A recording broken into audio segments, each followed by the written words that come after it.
I call this regular meeting of the San Marcos City Council to order. Today is Tuesday, February 17th. The time is 6 p.m. Ms. Trevino, would you please call the roll? Ms. Rodriguez. Here. Mr. Fasal. Here. Ms. Garza. Here. Mayor Houston. Here. Mr. Scott. Here. Mr. Mendoza. Here. Mr. Gonzalez. Here. We have a quorum present. Okay. Checking in to see if Tim Vaca, pastor of Victory Chapel, was able to make it in. Tim Vaca, Pastor Vaca? Okay, moving on. Next will be our pledges of allegiance, United States and Texas. Pledge allegiance to the flag of the United States of America, to the republic for which it stands, one nation, under God, indivisible, with liberty and justice for all. Honor the Texas flag. I pledge allegiance to thee, Texas, one state, under God, one and indivisible.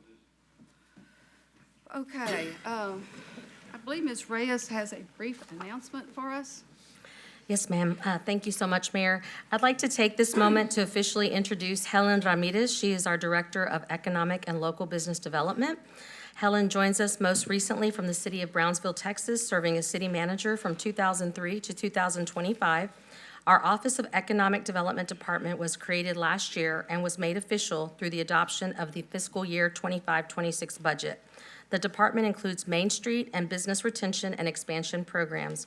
Given the current and evolving economic climate, it is critical that we are intentional about how we support economic vitality, strengthen our local business community, and position the city for long-term sustainability as a thriving organization. Helen will lead economic vitality efforts focused on business recruitment, retention and expansion, public-private partnerships, workforce collaboration, and incentive strategies aligned with community values, including environmental protections. Please join us in warmly welcoming Helen to SMTX. Welcome, Helen. Wanna say something? Thank you. Very excited to be here. We are a special community. It is important more than ever to work together collaboratively, not only with our chamber, to see our downtown flourish, and to really help our small, medium, and large-scale business. Seeing them continue to grow and flourish together, build our workforce, the workforce of tomorrow, while also ensuring that our businesses are successful today. So within a whole ecosystem that is sustainable for years to come. So thank you so much for this opportunity, and I look forward to meeting you all and working closer with you under the direction of the mayor, city council, and city manager's office. Thank you. All right, thank you, and welcome to the city of San Marcos. It's now time for citizen comment. City Council will hear citizens' comments at regular meetings, work sessions, and workshops. There is a process to sign up. If you are online, when it's almost your turn, there's going to be a pop-up question appear on your screen, and you must respond to it in order to be able to speak to us online. Speakers may speak once during the citizen comment time period, may not yield time to others. If you speak now about a public hearing topic on tonight's agenda, I ask that you not repeat exactly the same comments again during the public hearing on the same topic. When it is your turn to speak, state your name for the record. For the public hearing, it's your name and address. For citizen comment, it's your name. You will have 3 minutes. When you begin speaking, you'll see that you're in the green. When you have 20 seconds left, the timer is down to only yellow, and there's a little ping sound. And when your time to speak is up, the timer will be red and a bell will ring. If you hear a little popping sound, step back from the microphone a little bit. The mayor and council will endeavor to ensure that meetings are conducted in a courteous manner and in an atmosphere free of defamation, intimidation, personal insults, profanity, or threats of violence. If you do any of those, you'll hear the gavel, and I will ask you to leave the council chambers. What I will do is I'm going to call 5 names at a time. Before the last of that 5 speaks, I'm going to call the next 5. If you would, if your name is called, if you could get closer to that door on the outside, or perhaps inside that door, that will help that you're there near the podium when it's time to speak. Will the person who has the sign out in the lobby, please lower that sign so that everyone behind that sign can see? So somebody will take that down, thank you. Okay, our first 5, apologies in advance if I mispronounce your name. Kaylee Champagne, Virginia Parker, Jasmine Castellanos, Jimmy Neville, and Randy Harris. Is Kaylee Champagne here? Okay. You are first. And also, you can pull that microphone down to whatever you need. I need it way down here. Okay, I'm Kaylee Champagne. At the most recent city council meeting, I emphasized the difficulty of enforcing regulations on corporations, and I referenced the ongoing Hayes Trinity Groundwater Conservation District versus Aqua Texas litigation that's happening in our backyard. The injunctive relief that Mr. Whalen has offered as a tool that the city could rely on to keep Highlander SM1 in compliance contains many stipulations that would be difficult to meet, and of course, the burden of proof would fall on the city. If Highlander SM1 establishes itself in San Marcos, it will be a costly, lengthy, and arduous endeavor to keep them in compliance, to implement curtailment, or to impose penalties or for violations in court. In other words, it would be very difficult to undo what we allowed to happen. Last week, the Texas House of Representatives Committee on Natural Resources met in Austin to discuss water crisis concerns, groundwater action, and future action to conserve water. I attended virtually and listened to several experts from the Texas Water Development Board, the TCEQ, and some local groundwater districts. Many times I heard our state's water experts emphasize the need to conserve and to begin looking at other water options. The Texas Water Development Board warns that we are on track to be in a water deficit by 2040, and that our current projections for water supply demand don't even account for the AI data center boom. Because Highlander SM1 would use a closed-loop cooling system, the bulk of the water expenditure would be from generating electricity for a facility that needs to operate continuously. Based on information Mayberry provided at the August 19th meeting, the estimated electrical usage for Highlander is 375 megawatts. For reference, the rate of use for the whole city of San Marcos is 75 megawatts on average. According to data from the Houston Advanced Research Center, the estimated water usage to generate that much electricity is about 800 gallons per megawatt hour. That means it would need to use 7.2 million gallons per day to support its power needs. The Edwards Aquifer Authority declared Stage 5 drought this summer, and according to their criteria, we're in Stage 4 currently and have been since September. Our aquifers are being pumped for double the amount of water than what is being replenished. We do not have water to spare. We have disputed the myth that ERCOT has the authority to limit data centers in Texas, eliminating the lesser of the two evils argument that allowing this data center will stop others from being built in annexed communities that won't face the same regulations. Many concerned citizens have also emphasized the ethical implications of AI data centers as well, bridging the gap between AI and the implementation of flock cameras for aggressively policing and surveillance of our citizens, the mining of our personal data, and the replacement of human jobs. This fight is about much more than just protecting our precious resources. Lastly, I urge you to look around the room and outside at all the citizens of San Marcos who have sacrificed valuable time to be here tonight to oppose this data center. As elected officials, aren't you charged with the responsibility of representing your citizens? Voters will remember your decision, people over profit. Our next speaker is Virginia Parker. Good evening, Mayor and council members. Normally, y'all know I bring a bunch of notes, but you know what I'm going to say. I'm here tonight to speak on the data center. I have never seen this many cars on the streets. I hate to tell you, you're in for a long night.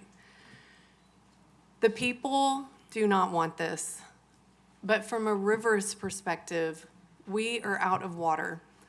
Originally, when Smurf came out trying to be super fact-oriented, we thought that getting a data center in the city limits might prevent another data center from going into the county. But what we have learned is that ERCOT will be tasked to grow the grid, and they will do it. So y'all have the power that the counties don't to block a data center. And I hope that you do, because that will be a win for water in Central Texas. There are a lot of folks out there with orange shirts on. They want jobs. I want them to have jobs. This is not an anti-job push, right? We all want people to have good working jobs. Y'all, we have Buc-ee's coming. We have Axis coming. If you'll remember, Smurf did not oppose Axis. Jobs are coming to this area. The data center jobs will be very few and very temporary. This is not the place to hang your hat on with regards to jobs. So I have a lot of time left. You know we're out of water. You know the data center's gonna drink a lot of water. We're asking you, please vote no on the zoning change tonight. Thank you. Our next speaker is Jasmine Castellanos. Okay, moving on to Jimmy Neville. Neville, yep. Okay, Good evening, Mayor and members of the council. Thank you for the opportunity to speak tonight. My name is Jim Neville. I'm with the Laborers International Union of North America and Local 1095 and representing construction workers. And we are here in support of rezoning for the Highlander Data Center. Projects like this build lives. In our line of work, you measure a job by what it allows your family to plan for. Some jobs carry you to the next paycheck. Projects like this can carry you to the next chapter of your life. This is the kind of project that lets a worker qualify for health insurance for the first time. The kind that lets parents get their kids braces. The kind that lets a family replace a leaking roof instead of holding on for one more season. And for the people trying to get into the trades, this is the kind of project that opens the door for that. A chance at a union job that can lift hundreds, literally hundreds of workers' families into the middle class. For a lot of local kids, college isn't always the path, but a trade can still lead to a stable, respected middle-class life. Projects like this are where that path begins. Union construction work has put food on my family's table and provided our health care and supported our lives from one generation to the next. That's what long-term projects like this mean to the trades. Stable, permanent careers. And this project includes a written commitment to union labor. That means the highest safety standards, the best training programs, real worker protections, not hopes, not assumptions, but an agreement in writing. And we've been asked a lot, why this project? And the answer is simple. This is the project that committed to local union careers. This is the project that put responsibility in writing, and this is the project that lets opportunity stay in San Marcos. If this project moves forward, those careers and opportunities exist here. If it doesn't, a data center will still get built just next door under different standards without the same commitments to this community and labor. So tonight you have the opportunity to vote in favor of lifelong union careers in construction. And on behalf of construction workers who rely on projects like this, I respectfully ask you to support this project. okay, Randy Harris, you're our next speaker, but I'm gonna call the next five. And that is Manuel, Godoy, Jen Corby, Matthew Gonzalez, Jerry Margada, and Frank Zimmer. Randy Harris, it's your turn. Thank you, and happy Fat Tuesday. I'm here to talk a little bit about training, and I'm with the Laborers Union, and we represent thousands of members here in Central Texas. I can talk to you about facts and figures and numbers, and we're ANSI certified. That our, that's, what ANSI is. You see that on your safety glasses. They're independently accredited. That's what our training is. That's not us telling you it's great. It's other people telling you how good it is. But I think it's better to talk about what I've seen from actual people and what training and what a career in the trades has done for them. So I'll just give you 3 examples real quick. Young man, his name is Steve Huck Jr. We call him Snapper. Snapper was graduated from high school, never a great student, didn't have great grades. Back then, the high school he went to didn't have a great trades program within it. Wasn't quite sure what to do when he graduated, so he went down to the labor hall. Got down there, applied for the apprenticeship program, joined the apprenticeship program, got through that, learned the skills and ability to become a great journey worker, a great laborer. Took those skills, learned a few more skills, because we also have leadership training. Snapper went to class, went to some more classes that are offered no cost to him, became a general foreman. Took that general foreman ability, kept skilling up, leveling up, he's now running a multi-million-dollar construction company. Another one, Milton Sherfy, Skip. We use a lot of nicknames. Skip is a U.S. Marine, was a U.S. Marine veteran, got out in the late 90s, joined the laborers, went through the apprenticeship program, took some training, spent many, many years taking training, skilling up, leveling up, helping his family. Skip, as of right now, as I'm standing here talking to y'all right now, has just retired. Spent over 30 years in the trades. He's with his wife and kids on a cruise in the Caribbean right now because he had the opportunity to learn new skills, level up, and create a long-term family-sustaining job. One more, we've got a young woman, her name is Emily Gilreath. She was married, her husband was tragically killed in an accident. At that time, Emily now is a single mother, young child. Emily comes down to the Union Hall. No skills, has never worked a construction project in her life. Emily, we brought her in, gave her an opportunity. She went through the apprenticeship program. Emily, last year, bought a home in her hometown for her and her son. He's 10 years old now. She's now traveling around with a union contractor all over the U.S. And again, those are the opportunities that training and skill development can have for a community for these kinds of projects.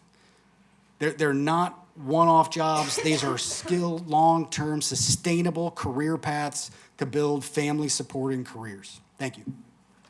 Our next speaker is Manuel. Would you pronounce your name for me? Manuel Godoy. Thank you. Good evening, Mayor and Council. My name is Manuel Godoy, and I'm a proud member of the Laborers International Union of North America, Local 1095. I support this project because they have agreed to use union workers. This matters to families like mine. To us, it's a chance to work close to home, earn steady pay, and provide for our families. Union jobs mean training and safety and health benefits. When union workers are hired, here the money stays here. Local construction workers buy groceries here, support local businesses, and stay part of this community. I want everyone to understand projects like this make a real difference for people in the trades and for families like mine. For these reasons, I respectfully ask you to approve rezoning and allow this project to move forward. Thank you very much. Jen Corboy. Corboy, yes. Good evening. My name is Jen Corboy. I'm a mother of 3 children and a 20-year union member and a proud Texas resident. I'm here tonight speaking in support of this project. As a woman in the union, I'm proud to be part of an industry that continues to open doors to more diverse workers. Projects like this expand opportunity, especially for apprentices and women entering the workforce, and create clear pathways into skilled long-term careers. I see this project for what it truly is, a jobs project. It means skilled trade people working in family-supporting careers with healthcare, pensions, maternity leave, and apprenticeship training, as mentioned. These are careers that provide financial stability, retirement security, and the ability to support a family with dignity. That financial stability has ripple effects. When union members go to work, their wages are spent here, at local restaurants, small businesses, in support of schools and public services. This is not just about constructing one building. It's about sustained economic activity and strengthening working families across the state. I am aware of the concerns that we'll be hearing tonight. Large projects raise important questions, and those concerns deserve strong oversight and accountability. But responsible development and good jobs are not mutually exclusive. We can build infrastructure responsibly while also creating economic opportunity. I respectfully urge the council to support this project, to support skilled workers, financial stability for families, and responsible growth that benefits both the workforce and the broader community. Thank you for your time and consideration. Our next speaker is Matthew Gonzalez. Good evening, Madam Mayor, council members. My name is Matthew Gonzalez. I am the business manager of Laborers Local 1095. We represent 1,000 members within Central and Southwest Texas. I had some prepared comments, and then just before you called this meeting to order, I was sitting beside a lady who had some choice words. And those choice words really kind of made me deviate from my prepared comments. Choice words of the fact that I had no business being here, and she was ashamed of me, and my mother should be ashamed of me. Let me say this. I am second generation union. I grew up in a union household where my father told us at the dinner table the values of dignity, respect, fair wages, and fair treatment on the job site. He then later started his own company, and he carried that same mentality to his workforce, and the same workforce for 15 years he kept employed. As a small business owner, I watched my parents struggle with decisions on whether to make payroll or pay the bills. So I have a unique perspective on small businesses and what they go through. Now, I started my career almost 15 years ago with this great organization. They took somebody who literally had nothing, gave me training, gave me opportunity.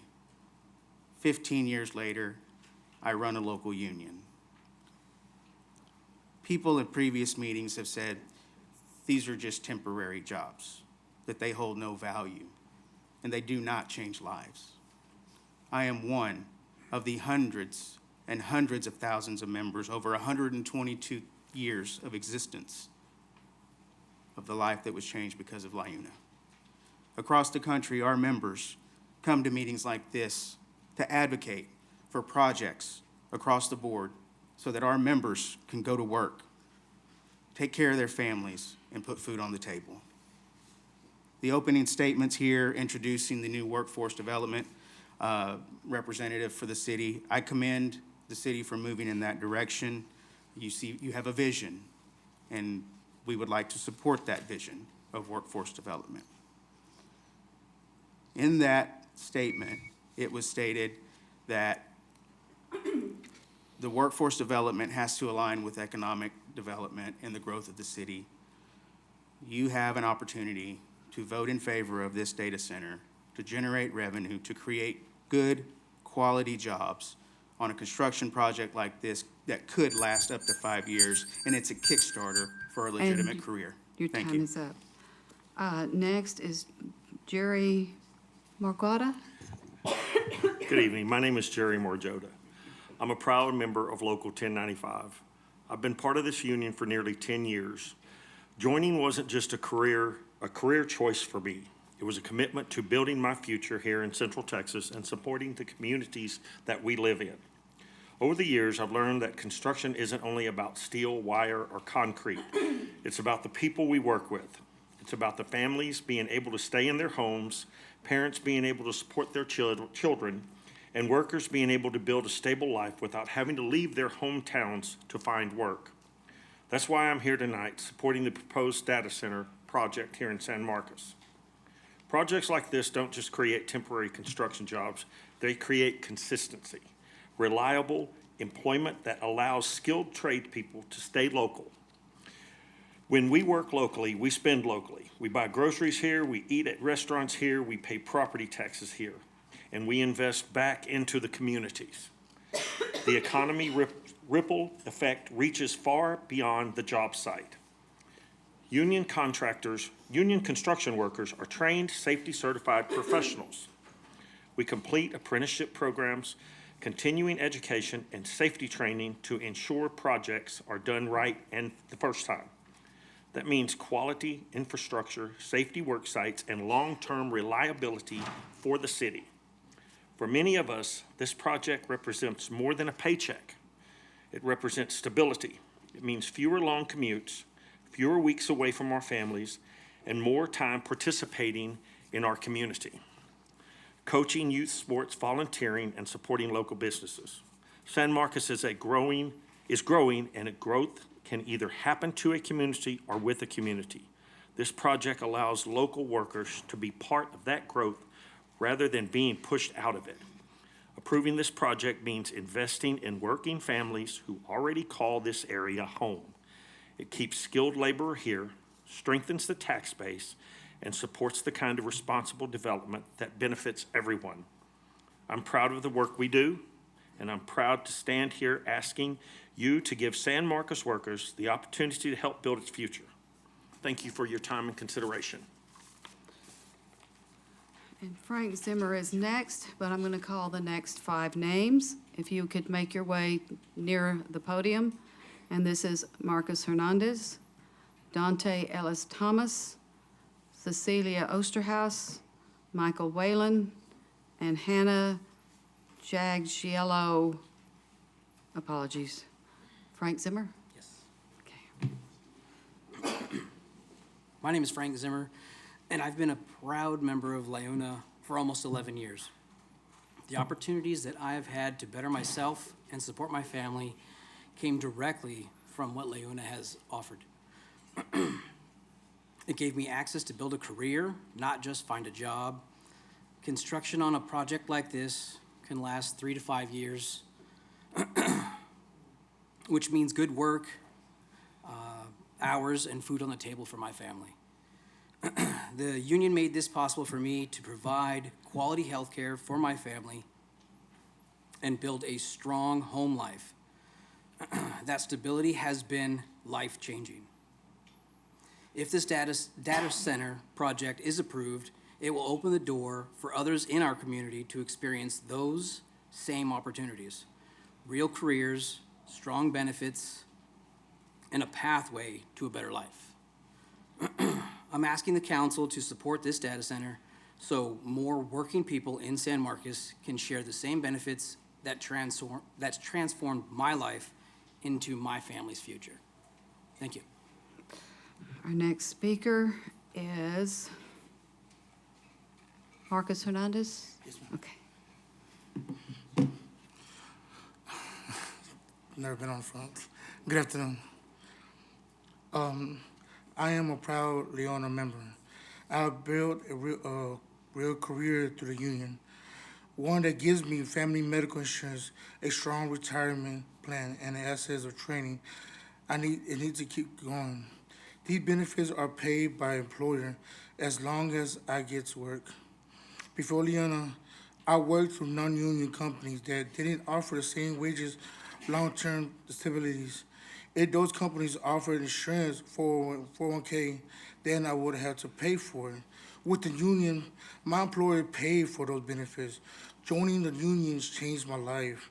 Approving this data center means more people like me will have a chance to move into good, reliable, instead of low wages, temporary work is opportunities to live family strength, our workforce, and invest in our community future. I'm asking for your support of this data center. Others can have the same opportunities that helped me build a better life. Before I ever had this job, I would suffer for my family. I went to school. I had gone a career at ACC. I had AutoCAD. I would have been an architect, but there's a lot of competitions. So with union, when I came to union, they helped me out, gave me opportunities to learn how to drive machines to get better life for my family. Now I am proud. I live in San Marcos, and these people really help us out. Instead of judging us, y'all should ask us questions. They're here to help us out for people like me that really do need help. That's it. Thank you. Okay. Dante Ellis Thomas. Say maybe they were going to be online. I don't see them. Okay. Cecilia Osterhaus, Michael Whalen, and Hannah Jaggiello. Okay, I'm going to call some more names then. John Mayberry, Michael Martinez, Mario Jimenez, Amy Camp, and Lorena Salinas. Mr. Wayland. Michael Whalen. This has been a rigorous process. Council, P&Z, staff, and the community have all provided extensive comments, questions, and feedback. We've listened and have worked hard to incorporate as much of this feedback as possible. And the result of this process is in your backup right now, a strong, enforceable, binding restrictive covenant. A restrictive covenant that would commit this project to going above and beyond city code and would provide the city with strong enforcement and accountability tools. This covenant would require a closed-loop, non-evaporative system or a system that provides equal or better outcomes to reduce water consumption. We don't stop there. We agreed to hard, enforceable limits on water use. During the initial fill-up or during maintenance or commissioning, very narrowly tailored periods of time, the system is limited to 75,000 gallons per day. Otherwise, during normal operating conditions, a total data center water use will have a hard limit for the entire property of 45,000 gallons per day. And if the city makes reclaimed water service available at commercially reasonable terms, the water usage limit will fall further to 35,000 gallons per day for the whole property. That is roughly 1/5 of the water usage previously approved on this property for a large single-family subdivision. And it is fully enforceable by the city. The covenant mandates that the owner provide the city with their water bills every single month. The covenant would also require us to improve drainage to 10% below pre-construction runoff, would commit us to impervious cover that is 10 percentage points lower than otherwise allowed in the zoning with reduced surface parking. It would require us to design and build the data center in accordance with LEED certification standards and would mandate that any backup diesel generators be designed, installed, and operated to meet the EPA's Tier 4 emission standards, the strongest commercially available standards at this time. It would set a flat decibel limit that is superior to the city code, and it would commit the owner to ensuring access to the cemetery, maintaining the area around the cemetery, and installing a commemorative plaque. It would do all of this while providing the city with the strongest form of enforcement available, injunctive relief, the ability to bring the entire data center's operation to a screeching halt if the owner tries to violate any of these terms. Those things are only possible because the property is located within the city limits, giving everyone a voice in the process and a seat at the table. We've all read about other data center proposals outside city limits, projects with less regulation, asking the government, what can you, the government, do for them? We're here doing the opposite. We're here ready to go above and beyond city code, asking what we can do for you. And we're willing to put that in writing so you can hold us to our word. That's the power of having a project within the city limits. Thank you. Our next speaker is Michael Martinez.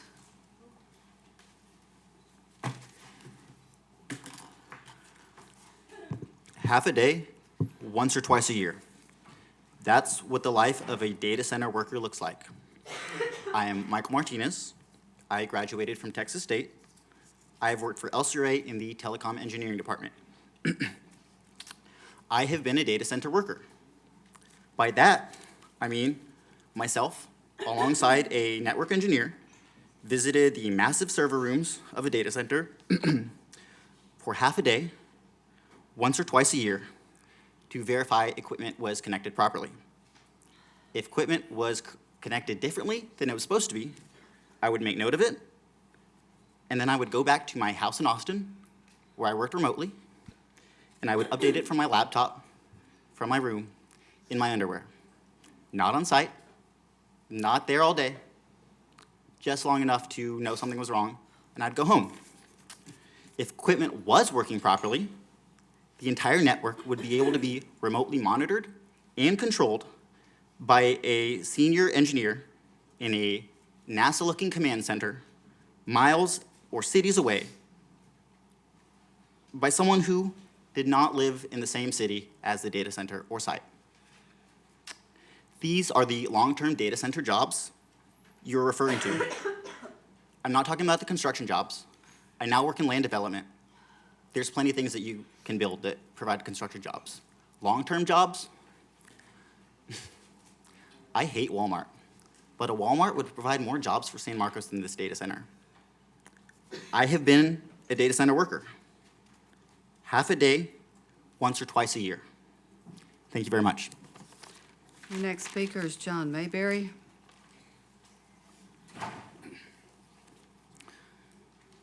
Good evening, Mayor and Council. John Mayberry. Why would you vote no on this project? Let's go through the reasons that have been presented to you over the last year. Water. Modern data centers use significantly less water than other development projects approved by this city, including both single-family and multifamily developments. The reality of projected water usage for this project is best addressed by two documents. One is a third-party report prepared by the Hill Country Alliance and San Marcos River Foundation called their Data Center Community Guide. According to that report, our project is being designed to their standards and recommendations. The proof is in the restrictive covenant document. Over the last year, this project has made commitments to do the exact things that HCA and SMRF are asking for, while also working with the city to first cut water use in half and then cut it in half again. Noise. Again, modern data centers employ such effective sound mitigation that we are able to commit to beating the city's noise ordinance. The question of enforcement and monitoring has rightly come up, and we've addressed it with the strongest mechanisms possible. On enforcement, injunctive relief. On monitoring, we have to submit a monthly bill as evidence of water usage. On the jobs front, you have heard the consistent voices of workers who are asking you to support this project, in particular because of the number of jobs created, because of the duration of those jobs, for the opportunities for workforce development for San Marcos, for the quality of the pay and training, and because we have committed to work with unions, and because we have committed to worker conditions that exceed anything the city requires. A final good reason to vote no would be if we were seeking tax abatements or variances from the city's development code, but we are not.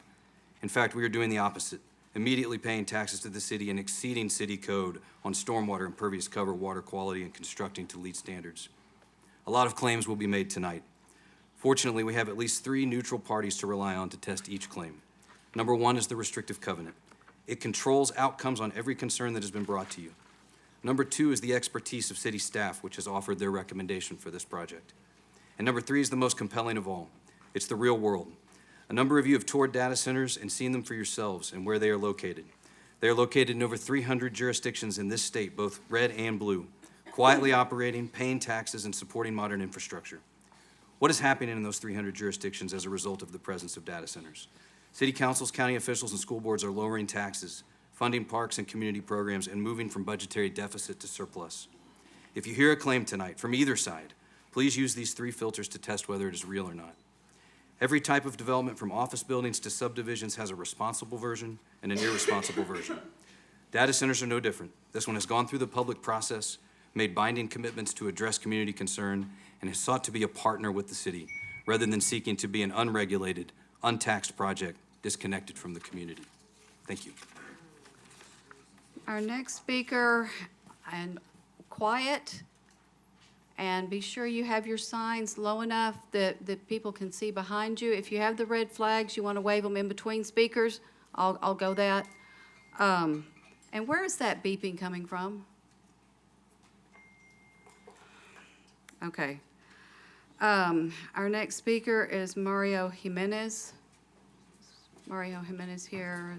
Okay. Good evening. My name is Mario Jimenez. I live on Francis Harris Lane with only a single property separating from the proposed data center site. I've lived on this land since 1992, where my family first put down roots here in San Marcos. I could list the known risks, the noise, the water usage, the strain on our grid, but others have covered that. Instead, I want to talk to you about the land itself. To a developer, this area may look like empty space ripe for industry, but to not. It's not industrial land. It is our home. When I was young, my father suffered a heart attack. To keep us afloat, my mother worked nights for years, rarely getting home until the sun was up. She was determined not to lose our home. After years of grinding, she paid it off, free and clear. The sacrifice didn't just buy dirt, it bought a future. That land is where my children and I learned to fish, hunt, ride horses. It's where we explore the woods and where my children swing from the big oak tree that anchors our yard. It is where my daughter has named every single cow in our herd, a herd that she started herself from a single heifer that was gifted to her by her grandparents. It's where my sister's family built their forever home just last year. It is where my aunt's ashes are spread. Regardless of the power plant nearby, this is our home. And that brings me to a specific danger that's been overlooked, the heat island effect. We are constantly told by the city to conserve water because of our severe droughts. Yet if you pave over hundreds of acres of absorbent soil with concrete and fill it with servers, you are creating a furnace. Even with closed-loop cooling, the massive heat generated by those computers must be blasted out into our air. You are creating a localized microclimate that creates 3 devastating problems for agricultural land and my neighbors on Francis and Grant Harris roads. It stresses livestock. Cattle are sensitive to heat. My daughter's herd cannot thrive next to a radiator that never turns off. It accelerates drought. Science tells us that hotter air pulls more moisture from the soil. By raising the local temperature, you are actively drying out our grazing land and straining a water table that is already in crisis. It kills the recovery of our land. Our land relies on the cool of night to recover from the Texas sun. The concrete and asphalt of a data center will trap that heat and radiate it all night long, stealing that relief from us. Please do not look at this project on a spreadsheet. Look at the people it impacts. The permanent cost to the citizens of San Marcos is not worth the temporary jobs for laborers and unions brought in from other cities who do not call San Marcos home. Vote for your constituents. Vote for the families who have bled and sweated to keep this land. Keep our home from becoming just another industrial complex. Thank you for your time. Our next speaker, audience. Our next speaker is Amy Camp. Is Amy Camp here? Okay, that's why I call these names in advance, so that you can make your way on in here so we don't have any delays, please.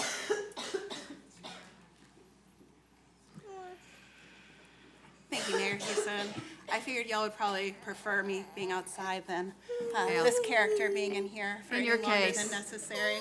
My name is Amy Camp. Hey, sweetie, are you gonna be quiet? You wanna talk? Yeah. Okay. Oh, we'll see how long I can talk. I came here to urge y'all to vote no on approving this data center. I understand that a lot of people are making a lot of promises to you. And this has happened to other communities where they've relied on these promises, and then those promises have not been kept. And I just want to read some quotes from some stories about that. Across the country, communities have been left holding the bag after relying on false assurances from developers and big tech. One quote from Politico from last year. Elon Musk's artificial intelligence company is belching smog-forming pollution into an area of South Memphis that already leads the state in emergency department visits for asthma. None of the 35 methane gas turbines that help power xAI's massive supercomputer is equipped with pollution controls typically required by federal rules. I can't breathe at home. It smells like gas outside, Boxtown resident Alexis Humphreys said through tears, holding up her asthma inhaler during a public hearing about the turbines on April 25th. How come I can't breathe at home and y'all get to breathe at home? Let's let mommy talk a little bit longer, then it'll be your turn. This is from the New York Times last year in July. After Meta broke ground on a $75 million data center on the edge of Newton County, Georgia, the water taps in Beverly and Jeff Morris's home went dry. The couple's house, which uses well water, is 1,000 feet from Meta's new data center. Months after construction began in 2018, the Morris's dishwasher, ice maker, washing machine, and toilet all stopped working, said Beverly Morris, now 71. Within a year, the water pressure had slowed to a trickle. Soon nothing came out of the bathroom and the kitchen taps. It feels like we're fighting an unwinnable battle that we didn't sign up for, said Ms. Morris, a retired payroll specialist, adding that she and her husband have spent $5,000 on their water problems and cannot afford the $25,000 to replace the well. I'm scared to drink our own water. You know, I would like to be able to raise my daughter here, and I am scared of what our environment is going to be like if these data centers are allowed to be built.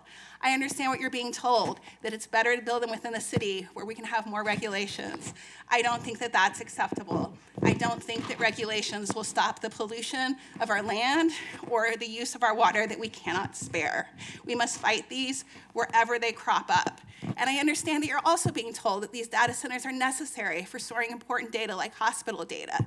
But hospital data and other useful data doesn't require these massive centers. Only AI requires these centers. AI is a bubble, and it will burst, and we'll be left holding the bag. Thank you. You want to say anything else? Yeah. What do you want to say? You gonna say no AI? Yeah. Okay. You say it? Yeah. Okay. All right. Thank you, guys. Our next speaker is Lauren Salinas, to be followed by Abigail Lindsay, Tomas Diaz de Leon, Erica Rosa, Carolyn Story, and Manar Nasser. Looking for Lauren Salinas.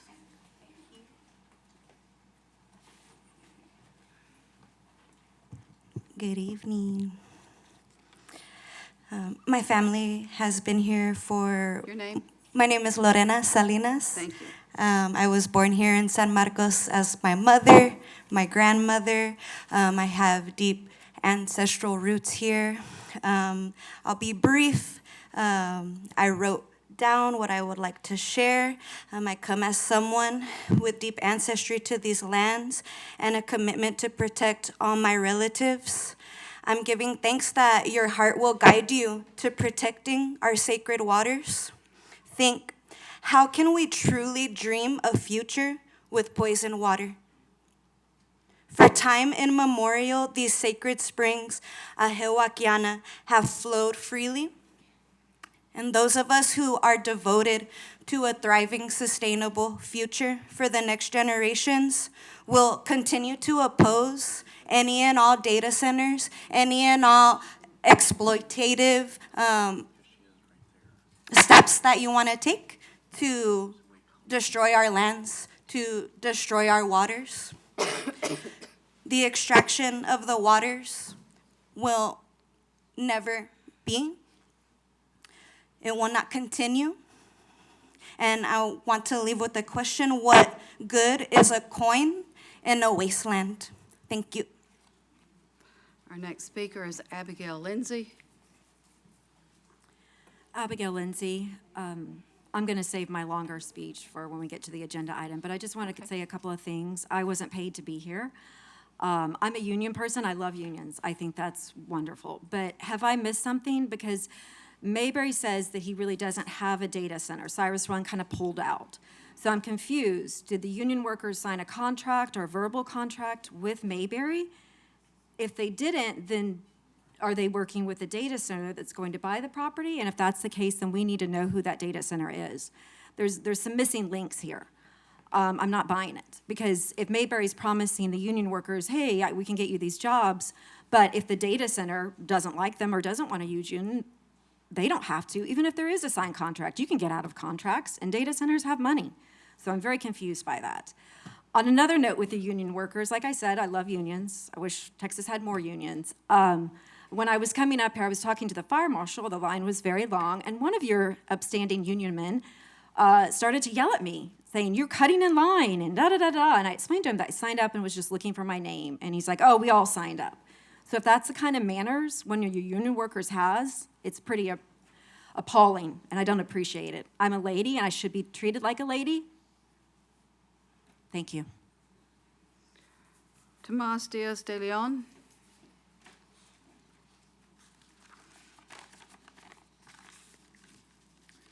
Hi, my name is Tomas. I'm here as a longtime San Marcos resident to speak in opposition to the proposed data center that's on the agenda tonight. I feel like there are so many reasons to not allow this data center to be built. I don't think any one person can touch on all of them in 2 minutes or 3 minutes. I feel like y'all will probably have heard them 5 to 10 times over this evening alone anyway. But I think that fact is an excellent reason in and of itself that there are so many people that are willing to show up with consistency to explain all the reasons that there should not be a Mayberry data center is representative of our community's total rejection of the idea. And this mirrors the struggle against these data centers across the rest of the state and the country too. Nobody that lives in the communities where these data centers are slated to crop up wants them there. I recently saw a clip of a panel that the Data Center Action Coalition sat on, in which the panelists described the push to construct these data centers as undemocratic. And I really feel like that hits the nail on the head, because every one that's proposed meets overwhelming opposition from locals that know they're harmful, whether they're AI centers or not. But still, moneyed interests keep trying to push them through. So clearly, it can really only be people that don't have the best interest of the community at heart that are trying to convince you that they're a good idea. I feel like the well-being of the community is so necessary to emphasize here because of things that y'all have said in the past. When the ceasefire resolution was brought before y'all to vote on, and the governor began threatening our city's grant funding, there was a line that was repeatedly used as a cudgel against us that I think was meant to try and exempt city council members from the moral consequences of refusing to denounce a genocide. We were told that the risk to the community and our access to resources was too great. And I wonder if the same council that fed me that line could still claim to care about locals and our access to resources while still allowing developments like these to go through that will cause and greatly exacerbate very real crises over resources in our lifetime. I also wanted to say I'll always support union labor. I've marched in support of union labor. I've put my body on the line and been arrested in support of union labor. It doesn't have to be this project. I think that supporting union labor and shutting down this data center, they're not mutually exclusive. I know this council can do the right thing. Y'all did it with the tenants' right to organize ordinance. Y'all did it when you chose not to renew the city's contract with Flock, and I hope you'll do it here too. Thank you.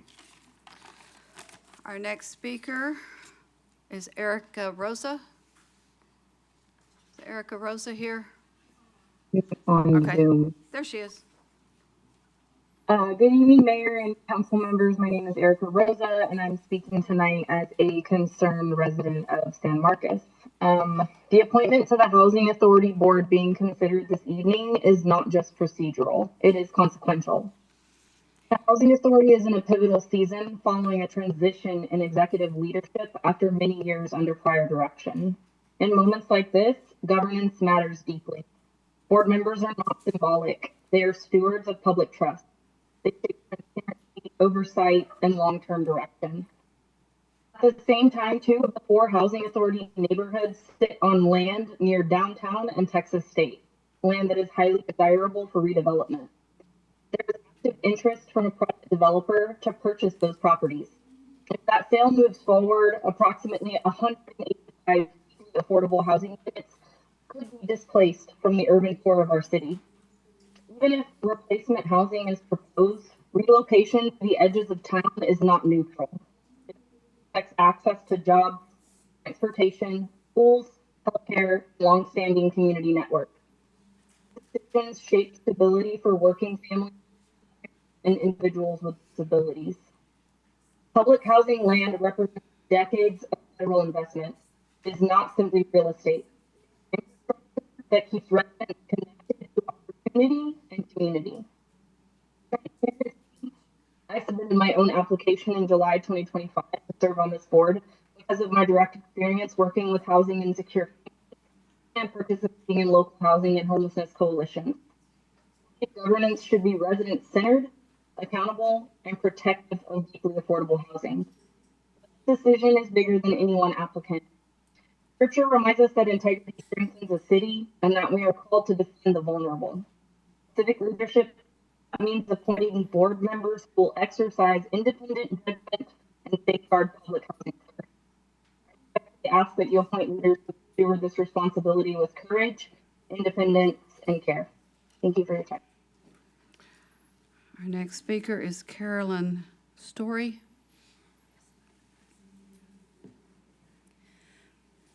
My name is Caroline, and I'm a doctoral student researcher in the Department of Anthropology at Texas State University.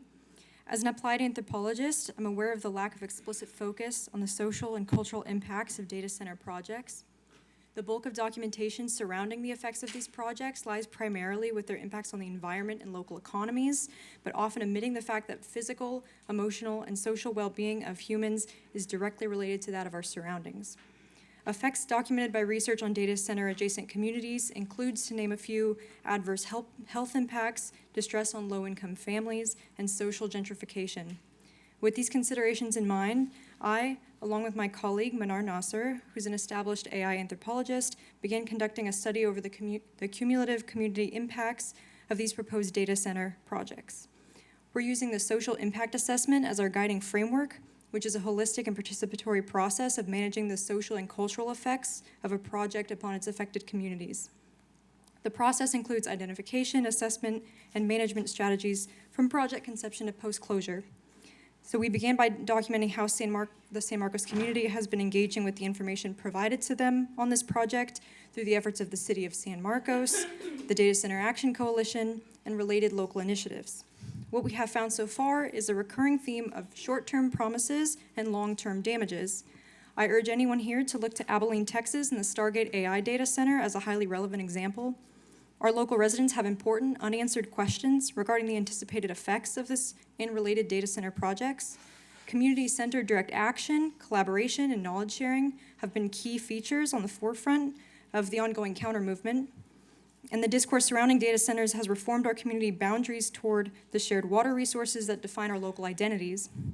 Following the City Council vote on the proposed data center at Francis Harris Lane, we'll independently conduct a wide-scale survey and risk assessment to determine the significance of the effects. Only then will we be equipped to determine strategies to mitigate the negative effects and any other potential future data center projects, whether approved or rejected. So we urge the members of the San Marcos City Council to consider the fact that the responsibility of engaging in impact assessment has not yet been carried out by the project developers nor any other interested party. It is integral to the success and prosperity of all stakeholders in this decision to cultivate a thorough understanding of how these projects will shape our environment, economy, and society, including our collective identity, before moving forward. Thank you. Our next, hold on, let me call the next 5 names, and when I ask you to give your name, we need your first and your last name. Okay, after Manar Nasser, you'll be next, will be Kylie Reed, Lou Bexfield, Elizabeth Emberson, John Roach, and Amber Lunsford. Go ahead. Hello, Council. My name is Manar Nasser. I am a community researcher, anthropologist of AI, and an educator within the San Marcos Consolidated ISD. I'm speaking today to voice my disagreement with the proposed data center. No city has benefited from having a data center. No community is better off with a data center. There has been reported health risks, there's been an increase in living expenses and utility costs, and residents have even reported having to buy bottled water because they can no longer drink the water that is provided to them by the city. And given that San Marcos is such a water-centered city, it's important to consider that when considering the data center. This is where I urge y'all to think beyond the economics of this project. Instead, think more about the social and cultural aspects of it. The San Marcos River is a key point in the San Marcos identity. Without the river, we will no longer be San Marcos. So by sacrificing our water, by sacrificing this city's water, we are sacrificing our identity as a city. And come election season, we will remember your decision in this vote, because the community has expressed time and time and time again, ever since this proposed data center has existed, that we do not want this data center here. It is way too costly, culturally and socially. And that is why I urge council to reject the proposed data center. Thank you. Our next speaker is Kylie Reed. Hi, my name is Kylie Reed. Hello, City Council and Mayor Houston. Thank you for your time. I've been a San Marcos resident for 15 years. I am currently the secretary of the Eyes of the San Marcos River, a local nonprofit committed to keeping San Marcos River clean, as well as a small business owner of a local yoga studio located in downtown San Marcos. The name of my business is Wild Rice Studio, drawing its name and inspiration from the wild and protected grass that grows only in the top 4 miles of our stunning in-town river. My job affords me the privilege of interacting with a wide and diverse range of people daily. With over 130 monthly members, I've gotten to know and learn about the interest of hundreds of people in the San Marcos community. Something that has become undeniably apparent is the need for connection in this world. In a day and age where convenience is sold to us as king and isolation is pushed on us constantly, whether that's being buried in our devices or working from our homes or ordering food in or meeting remotely, it becomes harder and harder to actively connect in ways that feel authentic. Yoga is something we could all do at home at no cost. Instead, this community of people pay their hard-earned money to come to a place where they can connect. A place where phones aren't permitted in the practice room, a place where we encourage sitting in our discomforts, and a place where we praise slowing down without an easy fix. Connection is a vital part of mental health. When we choose the radical act of slowing down and connecting with people that live in our community and choose to connect with the nature around us, we are not just happier, we are healthier. We often talk at the yoga studio about the importance of authenticity with synonyms that include legitimacy, originality, and genuineness. We strive to live our lives in ways that build our true authentic selves up, the ones that run wild and connect with nature, those parts of us that play in water and that are inspired by the wildlife around us. The fact that we are trying to be sold on the idea of developing something that is rooted in artificialness with synonyms that include insincere, unnatural, and man-made that has the potential to run one of our most precious resources dry is devastating.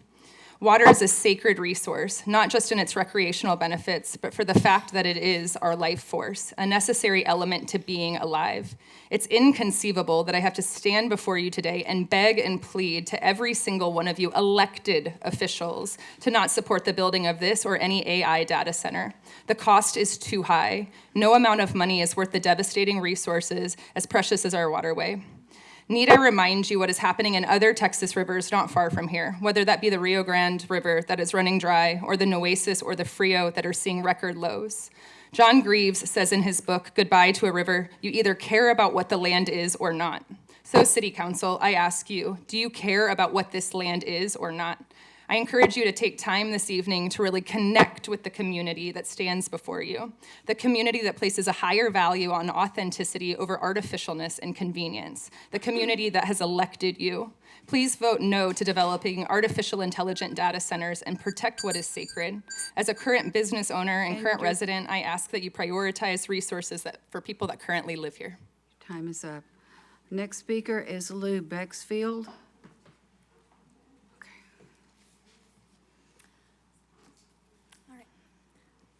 Hello, my name is Lou Bexfield, and I'm standing here to urge the City Council to vote no on the data centers in San Marcos. At the risk of being wrong in my assumptions, I'm going to make a few of them about the average San Martian. The first is that the average San Martian does not want a factory screaming in their backyard that drinks up all their water. The second is that the average San Martian does not want the most vulnerable communities in San Marcos to be at further risk due to said factory sucking up all of their valuable resources. The third assumption is that the average San Martian would not be fond of the idea of their tax dollars being used for technology that furthers the surveillance state and the panopticon and has artificially removed clothing from unconsenting parties. This last claim that I'm going to give about the average San Martian is actually less of an assumption and more of a truth that I feel like we as voters and politicians have forgotten. That the average San Martian is the reason why anyone in this room is sitting in their seat today. We voted for you to represent us because we felt motivated by your policies and by your campaign. In 2024, a council member ran on an explicitly pro-ceasefire platform. In 2025, that same council member betrayed his constituents and voted against the ceasefire. Please don't forget that you are public servants and sitting in your position to represent us, the average San Martian. The average San Martian does not want this AI data center. They do not want resources being sucked up, and they do not want our valuable, beloved river to run dry. Thank you. I can cede the rest of my time. Our next speaker is Elizabeth Emberson.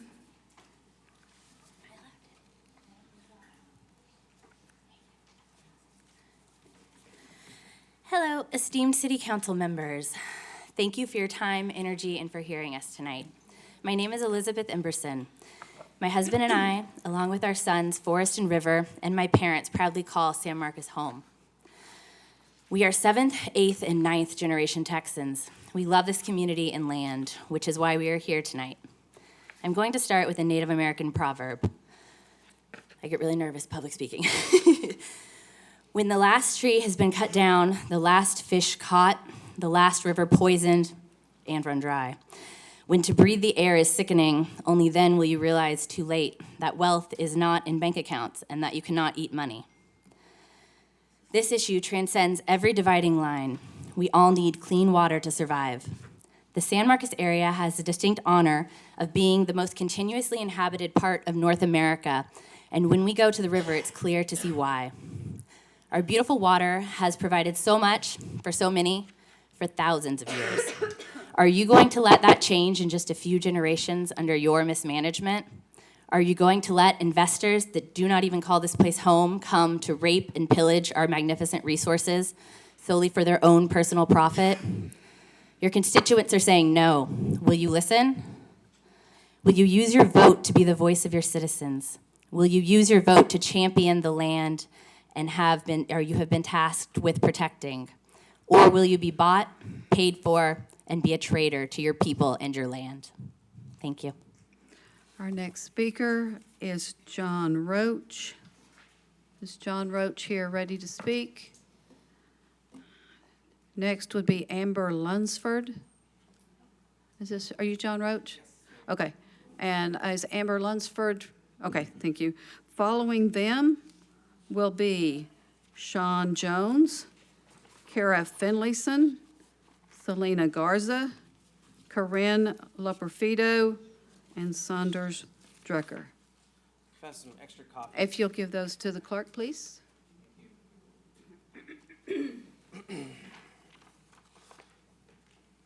Good evening, City Council members, and thank you for serving this unique gem of a community that we all cherish. I hope you and yours are staying healthy and happy during this terrible drought we are experiencing.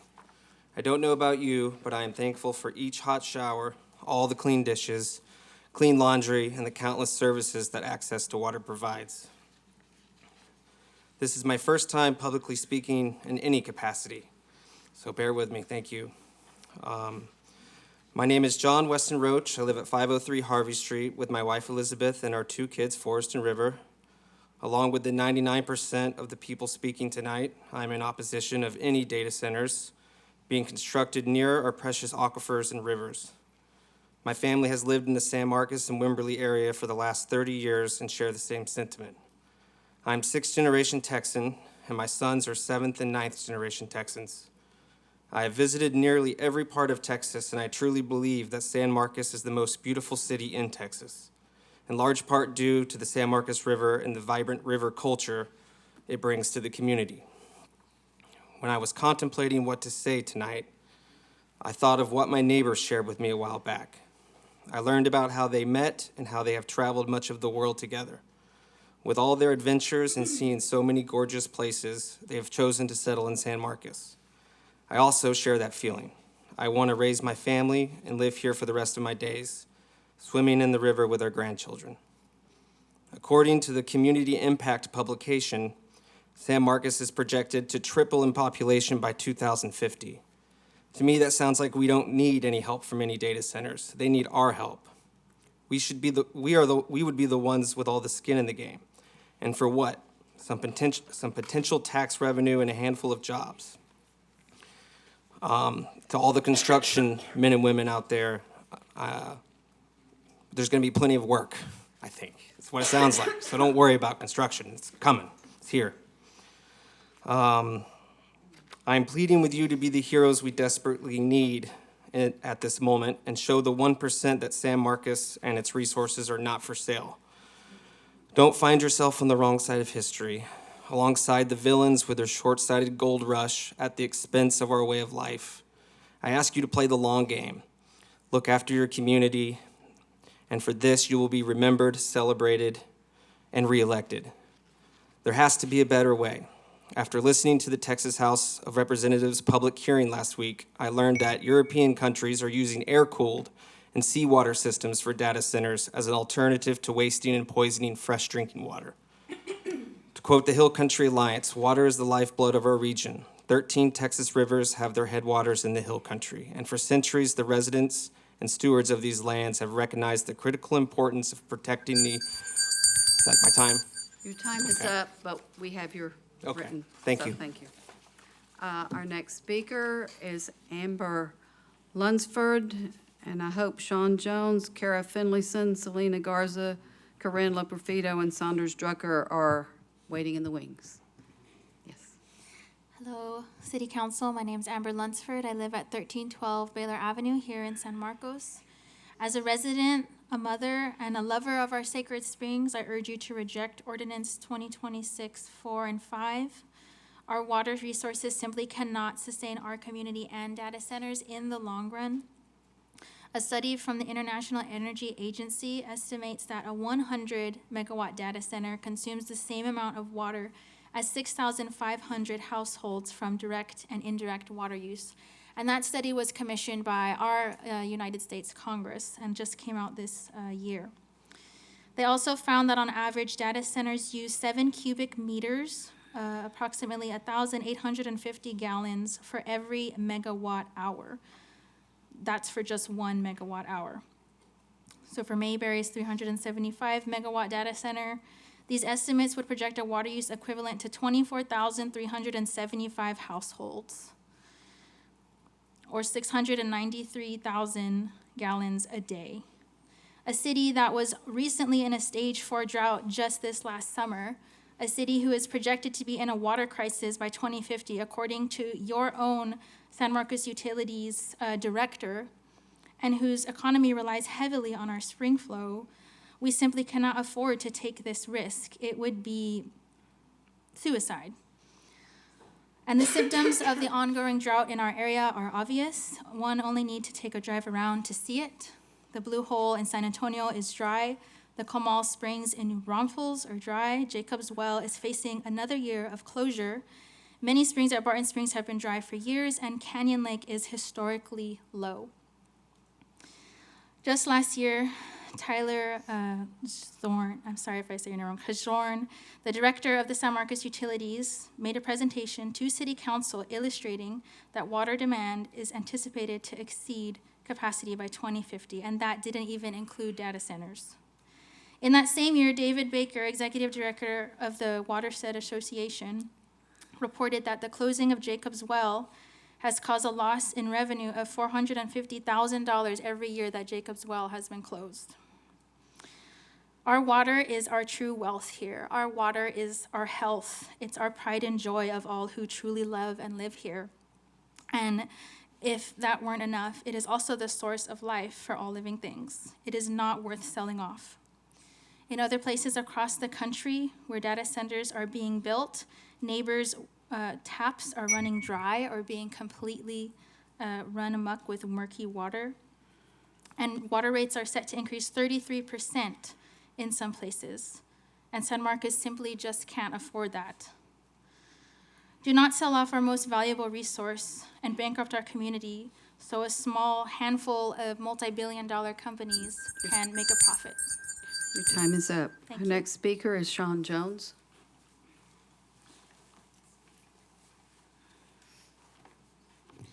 Good evening, Council. My name is Sean Jones.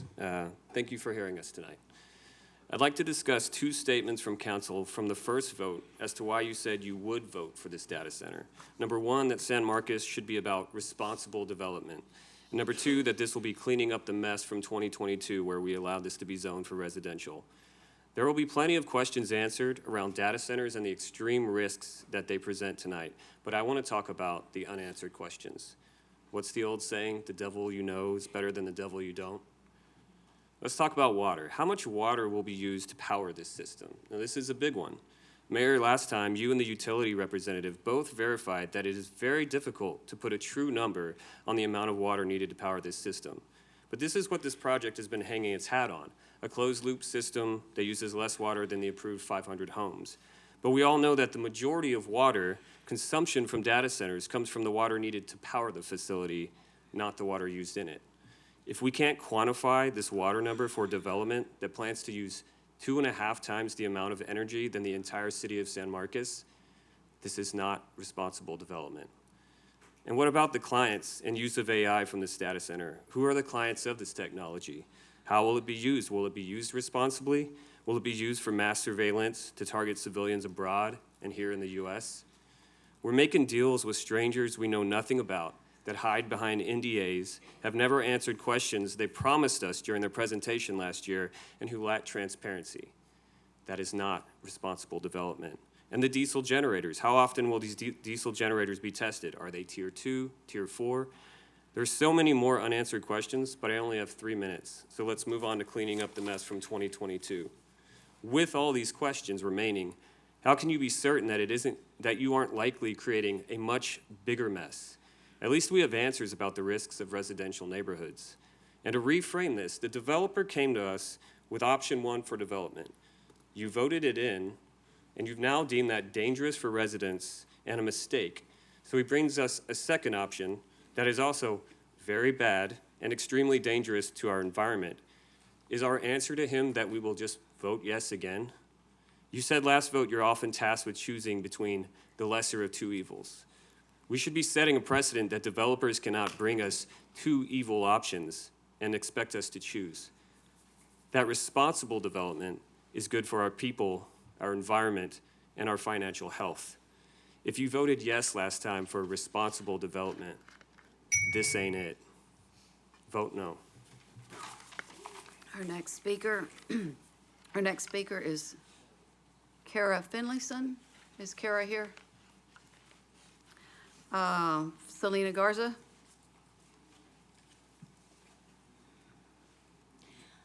Hey everyone, I'm Kara Finlayson. I am a recreation therapist. I'm a mother of 3. I am a coordinator with Soul School Homeschool Co-op. We are the stewards of life. I hope we're all stewards of life here. I am a mother, so I'm here to speak to your inner children. I tell my children that they need to act responsibly and that they need to be regulated. More data does not regulate us. Nature regulates us. There are countless numbers of studies that show the beneficial effects of nature, and being by a river, even having a meeting next to a river, leads to better outcomes. I know you all have been children. I know you all know children. I know you know that children who are out in nature by a river are way more regulated, are way better citizens than children who are sitting there on an iPhone or over an iPad. This is a very clear choice. Say no to the dopamine hit, please. You guys know what to do. I'm really grateful that this opportunity has come because it gives us a chance to be so clear about what we're for. We're for our children. We're for families. We are for our city. We are for relationship. This is about relationship. I care about each and every one of you. I care that you can have a moment right now to just breathe into your body and recognize that you're a human being that's allowed to feel. Feel this emotion that everyone is bringing to you. This will impact all of our lives. Data is not life. Data steals life. Data steals opportunities for our children to experience life and relationship. Thank you for stretching. I was gonna ask somebody to please stretch in this room, guys. Your bodies are important. The water is important. I need you all to connect with yourselves and make a good choice. The kind of choice you'd want your kids to make or your grandchildren to make. Put down the technology and get outside. Thank you. Our next speaker is Selena Garza. Is Selena Garza here? If not, we will move on with Corinne Loperfido. Hello, everybody. Here I am again talking to you about this. And as you see... Would you state your name? Oh, my name is Corinne Loperfido. Thank you. And I am here to ask you to vote no on this because I would imagine there's about 1,000 people that are here right now in the yard, in the chambers, and very few of them are wearing orange shirts. So I want to have a visualization here. I could have prepared a speech, but honestly, this is so emotionally charged that I would rather just go off the cuff. So you have 2 options before you. You say no to this, and there is a grand celebration. Everyone in the yard is happy. People are gonna go jump in the river. They're gonna go out. People are gonna get laid tonight if you say no. If you say yes, people are going to go home and cry. People are going to be depressed. People are going to take more pharmaceutical drugs to deal with their depression. Like, as the speaker before me just said, the river gives us regulation, and data makes us insane. Look at the people that are promoting AI. Literally insane, every single one of them insane. So our president is a pedophile, the American empire is collapsing. I've said this every time, but like literally, look at the way that they are not releasing the Epstein files. Imagine the evils that is being done with AI. Like, we have enough evil going on. We don't need to like add evil to it. And I want to comment also on something that someone else said previously. So I don't know if you guys are familiar or not, but the UN has officially declared that we are in global water bankruptcy. This means that no matter how much we conserve, however much we try, we are already bankrupt. And it seems like the city of San Marcos is kind of bankrupt, which is why you're trying to do this insane plan, because why else would you ignore 1,000 people in the yard who are the real citizens? None of us are getting paid. I mean, in fact, many of us are like spending our money to be like, we need to convince these people not to do this. So you have the choice of the option of beauty and happiness and everyone, and you guys are all invited to come jump in the river with us after. Like, so many of you ran on the platform of community. Listen to the community. Ignoring your constituents is weird behavior, and you have an opportunity to make people so happy and be reelected, because if any of you vote yes to this, you will not be reelected. We vote. We are the business owners. We are the citizens. We are the human beings of San Marcos. We are what make this town what it is, and you guys are in charge of that. And so, be the protectors that you were meant to be. Be the, providers of the beautiful San Marcos that we all love and cherish so much. So the choice is literally in your hands. Every single one of you, like, this is life or death, global water bankruptcy. And we have the oldest inhabited place in North America, the most sacred place on Turtle Island to so many people. Like, the choice is yours. And I believe in you guys to do the right thing. Thank you. Okay, our next speaker is Saunders Drucker. After Saunders will be Logan Conscien, Idalia Garza, Ana Lucia Carbajal, Kayla Lambert, Jordan Moser, and after that, we're going to take a break. Hi. Saunders Drucker. I'm here to speak against the data centers again after a year of doing this. And I'd like to address a couple specific points. One is the idea that voting for this data center somehow prevents another one. In conversations with ERCOT, especially at information seminars that we provided last August, we repeatedly proved this as false. ERCOT is looking to build out the infrastructure to support however many data centers come here. They will not say no to the next data center that arrives. Voting for this data center does not all prevent the next one. It does not at all prevent Carson. It does not prevent Project Swordfish. It does not prevent Project Lasso. It does not prevent Cloudburst. The only way to fight data centers and to say no to data centers is to say no to data centers. Establish a precedent of saying no to these people. That's what your community is outside in droves asking you to do. They are not convinced. All they're asking is that you not be convinced either. I also want to address the idea of the jobs that this will create.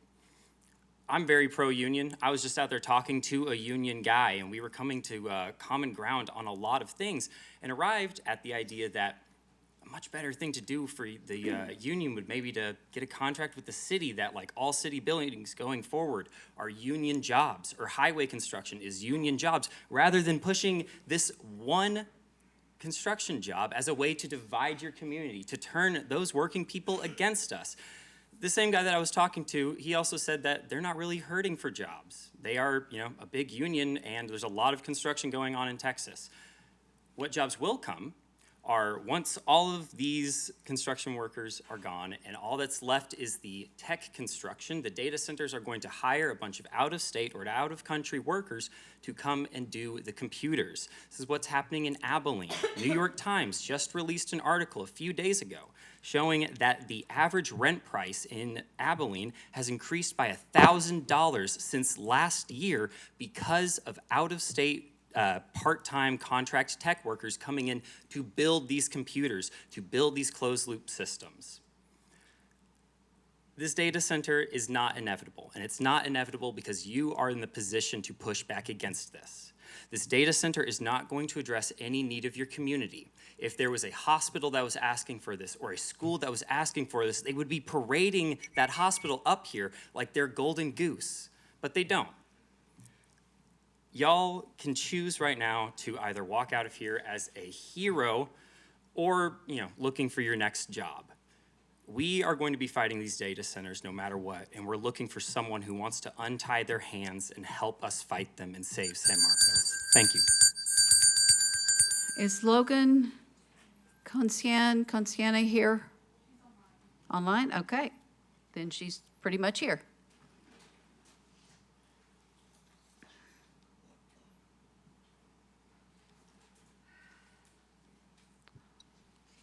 Hello? Hey there. Oh, hey, what's up? My name's Logan Comsian. First of all, I'd just like to say thank you for letting the people speak tonight. And I think it's pretty clear that overall the people don't want data centers, and we don't need data centers. We want to protect the environment that is San Marcos, arguably the best city in Texas, and that's because of the river. So as elected officials, please don't let us down and fuck data centers. Thank you. Our next speaker is Adalia Garza. Supposed to be online. Is this person there? I'll circle back whenever at the end. Ana Lucia Carbajal. Is Kayla Lambert here? Making their way in, and Jordan Moser. If you'll make your way in, your name. Hello, I'm Kayla Cordy.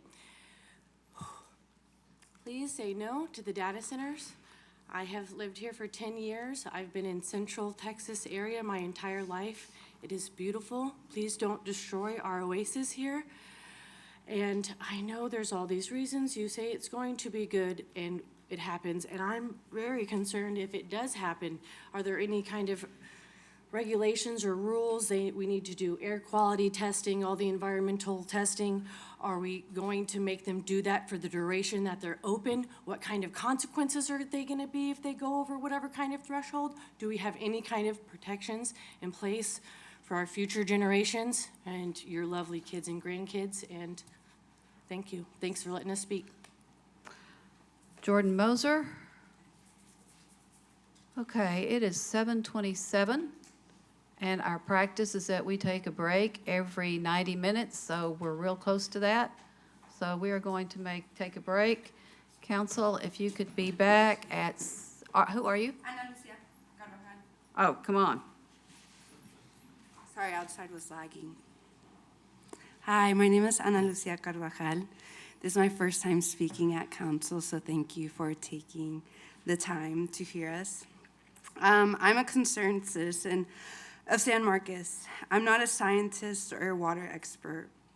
I'm just a resident you represent, who understands the importance of our natural resources. I can see the concerns of my fellow neighbors. I hear the uproar of the whole state fighting against these data centers. From El Paso to Brownsville, towns all around the country are standing up and sharing the consequences of these powers draining their land.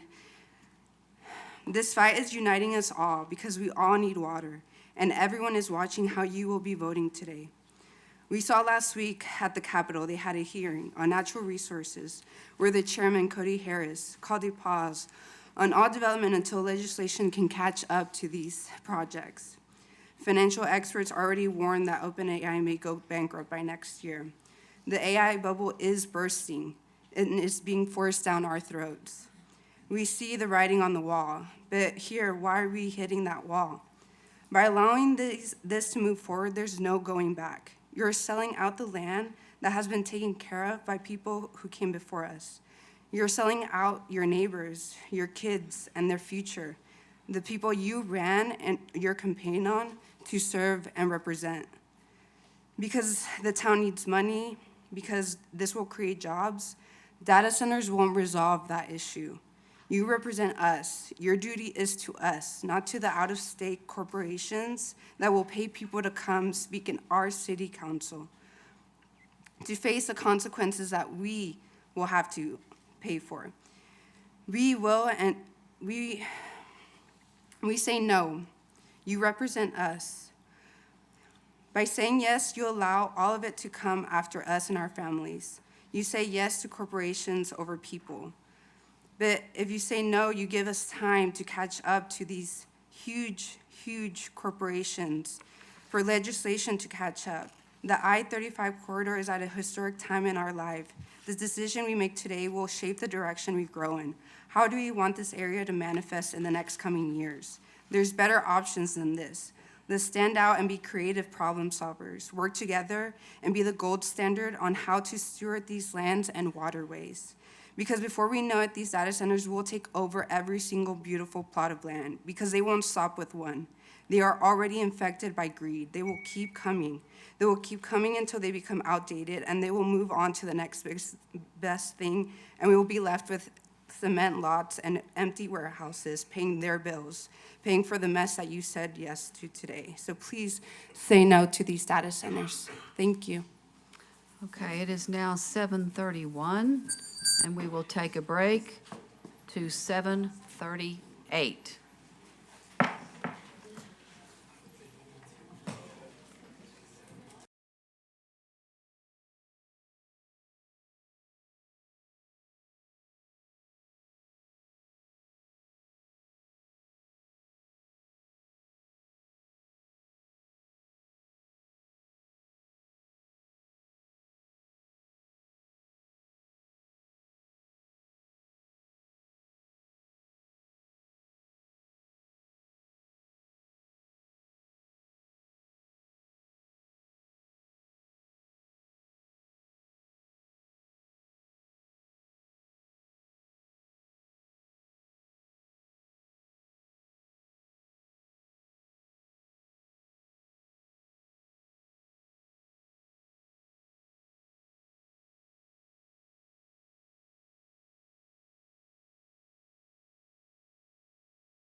We have come back from our break.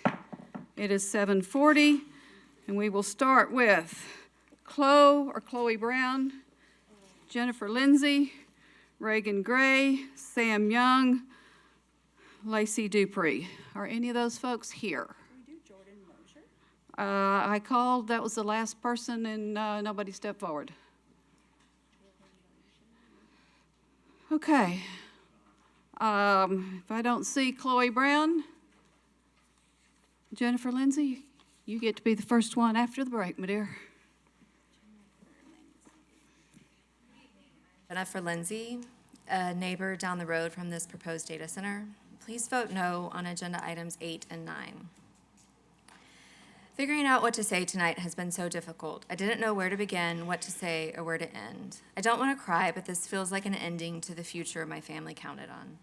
This is my love letter to our time on Valley Acres Drive and Francis Harris Lane in the city of San Marcos. It's winter, and my sister is taking me to school in what was my grandmother's 1980 station wagon that had an external boom box as a radio. If you wanted to run the heater, you had to also roll the windows down because exhaust would leak back into the car. We're on Hunter Road. It's only 2 lanes at this point in time, and we hear what sounds like a helicopter above us. It takes a couple minutes to realize we have a flat tire. A kind man pulls over and offers to change the tire for us. All we hear is cussing and more cussing. It's not bulging. He says there is no way that tire is coming off the car. It's essentially part of the car. That tire had to be welded off. I did learn the kindness of strangers, though. It's summer, and my sister suggests that we go bike riding. We only have one bike, and she wants me to ride on the handlebars. I protest and protest, but she's my big sister, so I must do it. I won't crash, Jenny. I won't crash. We made it to York Creek Road, which was a dirt road at this point. And on the turn, she crashes. I land on the gravel, the bike lands on me, and she lands on the bike. Bleeding from an open wound on my knee, I'm crying and yelling at her. She does carry me home, but I will forever have that scar on my knee. I learned when you trust your sister and when not to trust your sister. My parents bought my first car, a Standard. They tried to convince me it was a skill every woman should have. That's true, but I also knew stick shifts were cheaper. My dad taught me how to drive it on the roads of Francis Harris Lane and York Creek Road. My first year at Texas State, I was stopped at a red light on East Sessoms and North LBJ, that dang hill. I was terrified of stalling out and rolling backwards. And so as not to do that, I peeled out and around the corner. I remember students jumping back from the sidewalk. I did learn it's better to stall out than hit a person. Lessons from the farm. Never wear mud boots to chase down a turkey. Never turn your back on a 1-pound rooster. Always let go of the snake you are twirling around over your head on the second spin. Always rescue the animal, the bird, butterfly, dog, cat, goat, or turkey. I've always said to myself, when I see people struggling with change happening to their homes or their way of life, why don't you just move? I now know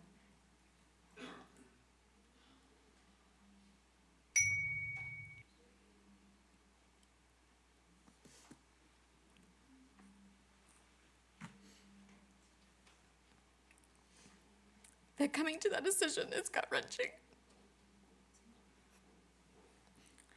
It means leaving behind a future you dreamed of. Leaving behind memories and experiences of loved ones. It means knowing that the home and the land that your grandmother, your grandfather, or your beloved horse, or your beloved dog took their last breath on and will no longer be yours. And your time is up, I'm sorry. Reagan Gray. Is Reagan Gray here? Sam Young. Mayor, Council, good evening. My name is Sam Young. I'm in favor of the zoning change and therefore the data center. The main issues have been water and electricity. Water, our area is in a serious drought, but we cannot create water. We use what is available. The water usage for the proposed data center is less than a subdivision on the same land. Water is going to be used somewhere. It might as well be here. You already have the Cloudburst site under construction. The city of San Marcos does not get a dime from it or any say. And this project comes with covenants the city can enforce. Electricity.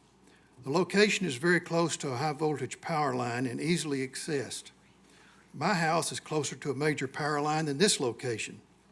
Additional electricity can be created by any number of methods. It is a commodity that is made and sold every day. One of the complaints of the residents of the area is brownouts. Stronger electricity availability can alleviate that problem. Have you been down Francis Harris Lane? For a subdivision to be appealing, it does not need repair, it needs to be rebuilt. I understand rural life. My hometown had a population of 250 people. I know country life. And San Marcos is no longer a small town. Life changes. As a growing city, this has become a business decision. Are we going to support businesses that produce more property tax revenue and jobs? Long-term for the data center, there's not a large number of jobs after construction, but the jobs that are created will be higher-paying jobs than the average, from janitorial to the manager of the location. Many of you are graduates of Texas State. There are over 41,000 students registered for the spring semester. Next fall, Texas State will be a member of the Pac-12. Most people in the Pac-12 have never heard of San Marcos. Will they see San Marcos as a closed-minded Texas town or one open to new ideas and development with a strong academic university? The data center would send a strong signal that San Marcos is open for business. The San Marcos River is an integral part of San Marcos history, but San Marcos must be more than just a place to go to the river. The future is now. Let's not miss an opportunity to make it a bright future. Thank you. Lacey Dupree. Okay, our Hi. next five. Is she, oh, okay. I didn't see that, but yes. Oh, now's your turn. All right, thank you.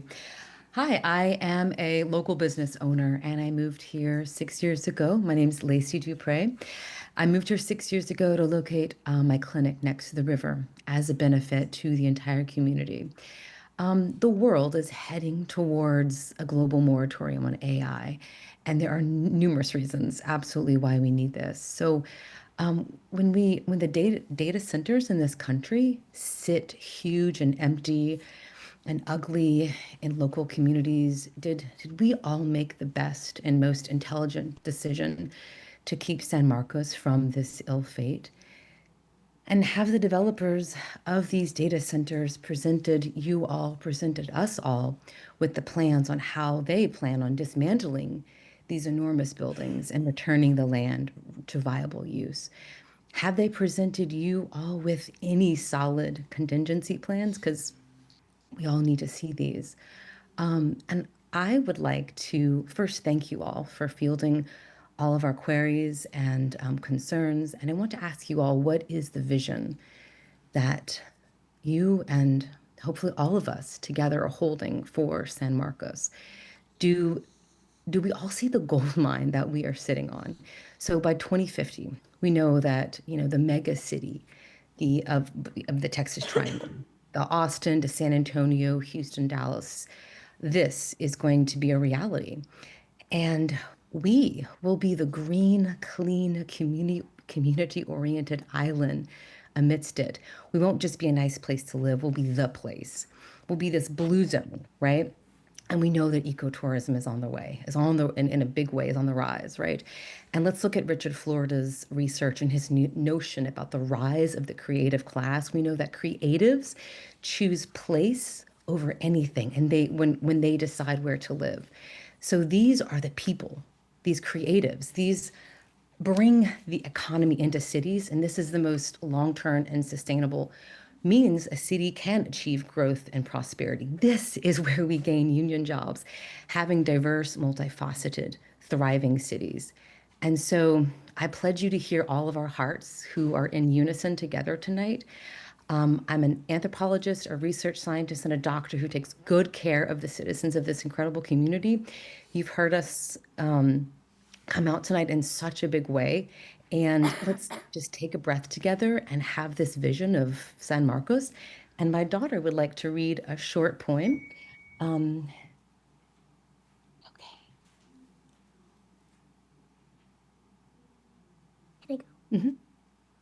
Nature, nature is so fun.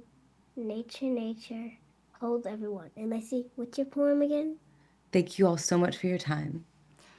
Our next speakers will be Adriana Montoya, Mary Littlefield Divine, Elizabeth Kay, and we'll need your last name when you get here, Catherine Rogers, and Crispy Polanco.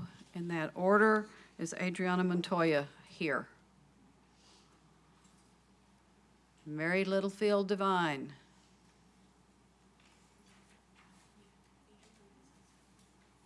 Can somebody go get her?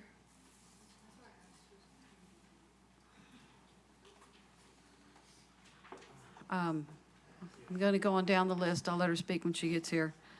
Elizabeth Kay, Catherine Rogers, Crispy Polanco, step up to the podium, and you will be our next speaker.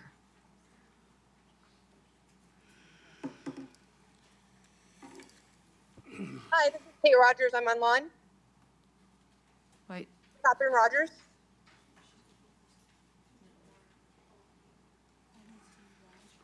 Oh, Catherine Rogers, if you'll hold on a second, you can be next. Okay. Thank you. Crispy Polanco.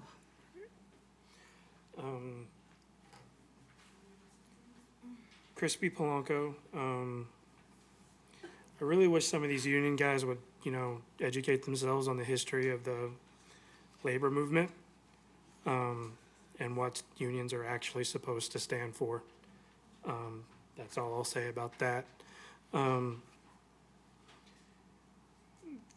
What I've been hearing from some people in some places about silent majorities, the great thing about silent majorities is you don't need any empirical evidence to support the claim.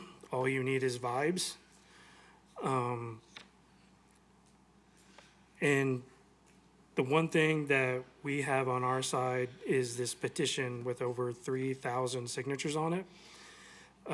3,000 signatures being several hundred more than the total number of votes Josh Passout got in the election in November.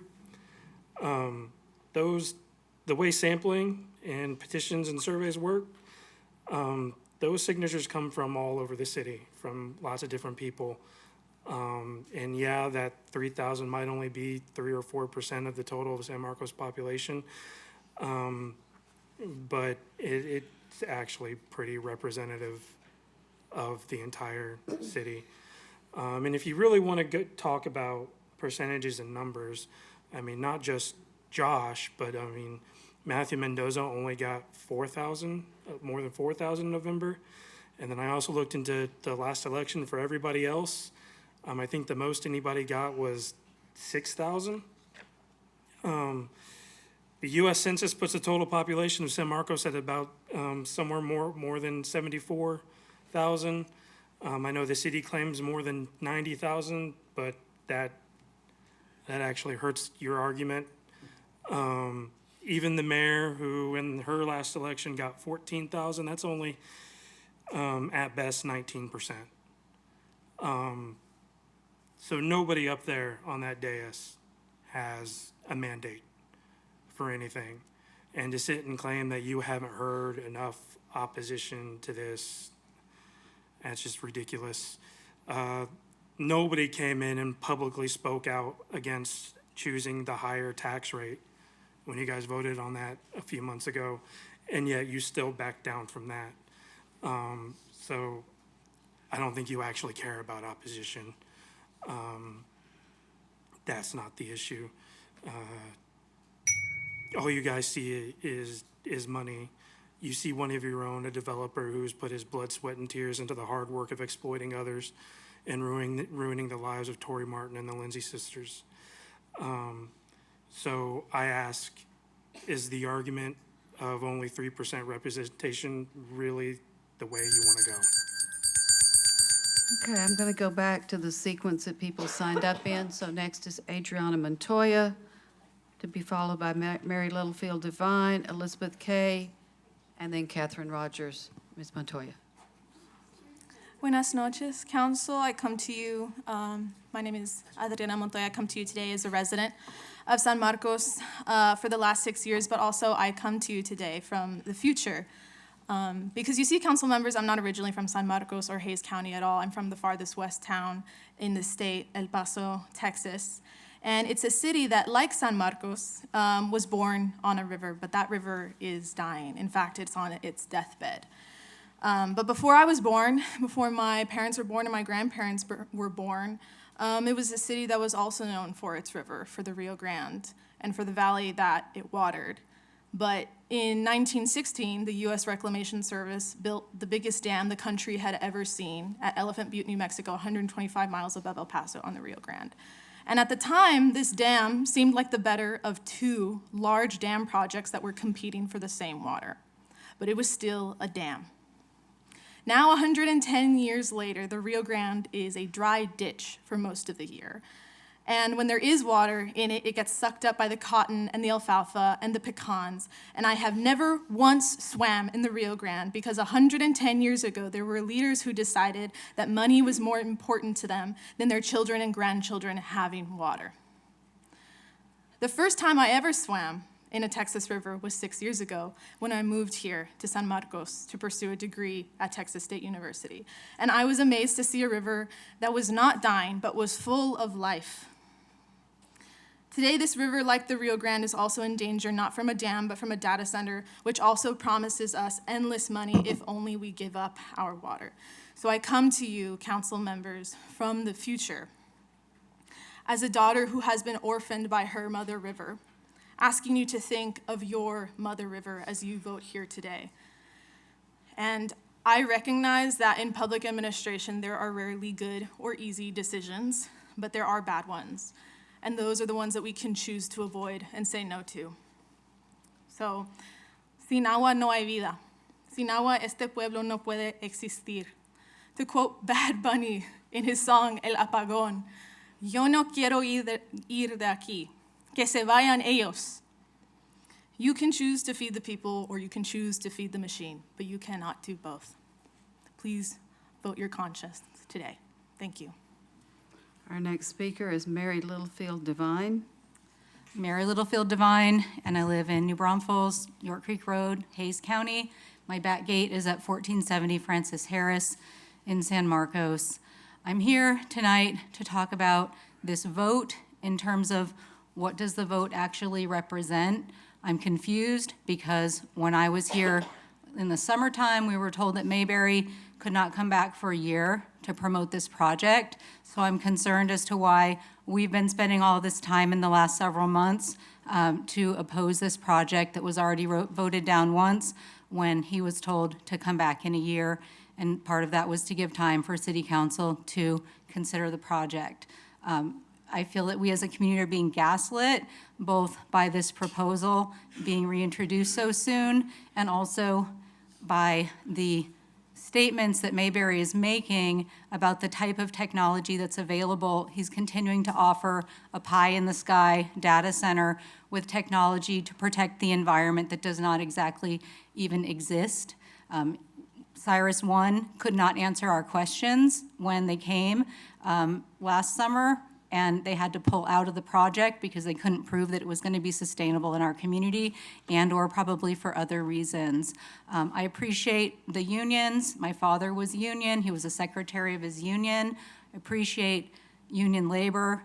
However, the union had initially said that this was going to be an 18-month project, and tonight they're saying it's a 3 to 5 year project. So now we have more numbers that are moving around, more gaslighting, more slippery slopes, more manipulation of what's exactly going on, and I think that's concerning. I think that that creates additional cognitive dissonance around the project and hard for us as a community to understand what the value system of City Council is and what the value system of the union is, because I know that the trades are regulated by the Texas Department of Licensing and Regulation, TDLR. Their hallmark is transparency and accountability, and we're not seeing a lot of that here. My husband's roofing company, before he retired, did all of their building with Texas-made materials, save nails made in China. I understand local, I understand Texas. That's how we bought our land. We're paying it off now. What I don't see is a lot of members of this union saying that they live here in the local community or that they've lived here for the long term.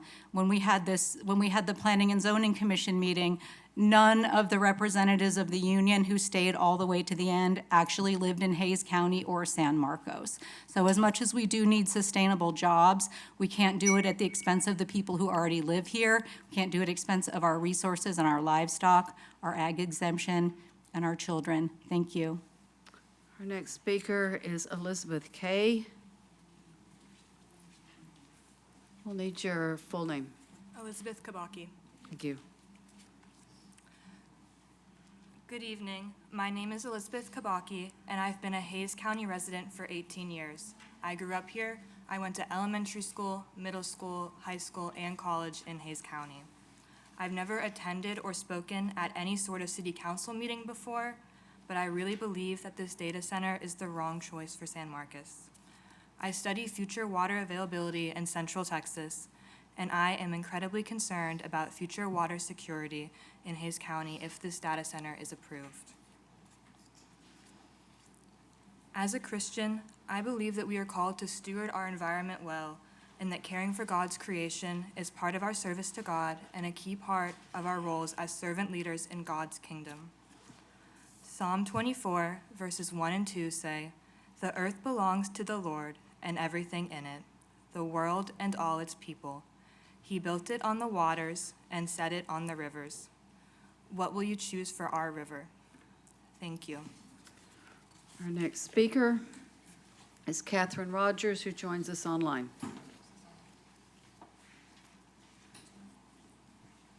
Hello, my name is Catherine Rogers. I am a professor of architectural history and theory. I'm also a practicing landscape architect and regional planner. I've been obsessed with cities since I began my undergraduate education and have practiced on massive development projects in New York, San Francisco, Seattle. And as complex as these projects were, they all sought to reconnect to their waterfronts. And it was always way more expensive to undo short-sighted decisions that were made in the name of short-term profits than to just protect what is special about a city in the first place. I'm obsessed about how we build, what we build, why we build. I think construction is a noble profession, and I question why are we building this, right? Why? There are many other uses that could bring good union jobs to this land. We've been told it's a closed-loop system. It will only use this much water. It'll be even less water if the city of San Marcos invests in gray water systems. I'd also like to remind people of the law of capture in Texas that allows any property owner to drill and pump as much water as they want out of the ground, out of our aquifer. Many people have mentioned already our drought condition, our water crisis, and although promises are nice, a 5-year project is very short term when we think about our ecosystems and what makes South Texas truly special. If how you've rationalized this is that it's inevitable, that if it doesn't happen here, it will happen elsewhere, this is your call to push back everywhere it's happening, and this is one of many battlegrounds. The AI bubble is bursting, as mentioned. Recently in the news, an AI founder abandoned his project to go be a poet in the countryside.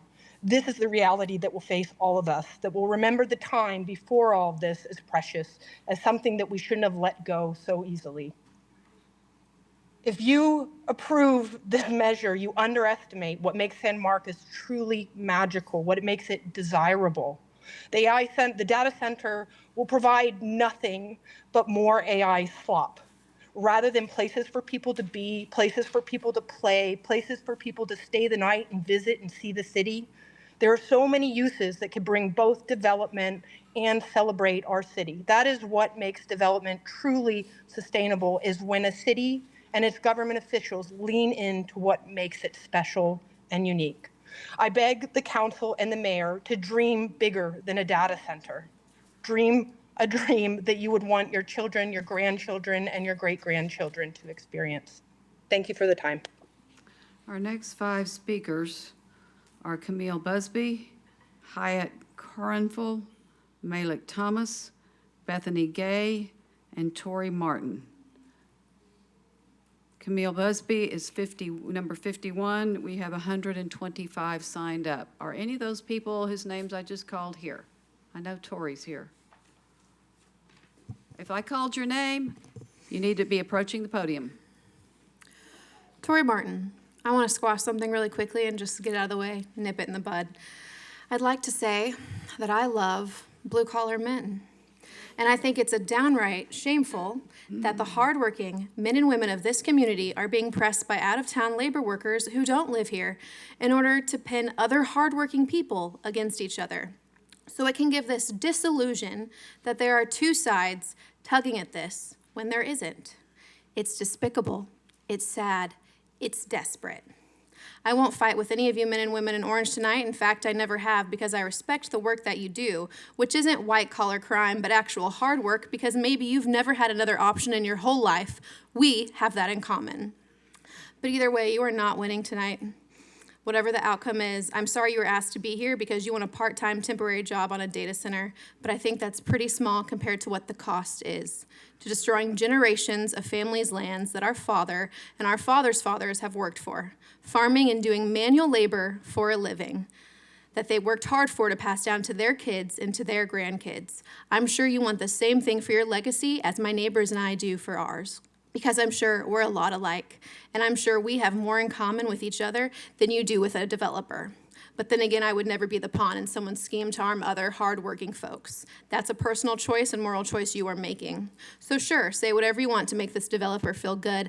That's why you're here for, right? So this whole pinning regular labor workers against regular citizens is disgusting. It's shameful, and I think us hardworking folks are better than that. At least I am. And I think it shows how low people are willing to go in this room, and I see through it, and I think we all do. It's disgusting, and it's wrong, and I want it to stop. Like I said, I want you to know I don't dislike you. I love blue-collar men. In fact, I have to be one pretty much every day of my life running a ranch. That's all for now. Thank you. Our next speaker, okay, let me see, is Camille Busby, Hyatt Coramful, who I think is online, Malik Thomas, and Bethany Gay. Are the ones that were going to be online? Okay, so Camille Busby, go to Hyatt.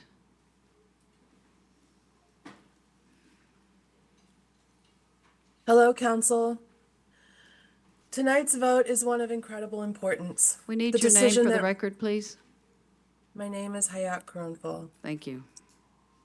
The decision that rests in your hands is one that sets a precedent. It sends a message to a community that it protects and preserves our quality of life and honors the countless voices that have spoken out for the last year, or it disregards science, facts, and the input of the people in favor of a speculative and false promises of potential financial gain. What is financial gain without quality of life? What is money without water? What is money without a place to call home? Our citizens have come together to speak on the many points that prove why a vote against this data center is necessary. Water, power, air quality, infrastructure, the spirit of this place, and the sanctity of our home. You all know that we are in a severe drought. This is a historic drought. The idea of you even considering drinking water for machines is absurd. Population and water projections show we do not have enough water to meet our needs in the next 20 years. Our projections do not include data centers. A vote for a data center drives us headlong into that date. You know that citizens would be offsetting the costs of the electric supply needed to power such a complex. You know that our electric grid is not strong enough to support the energy that data centers need. The claims about jobs and careers are a falsehood. The jobs created would be only during the construction phase. After build-out, there would be very few jobs. You know that the greatest revenue brought to our town is from visitors coming to the river. What will visitors see when they come to our river and the springs have run dry? As mentioned earlier, the UN states we are now in water bankruptcy. Development, deforestation, and water use are speeding up the aridification of our planet. That means our planet is getting drier. All of these issues converge on this vote this evening. San Marcos is not the place for a data center, any data center. Take a moral stand and protect your town and constituents from the threat this project poses to our water, air, community, quality of life, and peace of mind. Take a stand for what is right. I ask you to act with courage, integrity, and bravery, to make a decision that you are proud of years from now.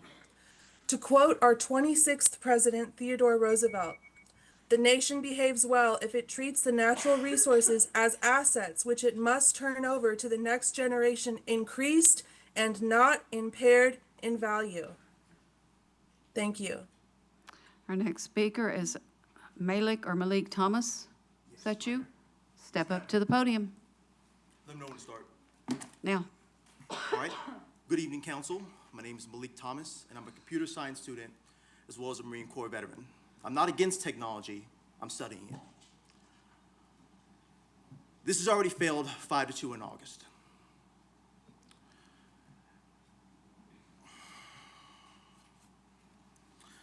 It's back again. This rezones 200 acres of conservation land to light industrial.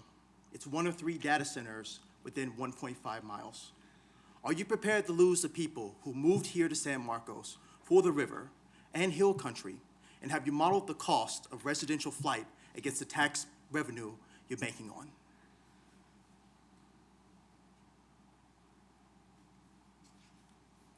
I ask this council to vote no and demand real enforceable change and transparency before any data center is approved in San Marcos. Thank you. Our next speaker is Bethany Gay, and not online. Okay, now the next speakers in this order, and that means please be moving on in here to get close to the podium. Athens Taylor, Amber Ellison, Gina Fleming, Sarah Carl, and Carmen Rumbot. Are any of those people here? Your name? Step on up.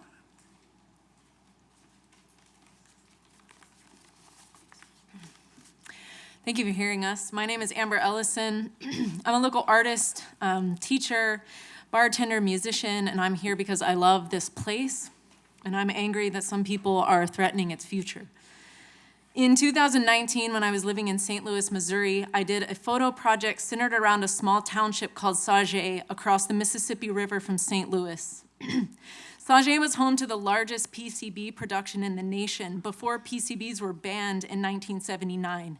If you don't know, PCBs are highly toxic synthetic chemicals that cause cancer and developmental issues in humans and wildlife. The photo project was about a creek, a portion of which runs underneath Sauget and eventually empties into the Mississippi. This creek is known today as Dead Creek. Decades of PCBs and improper waste management by companies like Monsanto caused such damage to the creek that it was declared a Superfund site by the EPA. Their investigations even documented horrifying testimonies by locals, such as seeing a faint green glow in the water at night. And the cleanup has been halted several times due to companies declaring bankruptcy.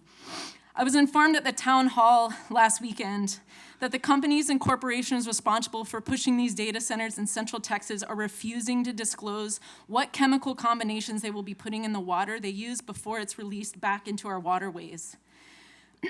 Dead Creek was once a sacred waterway that connected the Cahokia Mounds in central Illinois to the Great River, or the Mississippi. And before it was Dead Creek, it was called by indigenous nations Cahokia Creek, which loosely translated means the place where the wild geese fly. I think you can understand the connection I'm making. We are currently living next to a deeply sacred spring that has been stewarded by indigenous nations in this area for thousands of years. Spring Lake, the heart of San Marcos, is the site of their creation narrative and a source of great spiritual importance. It and all the sacred waterways in Texas deserve our protection. Our anger as a community on these issues is so intense because we first loved something very deeply.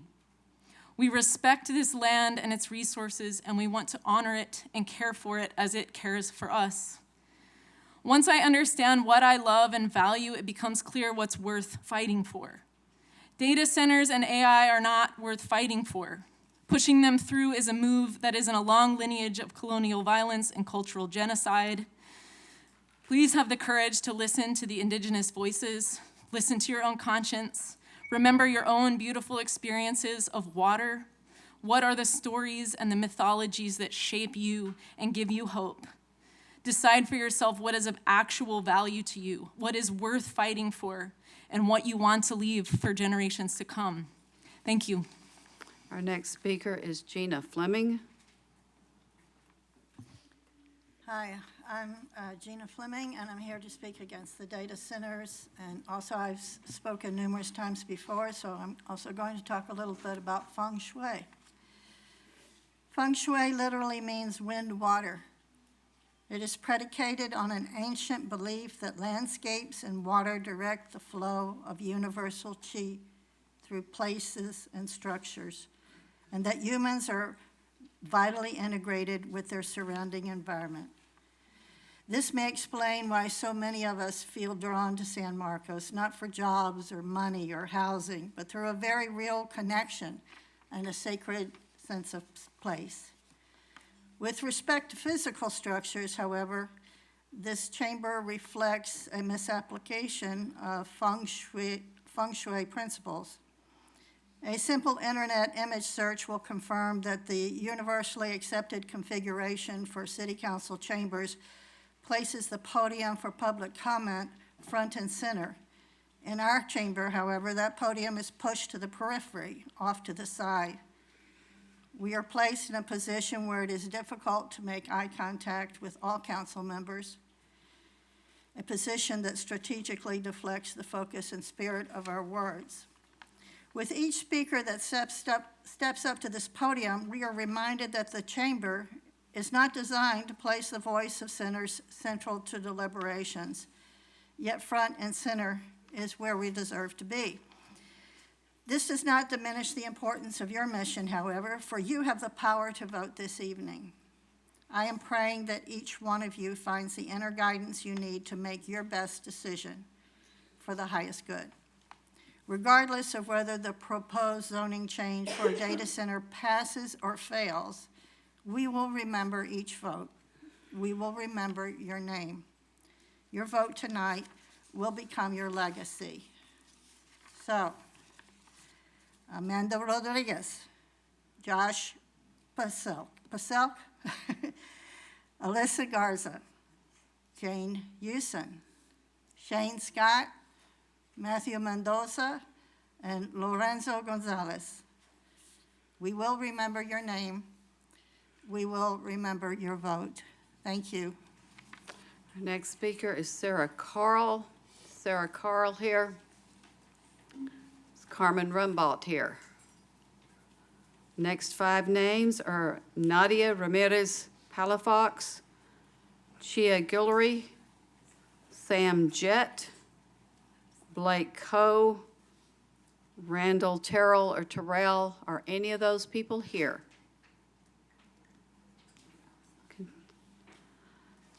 Ms. Trevino, do we have anyone who can call names outside? I don't know how many people are out there.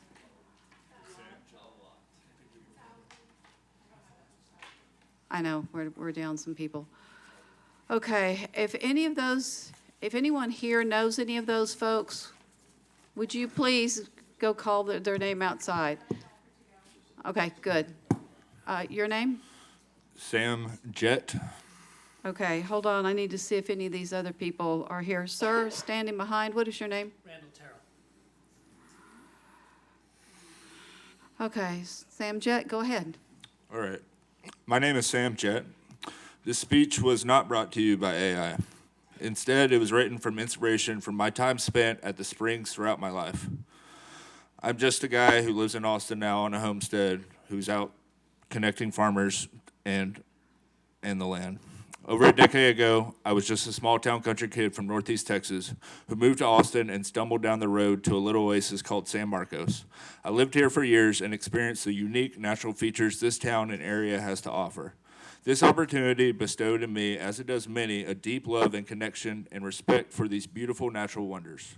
As I progressed into adult life, I am now a farmer, a land steward, an environmental activist, and a regenerative land developer, creating profitable economic businesses along the way. These examples have shown me it's possible to still get a profit through sustainable development routes. I say all this because I'm not sure I would be doing what I am today without these natural wonders that I discovered in San Marcos. And what I fear the most is that this project goes through, the data center may not be the data center that dries up the Springs. However, the 10 more data centers that will follow and come after this will definitely do that. This is not a long-term sustainable development route. My future children and their children will not have the same opportunity as many others to experience these natural wonders and be inspired to go on and create positive change in the world. I call on you today, council members, to put preservation over progress, biodiversity over dollars, and put respect and integrity at the forefront of your decision-making rather than short-term monetary gain and economic tax incentives. If you're on the council and of Hispanic heritage, I hope you know and are aware of how connected your ancestors were to lands of sacred value, like here in San Marcos. And I hope you think of them when you make your decision tonight. And if you are of Caucasian descent, I hope you remember what our ancestors did to this land in previous times, extracting resources and displacing native people. I hope you make a different decision than our ancestors. This project will cost $1.5 billion to build and stand to make billions more. I challenge the City and Development Group, if it goes through, that the development group at least donate minimum $500 million towards aquifer recharge projects in the state of Texas and this area. But what would be better is $1.5 billion matched, because what y'all stand to make, I want y'all put y'all's money where your mouth is, because you're literally taking water out of our mouth. And I want to thank everyone for their time today, most of all, everyone outside and everyone who couldn't be here today. I want to leave you with this thought. We already live or have lived and have visited San Marcos in our lifetime. So in turn, we are the richest people in the world. Rich in our culture, that's a heartbeat is the sacred springs and the beautiful Central Texas landscapes. That's what we're rich in. And we don't need the data centers' money, And your time is up. and we need our next generations to be able to enjoy the same Sir, your San time Marcos. is up. Thank you. Our next speaker is, what is your name? I'm Blake Coe. You are next. All right. I don't really have anything prepared. I just want to reiterate that this data center does not bring any benefit to the community. It takes away a lot of the benefit of this community to begin with. Our waters are sacred. People come and stay because of the river. And if you continue to let these corporations come in and just suck all the water up, then there will be no heart left in San Marcos. And I just really want to reiterate that even though we're talking about this one data center, this is not the only one, and that the fight will continue on no matter what happens tonight. And so, regardless of all that has happened so far, this is an election year, and and seeing all of the people out there, all of the support that you're going to lose if you vote yes on this, just consider that. Thank you. Our next speaker is Randall. Terrell. Thank you. Yes, ma'am. I'm going to depart a little bit at first from my prepared remarks, and I got to tell you, I am giddy with excitement at the moment. I have never seen a group of people as fired up and moved on a single subject in my entire political career. And I got to tell you, I've been waiting for it for decades. That we are at a moment in history that transcends this council meeting. I am seeing it all over San Marcos. I'm seeing it in Austin. I'm seeing it in small towns in north central Texas. Quite frankly, people are pissed, and they're in a guaranteed throw the bums out, and we want to make the world a better place. I have never seen it before in my life. My name is Randall Terrell. I live in San Marcos. I'm a father, a husband, a lawyer, a business owner, and a policy wonk. I oppose the approval of the data center. I speak on behalf of myself and my family. I was wondering today if data centers are being welcomed so warmly because most people in the U.S. have no real idea or experience of what it means to live with serious drought. Droughts are by no means uncommon in Texas. It's what we do. Since my grandfather started in the Southwest Texas Normal School about 1918 in this town, there have been 7, now 8 serious droughts in this state, and I'm living through my 4th one. I've seen what droughts do to land, to crops, to people, to businesses, and to wildlife. I've known friends and family who have lost farms, lost cattle, lost jobs, closed businesses, and families that have moved away all due to drought. I've lived with limits on toilet flushing and showers, and even rationing of drinking water. Droughts can be very, very ugly things. I encourage you to imagine what San Martians will think of the data centers if we get anywhere near that desperate here. I imagine most of us are unfamiliar with how bad droughts can be because after the Dust Bowl and the drought of the 1950s, Texas invested heavily in infrastructure and dams to control floods, provide water during droughts, and allow for significant economic development. Guess what? It worked. In fact, it worked so well that we've been spoiled. We've pumped seemingly infinite groundwater to exhaustion, drained our lakes almost dry, and forgotten what a bitch Mother Nature can be. Drought became an abstract problem for farmers. The rest of us lived in the cities where water wasn't such a big deal. In our headlong lust for growth, we have used up all the spare capacity that the investments of last century provided. The reality is that we are in a historic water crisis. We've run out of slack. We have no plan on how to move forward from here. San Marcos and Edwards Aquifer have been in stage 3 drought for over a year. Class A, B, and C wells are already 100% constrained. Edwards Aquifer, I believe, has just moved to a stage 4 drought, or they will shortly. San Marcos doesn't even have a stage 4 drought. We're at max. There is literally no city policy on what to do And if things get your time worse. is up. Your time is up. I'm sorry. Thank you very much. Our next speakers are Daya Seifert, Jessica Bunting, Casey Baker, Eli Doyle, Rocco Moses. Are any of those your name? Jessica Bunting. Yes, come on up. Hello, my name is Jessica Bunting, and I've been a homeowner in San Marcos for almost 20 years. In that time, we've seen exponential growth in the area. Last year, San Marcos City Utilities presented you all with projections regarding our water usage versus our natural resources. They highlighted the potential for our region to essentially run out of water by 2047, without calculating the 4 proposed data centers within San Marcos city limits. Currently, San Marcos receives water from Canyon Lake and the Edwards Aquifer, with contracts to connect to the Carrizo-Wilcox Aquifer, all of which are at significant and even historic lows. The corporate entities pushing these data centers provide documentation claiming their updated systems will only use 75,000 gallons of water per day. According to the EPA, one citizen uses an average of 82 gallons of water per day. That equates to one data center using the same amount of water in a day that 915 San Marcos residents will use in that same day. One person's water consumption over 2.5 years is the same as 1 day of data center water usage. We do not have the natural resources to accommodate these developments. If these centers move forward, we are setting ourselves and future generations up for failure.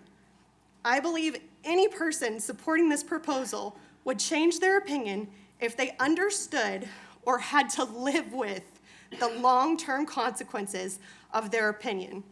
If you are here to represent our community members, then you need to do what is in the best interest for our community and protect our natural resources and our environment.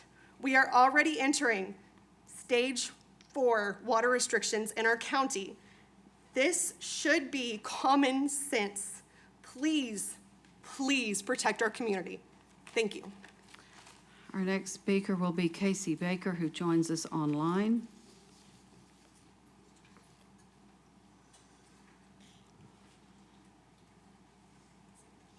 Casey Baker, are you ready? I am. The video's been disabled, it says, but if I'm okay without it, I can go without it. My name is... Start right now, there we yes. go. Perfect. My name is Casey Baker. I am a resident here in San Marcos, Texas, and I am here to speak against the data center.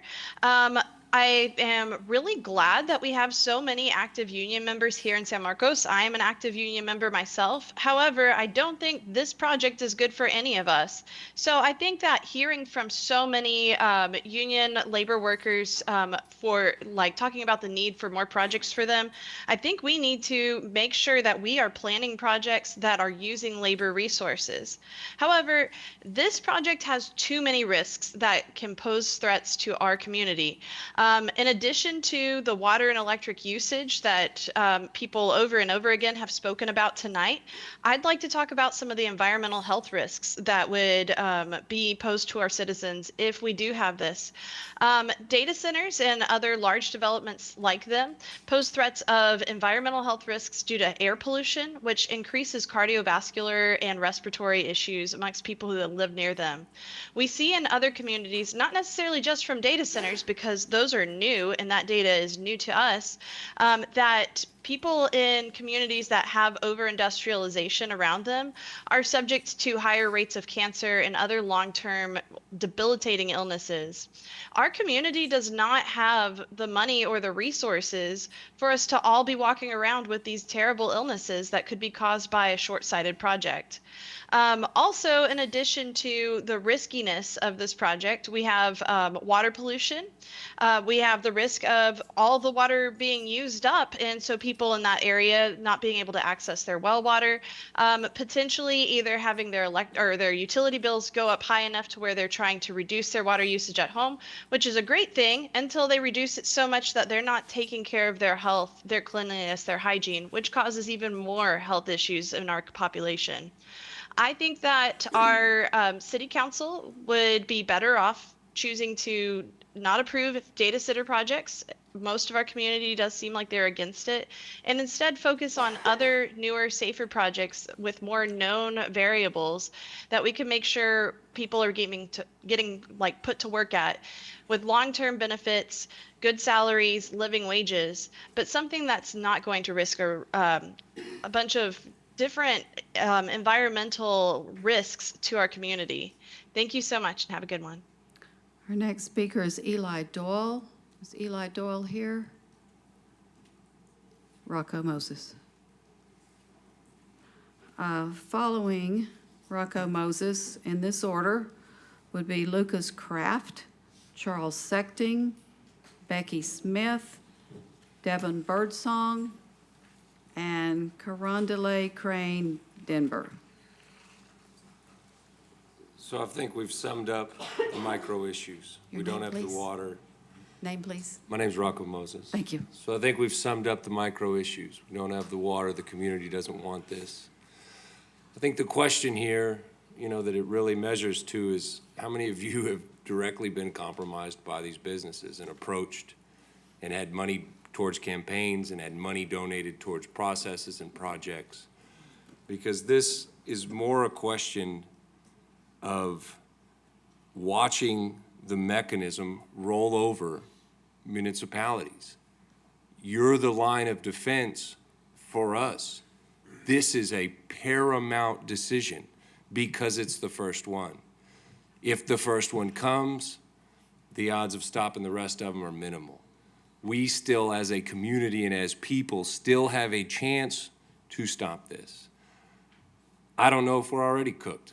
I don't know how many of you have been compromised by these people, because whenever they make donations and follow the lines that they have in many, many situations across the country, there's many accounts post-hence of these data centers putting council members in place. Putting council members in place so that they're supportive of these projects. Is that any of you? Is that the situation? Because to look at this process of this much of an outpouring from the community, the only people in support of these projects are people that are fiscally tied to them. All of the union labor can be directed in other measures. We're not saying not business. We're not saying not large tax revenues. But these data centers represent something entirely different that once they're in place, we cannot turn away from them, because you can't stop the usage. You can't stop the power draw. You can't stop the water draw, all of these other myriad of issues. So, again, I don't know if I'm wasting my energy talking to you, but I pray that I'm not.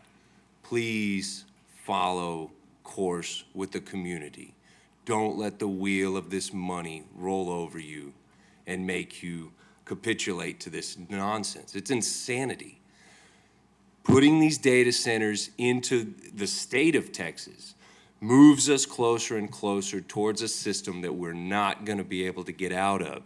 You have to lens up and see this as a citizen that's aware that they're coming in a flood across the country.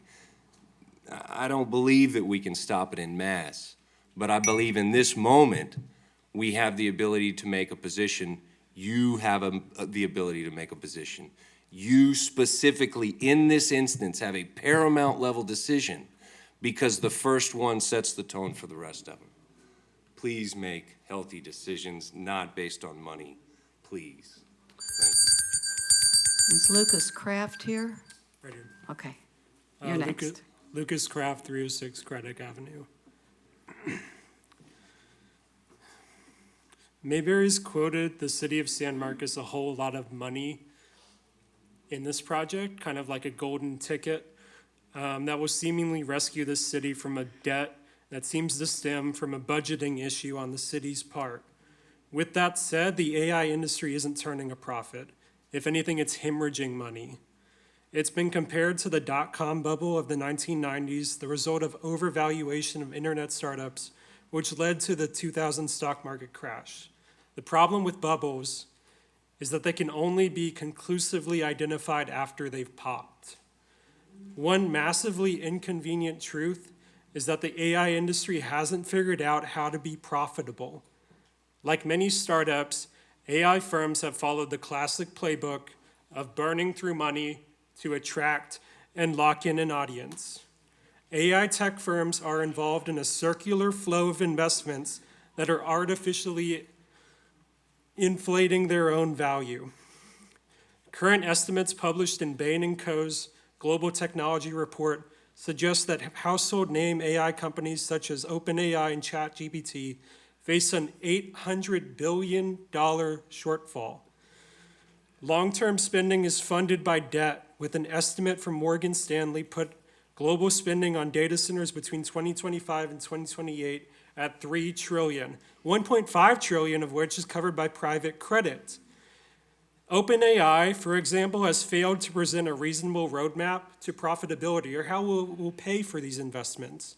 In November 2025, OpenAI said it expected to report annual losses through 2028, including $74 billion in operating losses in 2028 alone.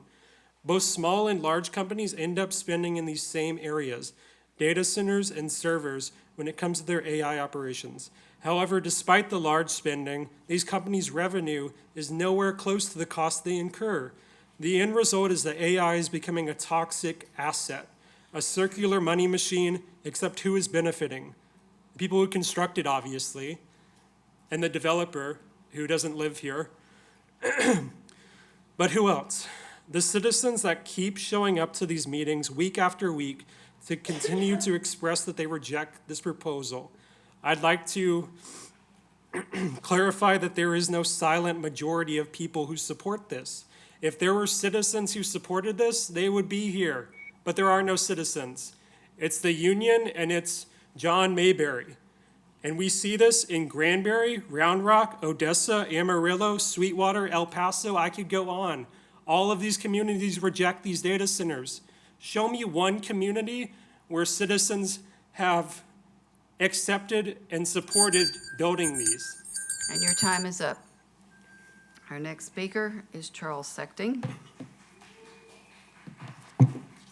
I brought all my kids up here tonight. Teasing. Charles Sechting. First of all, thank you, Madam Mayor and Council, for being here, for doing the job you do, for the great wages you get paid. And I want to say this before I go any further. To you members of the union out there, I'm a former chairman of the Texas Democratic Party. I worked hand in glove with the AFL-CIO all the time I was chair. No one has anything against the union. This is our community, which we live in, which we think deserves to be protected. And, you know, all the things I was going to say, I got about 6 pages of single words. They don't really mean anything. I got to thinking about the movie Ghostbusters, the old original Ghostbusters, 1984, when Lenny, the mayor, is talking to Dr. Vakeman, and the Archbishop is there, and he says, Dr. Vakeman does, but if I'm right, and we can stop this thing, Lenny, you will have saved the lives of millions of registered voters. Let's look at this thing from 5,000 feet. Nobody wants it. Nobody thinks we need it. And I'm sorry, Mr. Mayberry, you probably have sunk a whole bunch of money in this, but it's just not right for our community. You'll be gone. You grew up in Dallas, you live in Austin, you won't be a part of our community, and this project will not be part of our community. And to the council, y'all ran, and I know this Brighter Days San Marcos thing threw some money some of your different directions. I'm not saying that has anything to do with it. What I'm saying, it has to do with the fact that right now, our river has got very limited resources. Our water, if you haven't tried a water case, which I have, a recent one, you have to understand the aquifer, this most highly regulated aquifer in the United States of America, is fragile right now. It's hanging on. And of course they say, well, we'll buy some water from this one, who'll trade some water with that one. That doesn't work out when you don't have water. Someone talked about wanting their children to have the opportunity to go to the dentist or something. I'm going, like, what are you going to brush your teeth with? If you don't have water, you cannot brush your teeth. You know, let's look at this thing simply. This is your legacy. This is a book by Ron Coley, one of the best books written on the fountains of St. Mark. Great book. I'm giving it to the city. I've given away a couple of hundred of them. I like it a lot. Let me explain to you something. Your legacy is either going to be that you dumped the city in the drain, or you saved the springs. You saved our water. You saved our community. I know a little bit about this. As I told you last time I was here, my family went out there in 1850, 2 miles from this facility where they want to put it. Been there, or was there, not there any longer. Do what's right, do what's good for the community. You got 1,000 people probably outside that are telling you they want you to vote no, and they will vote, and they'll remember what Lenny said, or what Dr. Bakeman said to Lenny. Thanks a lot. Our next speaker. And I'm gonna leave early if you don't To mind. the audience, please remember what we talked about earlier. Thank you. Your name? Becky Smith. You're next. So I am standing here to appeal to your humanity, your ethics, your conscience. Y'all know the facts. You know the environmental costs of these data centers. You know how much water they consume. And you know that we, the people, simply do not trust the promises being made by the data centers. This isn't just about infrastructure. It's about whether this council truly listens to the people it represents. Show us that you care about your citizens. Show us that you care about our future. Show us that this local government is not just another example of decisions made behind closed doors while residents are ignored. As the world feels like it's burning down around us, you are threatening to take our water. I'll be honest, after the vote on the Woods apartment complex back in 2013, I gave up. I sat in this room and I listened after person spoke against building in a floodplain. No one spoke in favor. My roommate spoke right here. She said, you put a massive structure in a floodplain, this structure might not flood, but everything around it will. And 2 years later, that happened. Your resident told you, you did not listen, and it happened. I threw in the towel that night. I was done. But things are changing now. We are changing. I'm changing. We are no longer staying comfortable and quiet. We are organizing and we are speaking up. We are angry because we are scared and we feel unsafe. We are no longer staying. These data centers are not the answer. Give us hope. Show us that this system is not entirely broken. Show us that public comment is not just a formality. Show us that when residents overwhelmingly speak, you listen. We are San Martians, and we care deeply about this place. We care about our river. We are the river. Vote for this and look into the future for once, far down into the future, when we have no water. I will remember your names. And I will remind you that this is happening because of you and your vote. And for that future person, if you do vote for this, I wish you shame and guilt. But please prove that you are listening. Prove that you care. Vote against data centers. Vote for our water, our environment, and our future and our river. Show us you care. Please. Our next audience. I need to call names and they won't be able to hear their name if you're applauding. Our next speakers are Devin Birdsong, Carondelet Crane Denver. Following them will be Brandon Oles, Linda Rodriguez, Maxfield Baker, Matthew Reed, and Michael Hernandez. Your name? My name is Devin Birdsong. You're next. And I have agonized over the past 2 weeks about what kind of speech I could bring to sway you.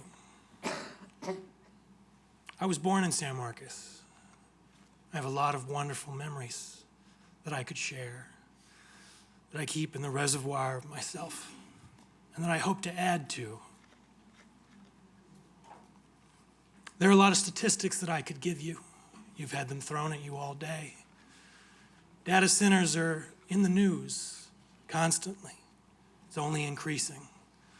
We still have no idea entirely what their effects will be. We're just beginning to understand. I could come to you with a lot of emotion, and I'm not here to speak against anyone being emotional in this room.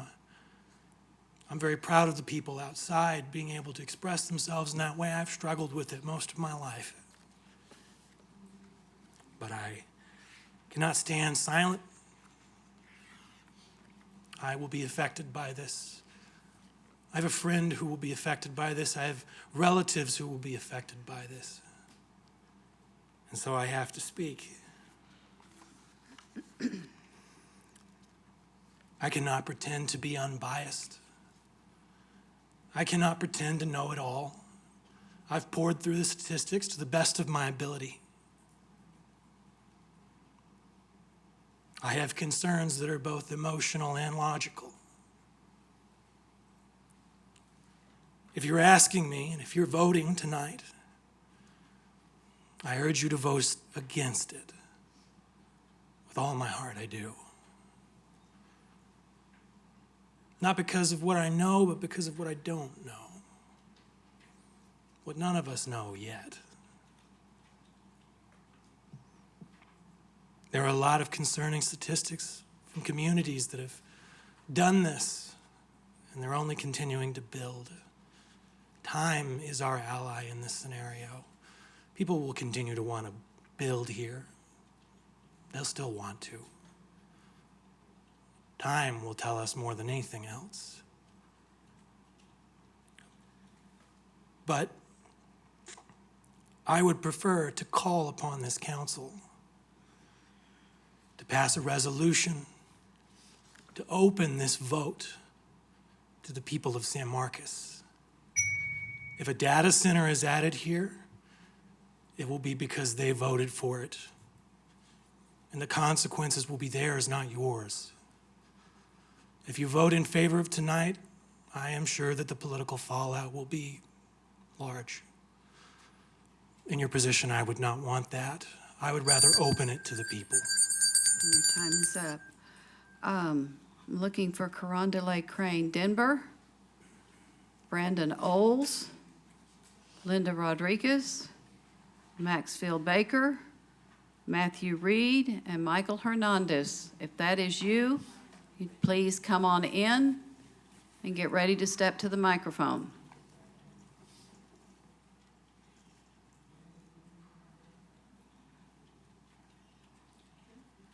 Okay. Y'all's names? I'm Lydia Rodriguez. Okay. And you signed up today? Yes, ma'am, it's under Linda. Okay, should be Lydia. Okay, and the other lady? Your name? She's not. Okay, all right. Well, Brandon Oles, and then it will be you, ma'am. Okay. Good evening, Madam Mayor, ladies and gentlemen of the council. My name is Brandon Oles, and before I say anything else this evening, understand, I'd like to say that I am grateful for your patience.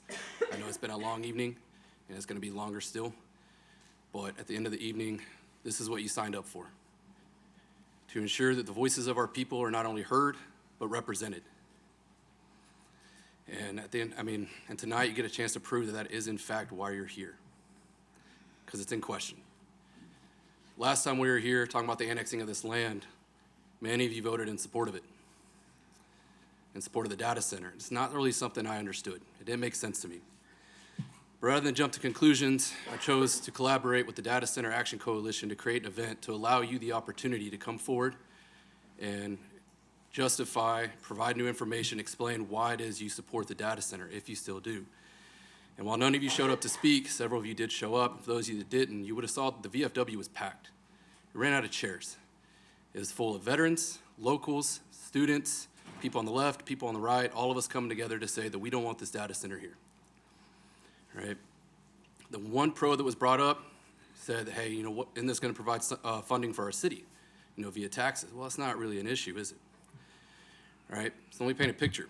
San Antonio's pushing north, Austin's pushing south. New Braunfels is blowing up, Kyle's blowing up. San Marcos is next. We are on the verge of the single largest population development boom this city has ever seen, which is why when development wants to come here, we ask a very simple question. If we allow you to build here, tomorrow, will San Marcos still be a place we are proud to call home? And this data center is not that.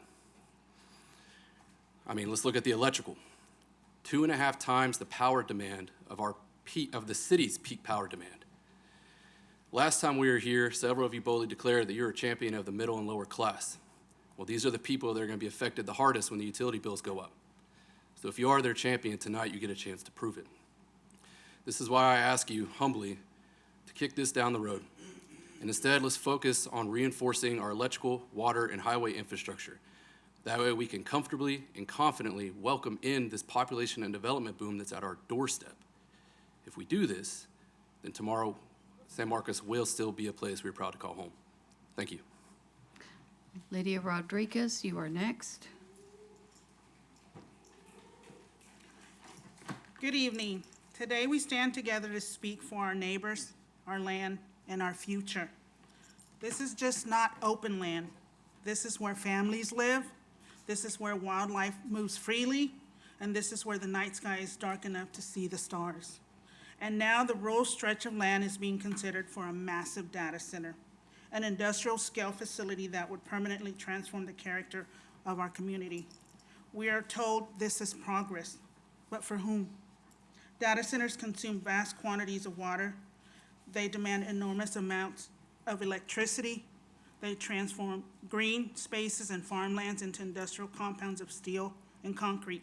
They introduce constant mechanical noise, heavy construction traffic, long-term industrial infrastructure into places that were never designed for it. This area is not a commercial corridor. It is not an industrial park. It is a rural community. Our roads were not built for constant heavy truck traffic. Our water supply was not designed for such massive data centers. Our power grid is already faces strain during extreme Texas heat. And once farmland and open spaces are paved over and concreted, we can't get them back. We deserve better. We're asking our local leaders to pause, to listen, to engage honestly with residents. Our message is simple. Rural communities matter, water matters, people matter, land matters, our future matters, our families matter. It's all worth protecting. Gracias y buenas noches. Let's see, next is Maxfield Baker, but I'm looking for Matthew Reed, Michael Hernandez. The next 5 will be Abigail Wetzel, James Nelson, Trevor Smith, Danielle Gay, and Katie Nichols. Mr. Baker. Hey, it's me. I'm Maxfield Baker. That's right. Isn't this cute? It's like a glass bottom boat tour out there. I love it. Yes, so a lot of questions have been asked tonight. Do these restrictive covenants apply to the generators? Does the sound restrictions and all those things apply? As they've said, water usage, generators require water, they require oil, they make smells and gas. And if they do apply, staff has said, yes, we can enforce these, but they have not walked you through how they would go about enforcing those. Have you all gotten clarification from ERCOT? There seems to be a big question mark, one that we as a municipality should have some authority to get an answer from, and either council has not directed staff to do that or staff has not taken it upon themselves in preparing the packet as they've spent a lot of time focusing on the financials of this to reach out to ERCOT directly. If that has happened, we haven't heard about it as a community, why not? For everybody out there that's wondering, like, what do we do if this fins up or what have you? Well, we run for office. We serve on boards. I do feel some sympathy for council because this has kind of been put in our laps by powers outside of us, all the way from the top. The state level incentives to build these data centers, the federal Trump administration that is now defanging the EPA that we would theoretically rely on to back us in an injunction about, violating some of these restrictive covenants. So it's, there's a lot. There's a whole lot. And there's a whole lot of unknown stuff. And I feel like if you're worried about just like tax revenue, this isn't the answer to that, right? We've seen these big promises like the Best Buy data center that many of you rightly so supported at the time, that then got taken out from underneath us by the state legislature. And the very real threat of that happening in this data center field is very real, right? Of whether that's through, different tax incentives that get levied by the state, or, kind of permissions that they receive to avoid that. So, I just want to say, if you vote yes on this, I hope that you are not the person that is appointed later on to the ARWA board, because that is the Area Regional Water Association, and I don't think that you would have a good voice representing our water concerns if you're willing to vote for this data center as well. Last little plug, I run a San Marcos Civics Club. We meet the fourth Monday of every month at Tantra from 6:30 to 8:30. Our next meeting is this coming Monday. If you all are interested in doing this kind of stuff more regularly, having some fun out on the court or out in the lawn here, let's do that. Let's bring civic engagement back to City Hall. Thank you. Matthew Reed, Michael Hernandez. Michael Hernandez. I'm going to be quick, but first off, I wanted to thank all of you for being here yet again into what's going to be a very late evening, and I also wanted to thank all of you who are actually paying attention and giving us eye contact when we're speaking, as to some who are not, who are just on their phones texting. If you want respect from us, you have to show us the same respect. Secondly, three people. Out of everybody that's here, labor union exclusive, there's 3 people that have come up here in support of the data center. And yes, I'm keeping count. 2 of them are the developer and his lawyer, who do not live in Austin. The other gentleman, don't know, but he seems like a resident. But 3. Madam Mayor, you said you don't know how many people are outside. The next time we recess, I would invite you to just go outside and see how many people are out there fighting for this to not be a part of the city. It's insane. Like, I've never seen that many people at any of the meetings that I've been to over the last year with the same people that keep showing up. Lastly, during planning and zoning, I'm not going to go into like all of the water and everything that you've already heard, but during planning and zoning, Mr. Agnew stated, in light industrial, the number of jobs that is required by the city of San Marcos is 8 to 15 jobs per acre. So at 200 acres, that's 1,600 to 3,000 jobs once it's completed. What are we looking at? 50, 75? I don't know, but that does not add up. Again, thank you. A lot of us are tired. We've been coming to these for over a year now, and I know you guys are tired, and I know it's going to be late. So let's put this data center to bed so that we can all get to bed. Thanks. Abigail Wetzel.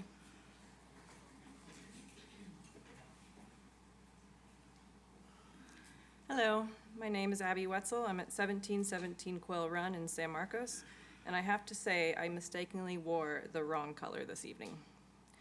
I live 6 miles from where there are 4 proposed data centers. I've spoken at almost every meeting, including planning and zoning meetings. I oppose the building of all the data centers in San Marcos, and I urge you to vote no against the necessary zoning changes for the Mayberry Data Center. At the last planning and zoning meeting, Mr. Mayberry brought in a bunch of the folks from the labor union, who also appear to be here this evening, and these people are not from San Marcos or Hays County. They don't live here.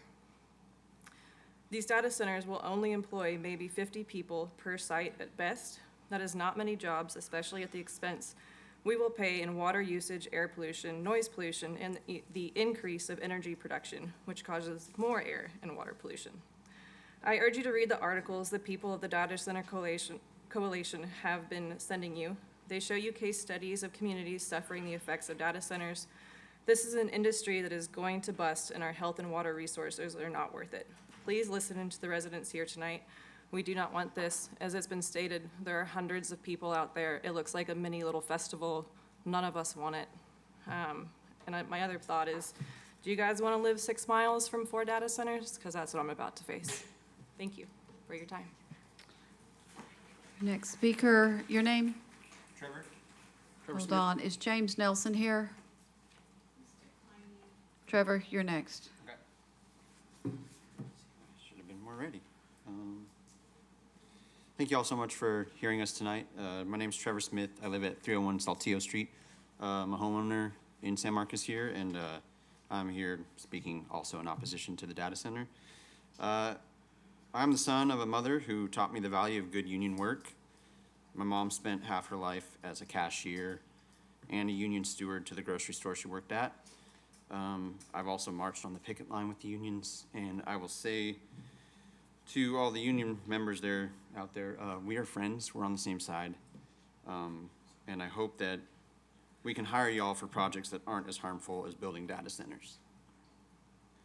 My primary concerns are the significant impacts that the development of data centers would have on our power grid, water supply, air quality. A 375 megawatt data center like Highland or SM1 would consume roughly, I've heard, 2 to 5 times the power of San Marcos' entirety.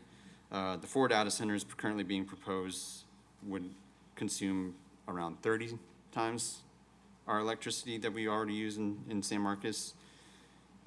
Water usage is also another critical issue. According to the Houston Advanced Research Center, data centers in Texas use an estimated 793 gallons of water per megawatt hour. At that rate, a 375 megawatt facility could consume more than 7 million gallons of water per day. In the middle of a historic drought, committing that level of water to a single private development is deeply concerning.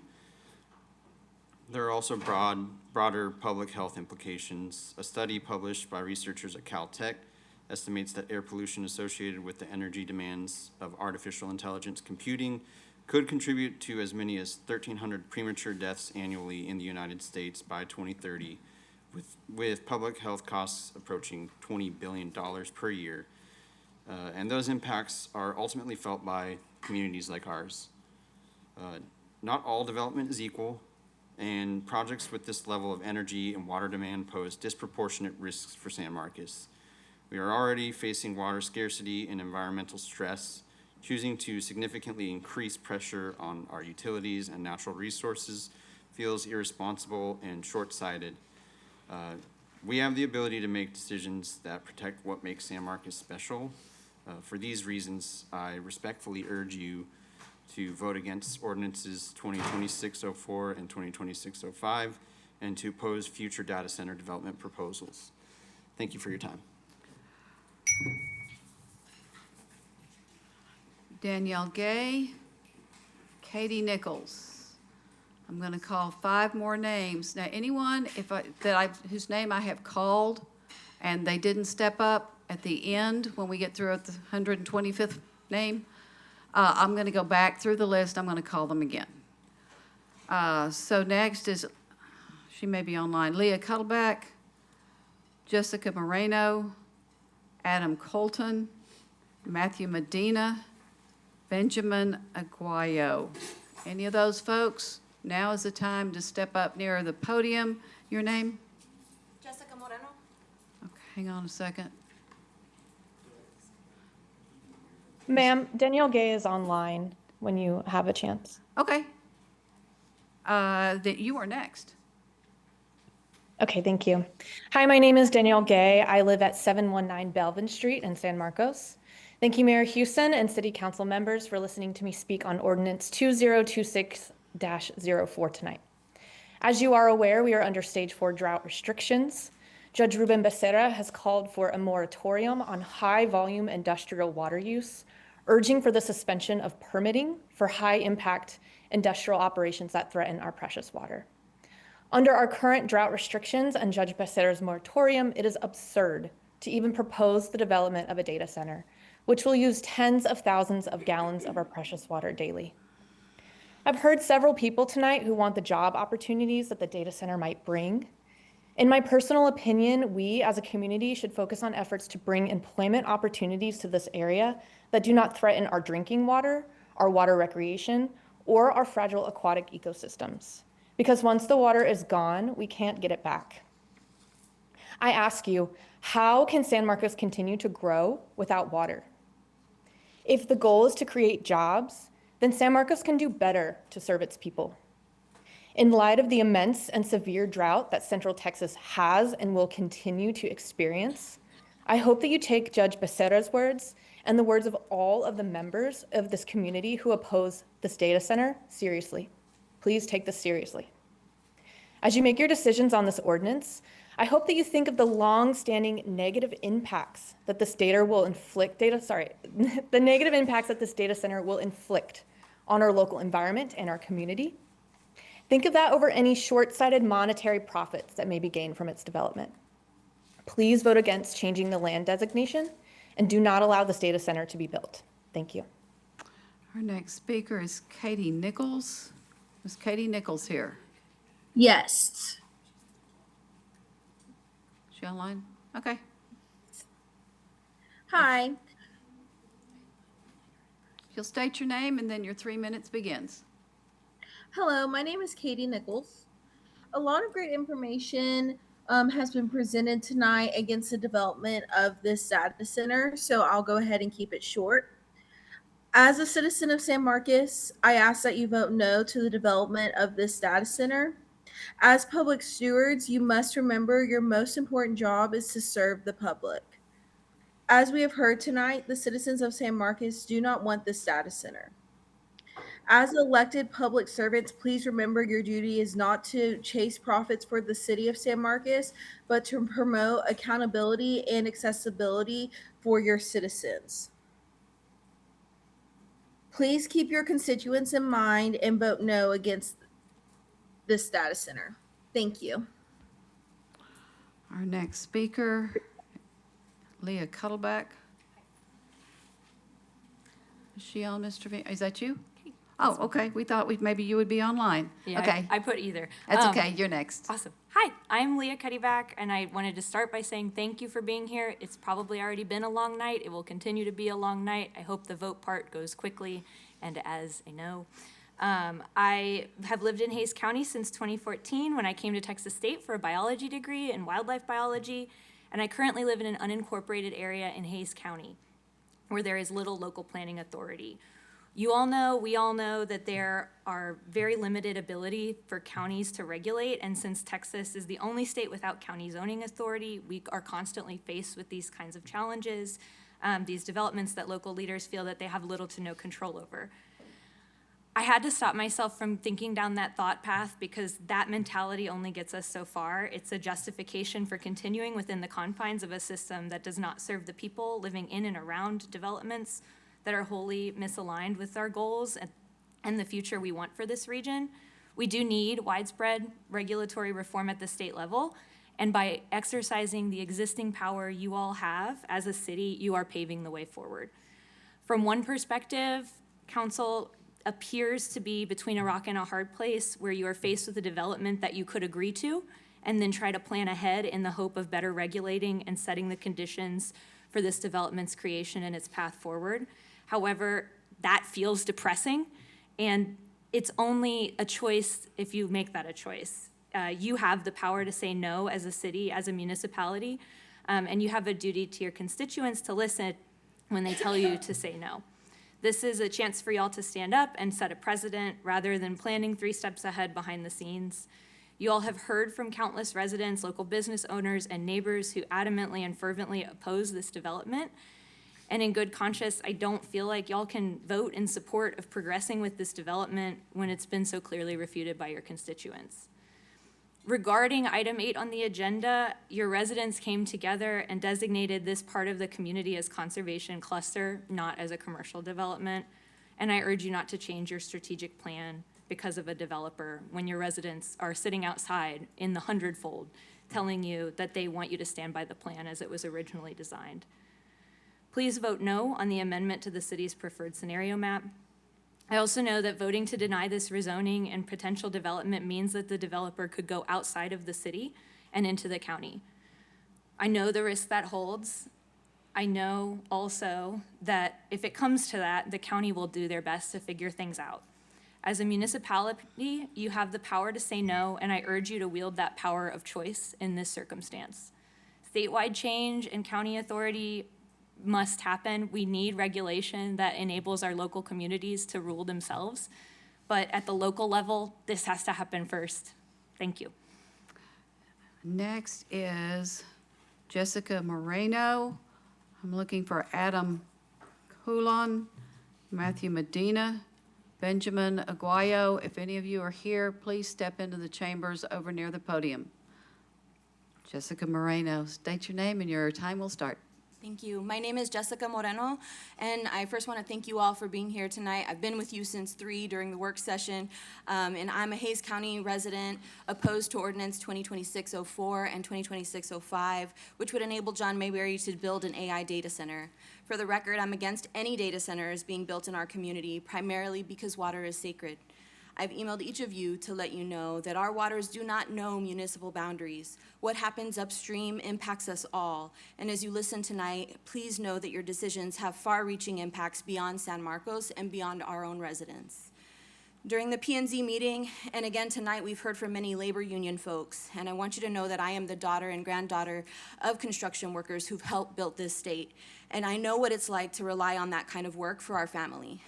I empathize with their desire to secure this work contract. I really do.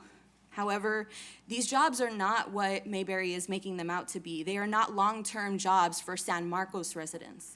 And as they've said, they'll only last between 1 to 5 years max. This data center will be here much longer, and so will its impacts. This is not a good return on investment if it leaves the city of San Marcos dry. What will families, including the labor union families, have left when the water's gone and the center has already been built? This is exploitative, and it only benefits Mayberry and the developer's bottom dollar, not our city. With due respect to our out-of-town guests who are here tonight, the council should really be paying attention to what's happening outside of these walls. I had a moment to take a break, and it is alive out there. Right now, there are children out there running around, enjoying the nature of our town, playing in the city's hall lawn. There's an indigenous drum circle singing water songs outside, calling on our ancestors and all of your ancestors to help you do the right thing tonight.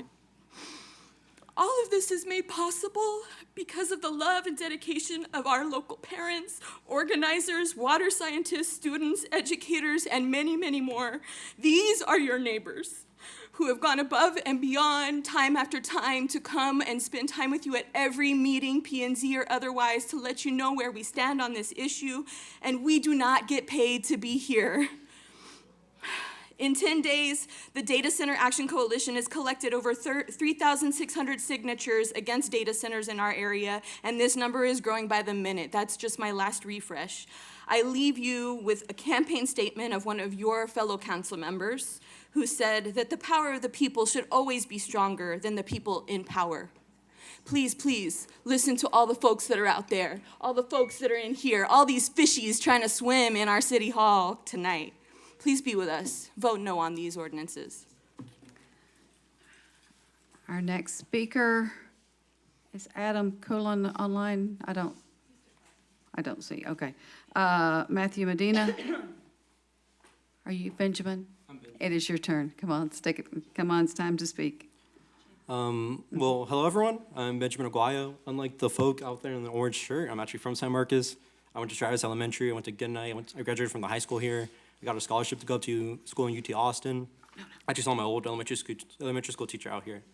And what kind of compelled me to come here and speak at this meeting was the blatant lies that were being stated about this data center. So I'm a mechanical engineer. I work with HVAC systems. I work with cooling towers. I know for a fact that there's no such thing as a closed-loop, non-evaporative system.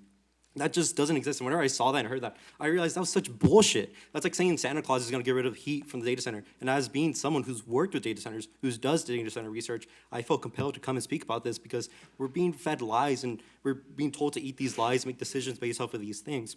Another thing, they mentioned that electrical costs won't go up because demand's going to be steady. Talk to any actual university researcher that does work directly on looking at demand profiles for data centers. There's no consensus. No one knows. That's why they're trying to rush this so they can get stuff done, they can make their top dollar and just leave. So as someone who's grown up in San Marcos, wants to stay in San Marcos, and doesn't want my family to run out of water 5 years from now, 10 years from now, I feel compelled to come and speak to you, especially as an engineer. Seeing like I don't want to bash on everyone else, but I don't think anyone else here, maybe some of the folk in the orange shirts aren't engineers.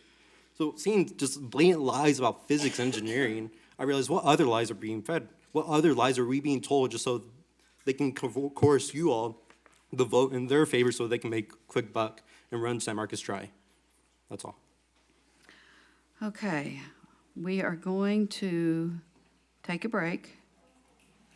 The speakers, when we get back, the first 5 will be Annette Deaver, Kat Morris, Corinna Salmon, Javier Martinez, and Natalie Bones. Those will be our first speakers. It is now 9:17. Council, please don't make me have to come find you to start again at 9:23. Yes, ma'am.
Folks in the lobby, we're going to start the meeting up again. If you will cease conversation so you can hear what's going on. Everyone in the lobby, please cease your conversations or take your conversation outside. Thank you. To repeat, our next speakers are going to be Annette Deaver. Is she online, Mr. Trevino? I don't see her. Okay, Kat Morris, Corinna Salmon, Javier Martinez, Natalie Bones. You are? Come on in.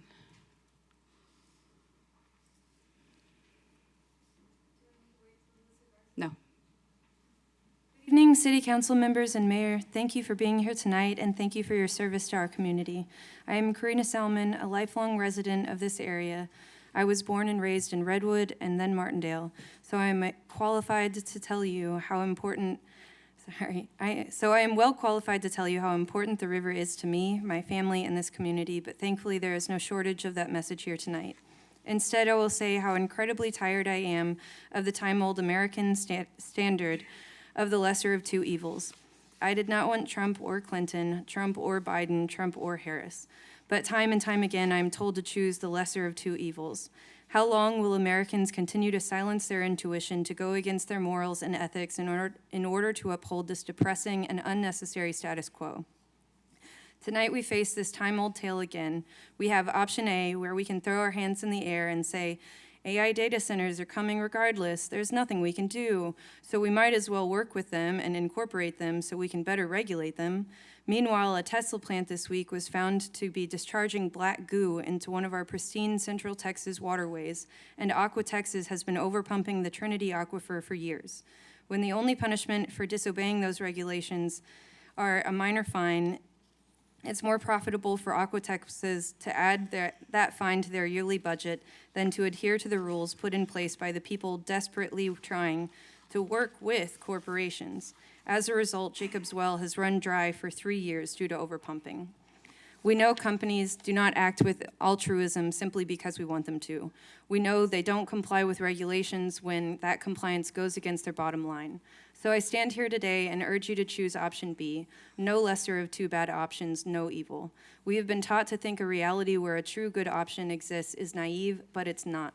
Communities across the country have been successful in shutting down AI data developments, and so can we. Stand with us tonight, hand in hand with your constituents, and send these censors the message that our answer tonight is no. Our answer tomorrow is no. And every single day after that, our answer is a resounding no. To all the AI data centers, the one here tonight, the other 3 circling, and the others who may come in the future, hear me when I say, our answer is no. You think this gathering here tonight is a thorn in your side, but just wait. We have yet to reach out to the communities in Austin, San Antonio, Canyon Lake, Seguin, and the list goes on. Because what happens here affects all 1.4 million lives on the Edwards Aquifer from Austin to San Antonio, and all those who live in communities on the San Marcos River and the Guadalupe below it, from here to the Gulf of Mexico. Together, we will never allow you to develop here. Council members, please stand with us tonight to show them every move they make, every advance they try. We as a community will block them. Tell them our answer is no. Thank you. Kat Morris. Hello. My name is Kat Morris, and I have been a resident of San Marcos for the past 9 years. I just want to start off by saying we don't have enough information on the true long-term effects of these data systems will have, and it's clear because we keep asking questions that nobody can answer. This was especially clear at last week's town hall meeting, which thank you, Mayor, for showing up, taking notes, and hearing the people's concerns. It seems we are at a fork in the road. Do we feel okay with blindly trusting that these centers are actually going to help, or should we put these operations on hold to find out and collect a better understanding on how they work and create laws that protect Texas's already dwindling natural resources? It seems there is a rush to get these built while many people remain unaware of the true environmental impact. It's not just water, but also clear-cutting forests to expand the amount of power it takes to run these things, causing imbalance in all ecosystems that inhabit each area that is cut. Not to mention the eyesore of concrete jungles that will only continue to cause Texas temperatures to rise. So City Council members, as future ancestors, are we considering the systems we are setting up for future generations today? Would we be proud of the things we said yes to? Are we truly thinking about the beauty we have in Texas and how we can preserve it by not allowing these intrusive data centers to be placed in every other city of Texas? I respectfully ask that you vote no to the expansion of data centers in San Marcos. Thank you. Our next speaker, your name? Natalie Bones. Now is a good time. Thank you. Hello, City Council members and Mayor. I'm really thankful to be here tonight and supported by community members.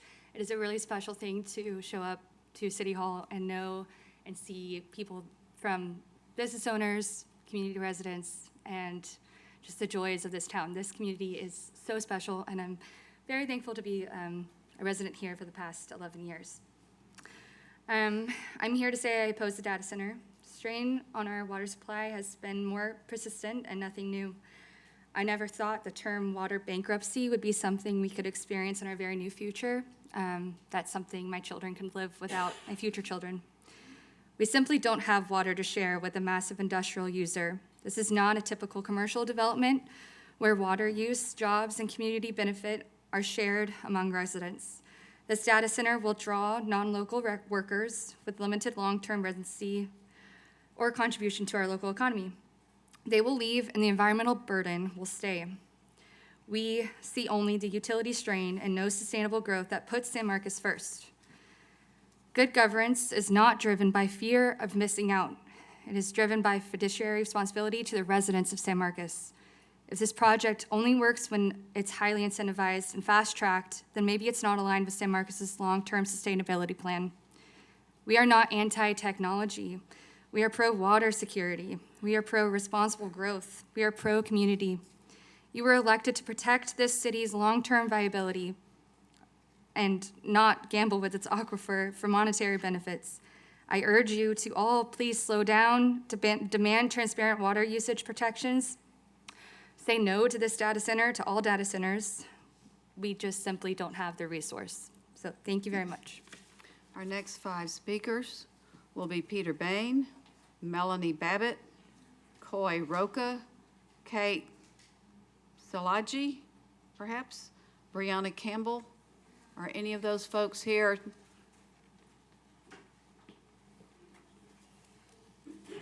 Melanie, I'm Melanie Babbitt. you're next. Everyone, council, audience, How beautiful is it? So many are here to speak from our hearts, to speak for the land. To the council, will you hear our many voices telling you that we do not want data centers? We don't want them. But we are telling you something you already know. And so, for the message to be better heard, I'm asking you, council, to take a moment of quiet, to listen to the voice within yourself, the voice that tells you right from wrong. And as you listen, can we all together, this whole room, all of the beautiful people outside, take a deep breath to connect. Go ahead, close your eyes if you're comfortable. Inhale through your belly, exhale through your mouth. You can do that on your own again. And this time as you do, council, I ask you to envision what your future of San Marcos looks like. Is it one in which the voice of the people are heard, where the voice of the people shape the landscape, one that your children would want, one that your great-great-grandparents would want, one that values natural resources for people, not AI. Ask the people, not AI, what they want, your people, our people. We don't want data centers. No one who lives here wants a data center here. Thank you for your time, council, and as you make your decision, please listen to the voices here, people who actually live here, your inner voice, the voice of your grandparents, your children, the land, and act for them, not AI. Thank you. I need to go back to Annette Deaver, who joins us online.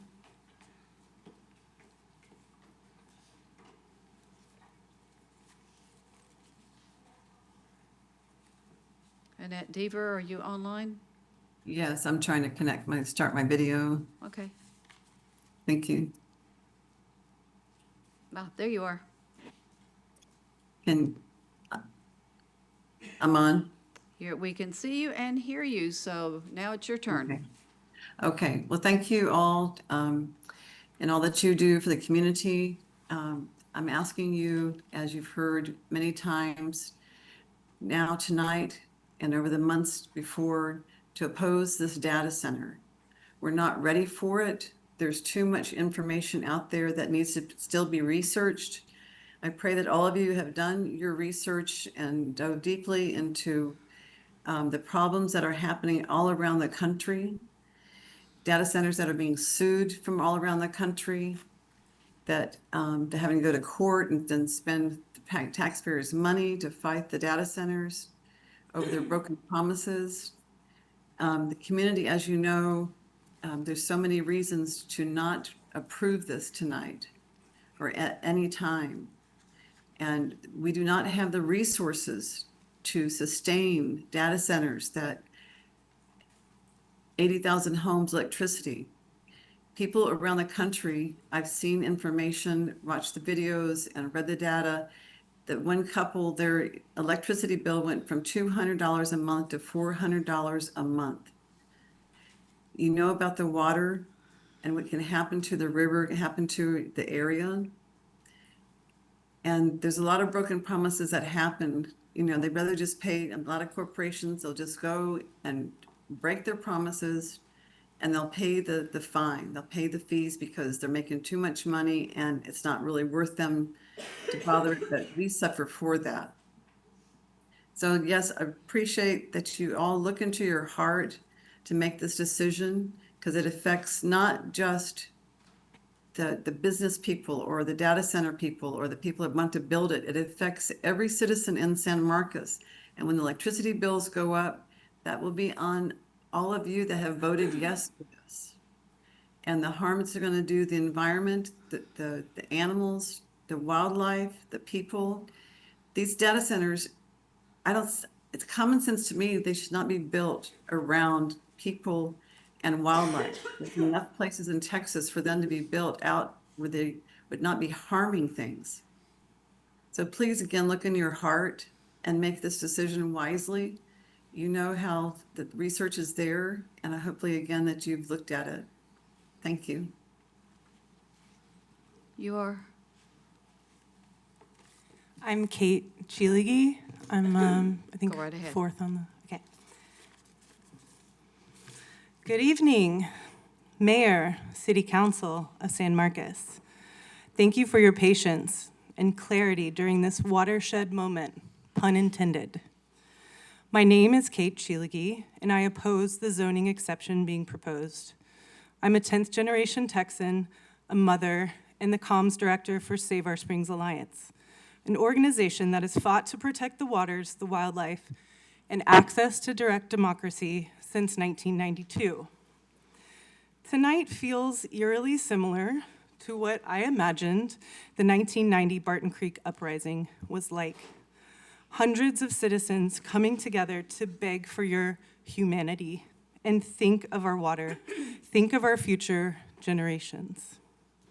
That night, the council heard the cry for longevity over a quick buck.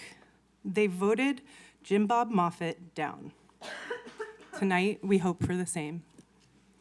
If you vote no, you acknowledge that the Carrizo-Wilcox Aquifer sits at a stage 4 drought level its utility company refuses to declare.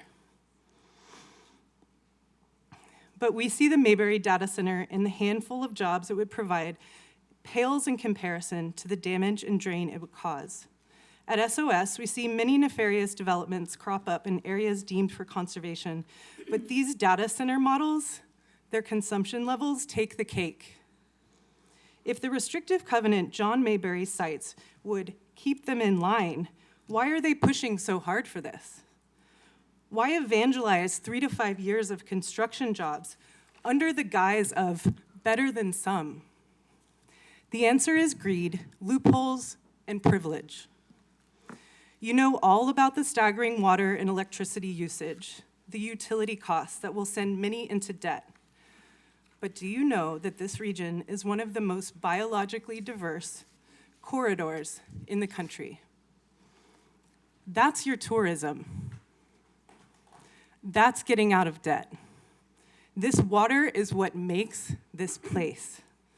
As elected officials, you have an opportunity to actively move towards a different future. Right now, people are actively looking for places, municipalities that do not welcome data centers. And what if tonight you were a trailblazer for a movement that kept San Marcos on the map, for being a magical oasis of springs, eels, cool people, Texas wild rice, tubing, and no data centers. Tonight will go down in history as the Mayberry Uprising. Please be on the right side of history. Can we count on you to say no with us? Thank you. Is Dr. Brianna Campbell in the house? Okay, I'm now calling person number 101 of 125. Here's your next 5. Brian Campbell, Amber Crayeveld, Epiphany Hodge, Jonah Stonecipher, Athena Morgan. Any of these folks here? Brianna Campbell?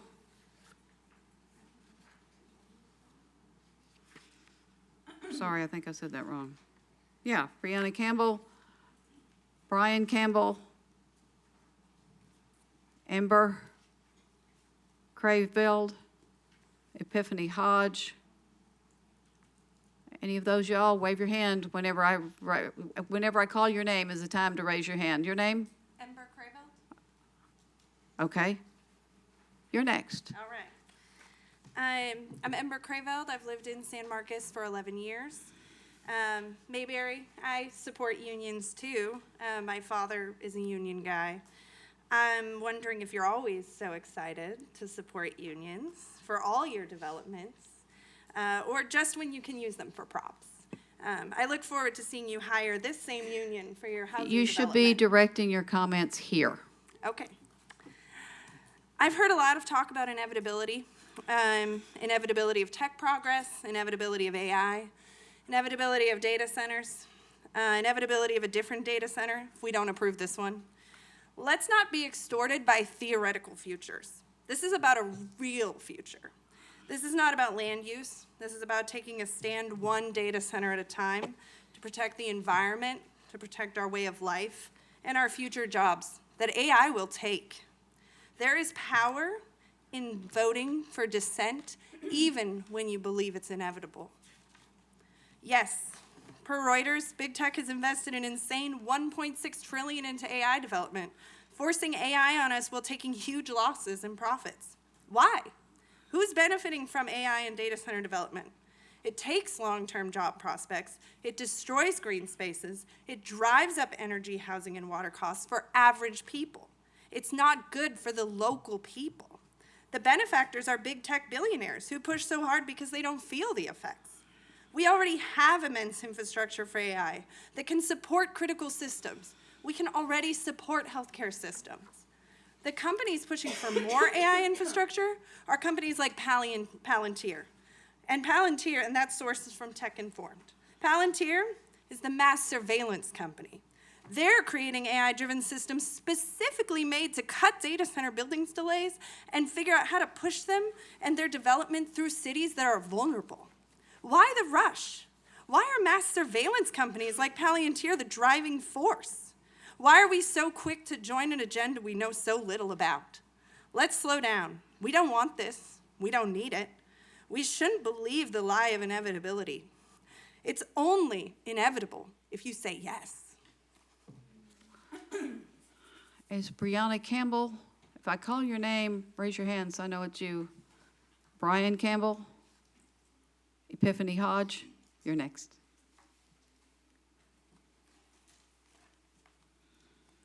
Good evening, Council. As you know, my name is Epiphany Hodge. Thank you guys for being here tonight. It's with great gratitude that I appreciate all of your attention. I have been a resident of Hays County and Guadalupe County for the last 2 years. And in that time, as minimal, at least a fourth generation Texan, for distinguishable reasons to Texas history, as you may be able to notice, of my heritage, I am here before you as a United States Air Force veteran who has lived all over the world, and as well, an Army brat. I have been to many places, and until I came here with the history of Texas, the people that live here have educated me so deeply about their passion for the environment.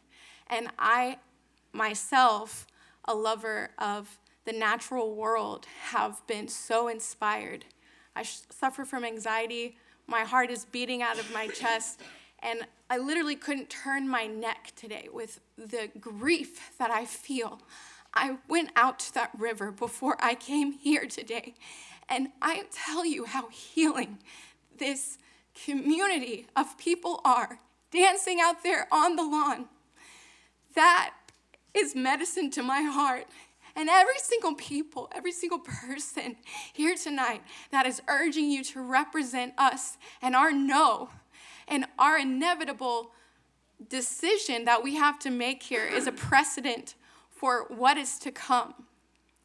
Each person here tonight knows that the decision before us is going to change the face of this community for this generation and for generations to come. This decision that we are making right now, I urge you to consider. This is not something that needs to be rushed. It is something to take in great consideration, and there is many facts before you tonight that represents that.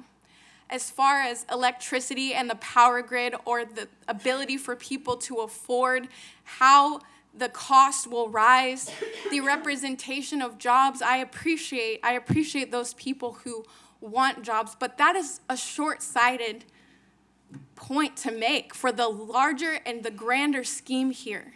I urge you to consider the people here that you are representing, that love this place, that love all of the biodiversity in this very unique space that I have learned to call home, and that has healed me, has been healing me. I want to thank you again for being here tonight and for hearing me and for listening to every single voice that is urging you to say no. please listen. Please say no to the data center. Thank you. Jonas Stonecipher? And are you Athena Morgan? Okay. After them will be Billy Ray Callahan, Tristan Godert, David Abugaber, Sonny Summers, and Maud Granados. Yes. Thank you, Council. My name is Jonas Stonecipher. I'm an ecological land steward here in the Hill Country, and I want to point out Jacob's Well over in Wimberley, which, with the action of one corrupt company, has ceased to flow. 1 year of overpumping, or many years of overpumping, really. And it's not flowing anymore. And if you go there, you'll see it. It's really sad to see. I've been here for 7 generations, my family has, and this is a place that's very dear to me. We're at the junction of 3 major ecosystems in a highly biodiverse area. And this river is our lifeblood.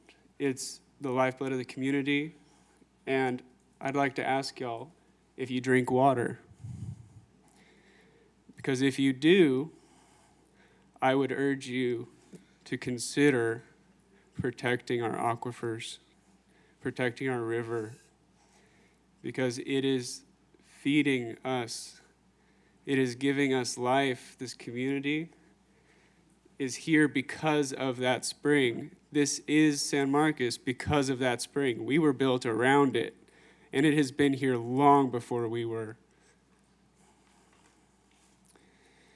I think it's very important that we consider our grandchildren and our great-grandchildren in our decision here, because that river raises people to be good people. It raised me to be a good person. It taught me how to be. And what are we sacrificing when we think of the money in the short term versus real wealth? Real wealth. It's not money. It's that river. It's the greenery around it. It's all the abundant food that it produces, healthy food, real food. And it teaches our children how to swim and play and how to share and be kind. And it teaches us how to be patient. It smooths us out. It gives us something to look at after work. It gives us water to purify our bodies. It means something. It means something bigger than words. It means more than the words we can talk about it. It means something different to everybody. But what we can all agree on is it is the most important thing about this community. It is our connection, our water. Water is what brings us together. Water is how we live. All of us. Everything. Thank you.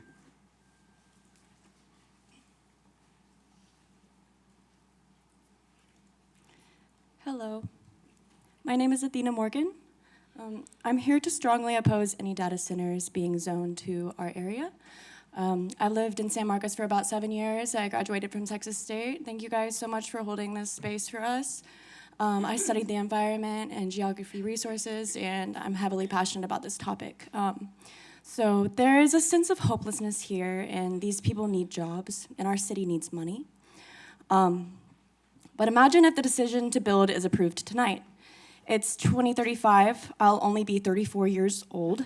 The river is almost gone. It's lined with plastic because the roots will no longer hold the soil, and we've all given up. The data center is built, and it's been here. Hearts are broken for the children my generation really wished we could have had without feeling remorse or regret, or never had because we couldn't consciously let them live here anymore. How hard it is to have compassion for people with good hearts that were deceived by lies of prosperity and happiness.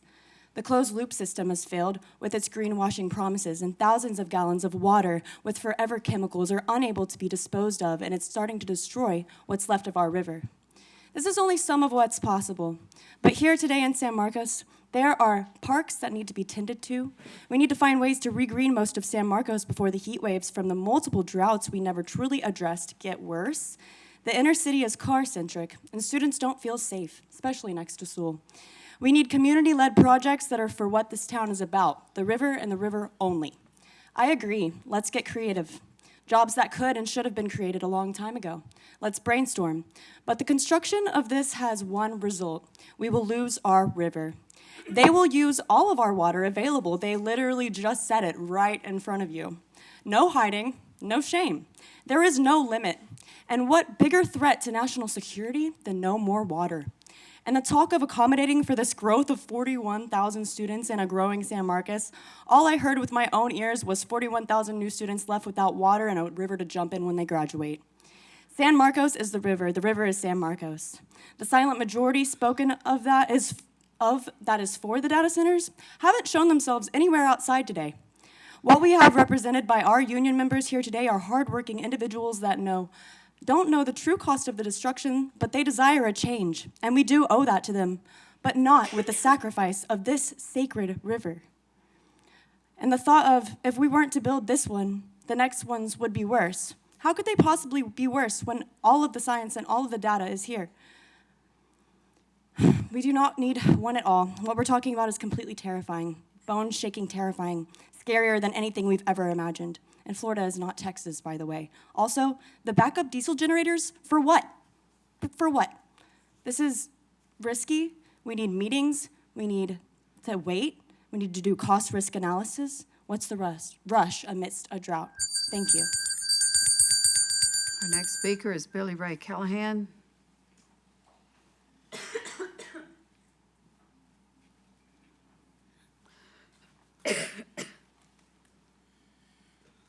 Hello. My name is Billy Ray Callahan, and this letter is addressed to Jamie Lee Chase, the director of the Dunbar Recreation Center, her boss, Jay Rodney Gonzalez, the assistant city manager, and his boss, Stephanie Reyes, the city manager, and her boss, Mayor Jane Houston, and the city council. I am deeply concerned about the ongoing restoration project to restore the Dunbar economic building. My vision has been met with racism, unfortunately, but it is a dream that I have. And I remember what my pastor said to me: seek first the kingdom of heaven, and all other things shall be added unto thee who believeth in me and my holy ways.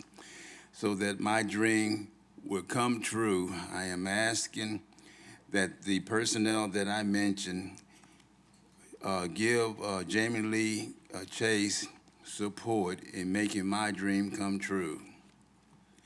Now, I have some sad news to tell you. Last week, on February the 10th, I suffered a massive heart attack, which, thanks to the Lord, I survived. And I must say to each and every one of you that time is running out for all of us in ways that we can't even begin to imagine. So I'm asking that once this building has been restored, please turn it into a museum.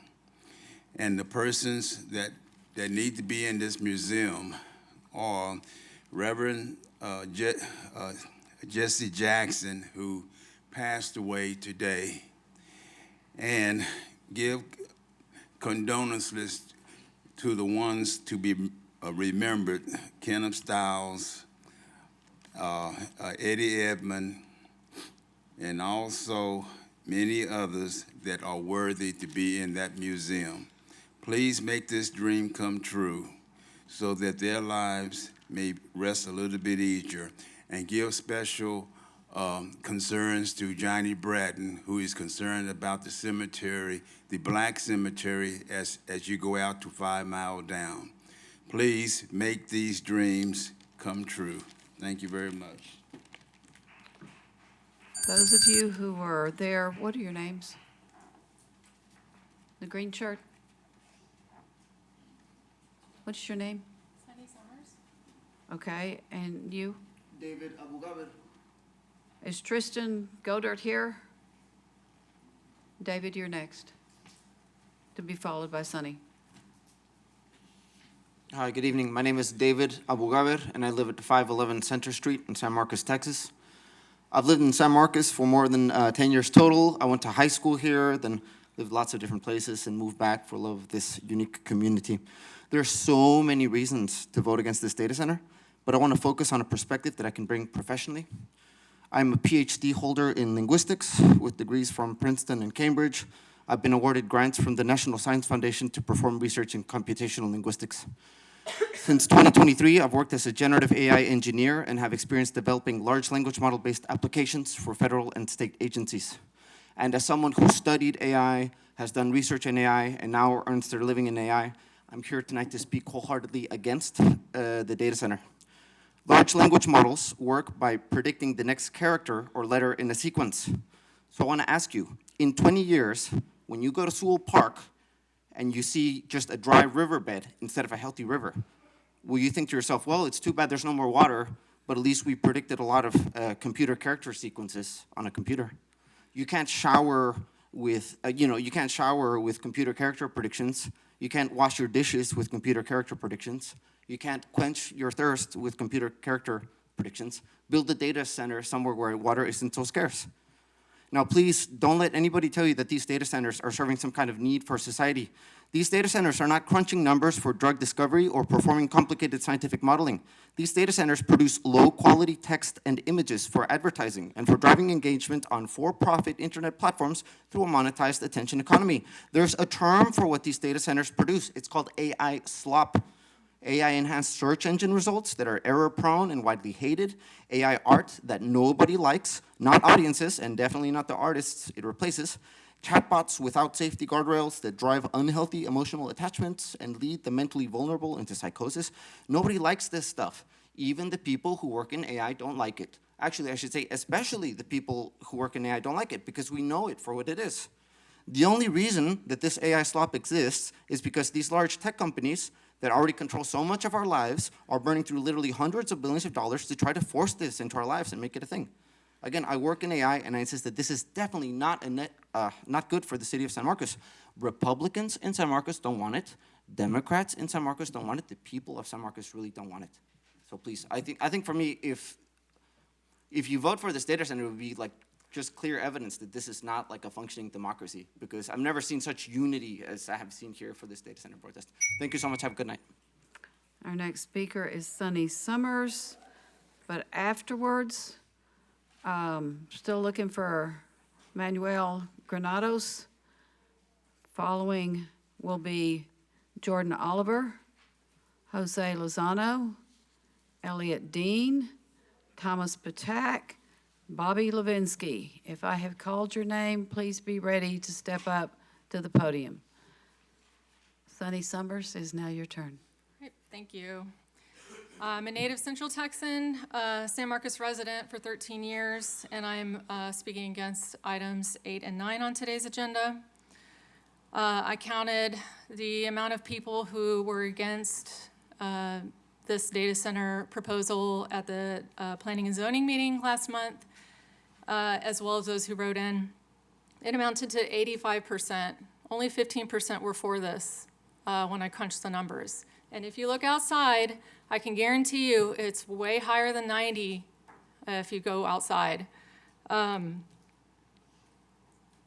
Yeah, and I looked at those that were for this. They're all workers, and I don't think I ever heard that any of them were from here. They're just come in and build this and leave. So it's just a short-term earning project. If you approve this data center, we would be faced with the threat of water availability, pollution, rising utility costs, and overall quality of life. I know you've heard so much about this, and I know you have a long night ahead of you, and I hope you're learning some new things based on all the amazing speakers here today. There's no sense in my reiterating this all over again. I just have major concern that the basic needs of your own constituents do not seem to matter to you. I want to mention, too, that we, as well as several of our neighbors who live on a very busy street in San Marcos, which the city did a traffic study on, and it's been proven that there's 2,000 people that pass up and down our street every day on a daily basis. We put 4 data center signs out there, just little barcode scans to educate our neighbors and everybody that lives in that area and goes up and down that street what's happening. And last night they were all stolen. All 4 of our signs were stolen. What the heck is going on here? Data centers are historically known to produce more in GDP and less in local income. Do you actually want to route that money away from our local area and toward big tech? And what little data centers provide in terms of tax income gets passed on to the residents. Perhaps you don't care about that either? Then there's the jobs. Per the proposal, Mayberry's plan will provide 8 jobs per acre, amounting to 1,600 jobs. I've researched other cities who have approved data centers based on the grandiose number of jobs they promised in exchange for tax abatements. However, many years later, it turned out these jobs were front-loaded only. In the long term, the jobs that actually came of it amounted to 5 to 10% of what they were originally told. Maybe you don't care about this either, or are you being bamboozled? Or is it something else? Again, what is going on here? Maybe we know. Thank you for your time. Your name? Yes.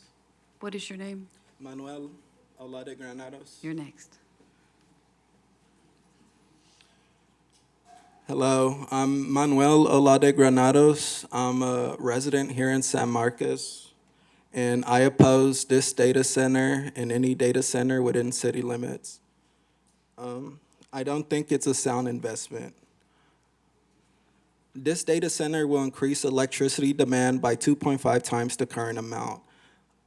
It will raise rates for every citizen of San Marcos. I spoke at the last Planning and Zoning Committee meeting about a month ago, and at that time we were at a stage 3 drought. We are now at a stage 4 drought. If you go to 5 Mile Dam, if you go to Canyon Lake, you can see the water is extremely low in these places. This is the fate of our aquifer and river if we allow this data center and others proposed in this area. San Marcos is not only the people, it's also the river. Please represent San Marcos and vote against this data center. Thank you. Our next speaker is Jordan Oliver. Is Jordan Oliver here? Jose Lozano. Hello, everyone. My name is Jose Lozano. I live here in San Marcos, Texas, and I want to thank you guys for being here. It's been a long night, and so I appreciate everything y'all do. It's hard to be on your shoes, but I do want to bring something up.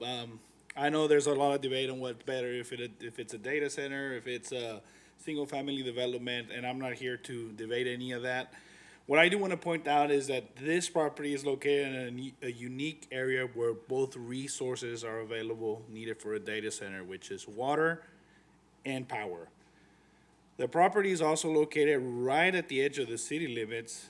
The water provider is CCSUD and not the city of San Marcos, which means that if an opportunity presents itself, a data center could be built right next door using the exact same resources, and the city would not receive any benefit from it. The county, as you guys know, has a lot fewer regulations when it comes to building permits. The city, on the other hand, reviews projects in much greater detail, including stormwater management and environmental impact. I have read the restrictive covenants, and it includes the following requirements, which are better than what the actual code states right now. They're restricting water usage. Stormwater release would be 10% lower than the existing levels, helping the neighboring properties with flooding concerns. They're gonna comply with TCEQ rules, treating 80% of total suspended solids, which is also not part of the City of San Marcos route for that area. They're gonna pursue an LEED certification, and they're gonna do comply with the noise level. So from my perspective, this approach offers basically the best of both worlds. They're adding and they're going above and beyond the restrictions that the city has right now. And at the same time, the city is gonna gain significant expansion on their tax base.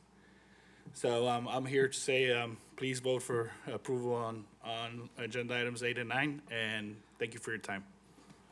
Elliot Dean.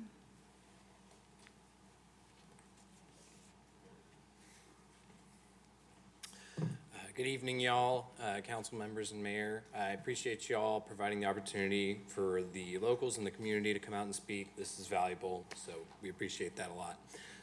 I want Give us your name. Oh, I'm Elliot Dean. Thank you so much. I'm a local business owner as well as a musician, and I wanted to speak on something that might be something we could all learn from. I recently spent the holidays in Utah, and I think there's something going on there that is pretty poignant in order to take something away from.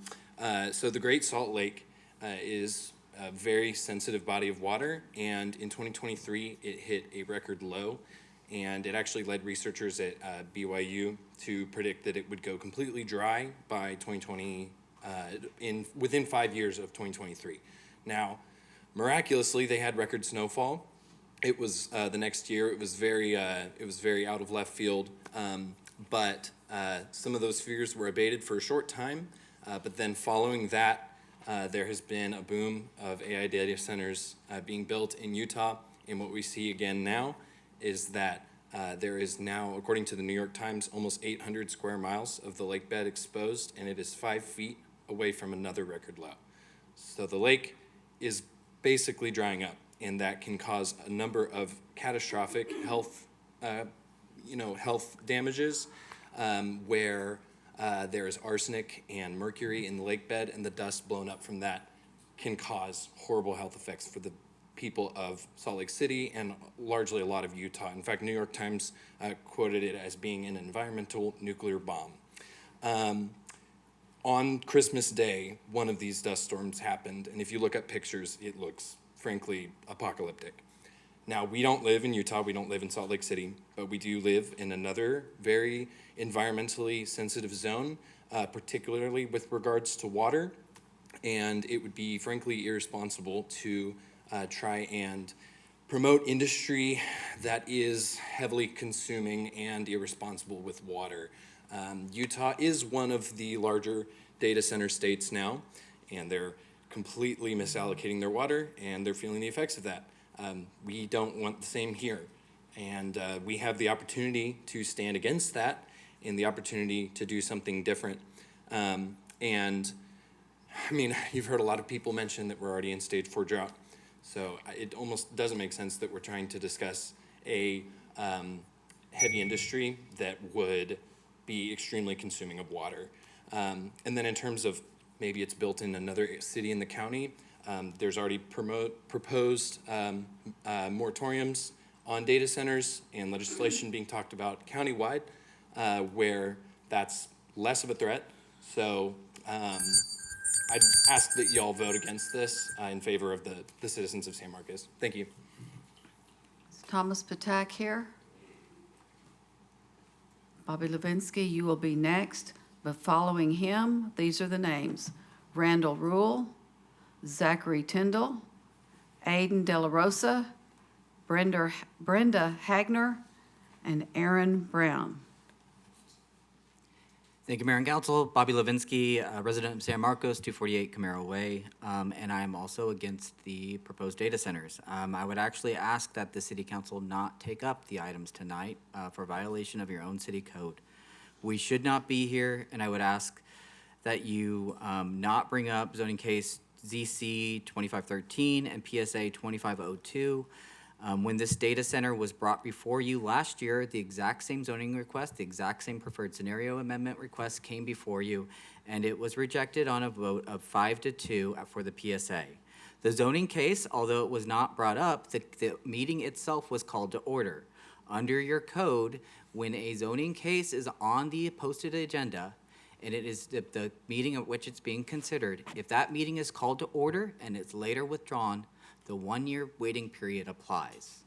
So you do not have the authority to be voting on this tonight. That removes the authority to vote on it, and it's to protect the citizens here that have to come out every single time to do this again.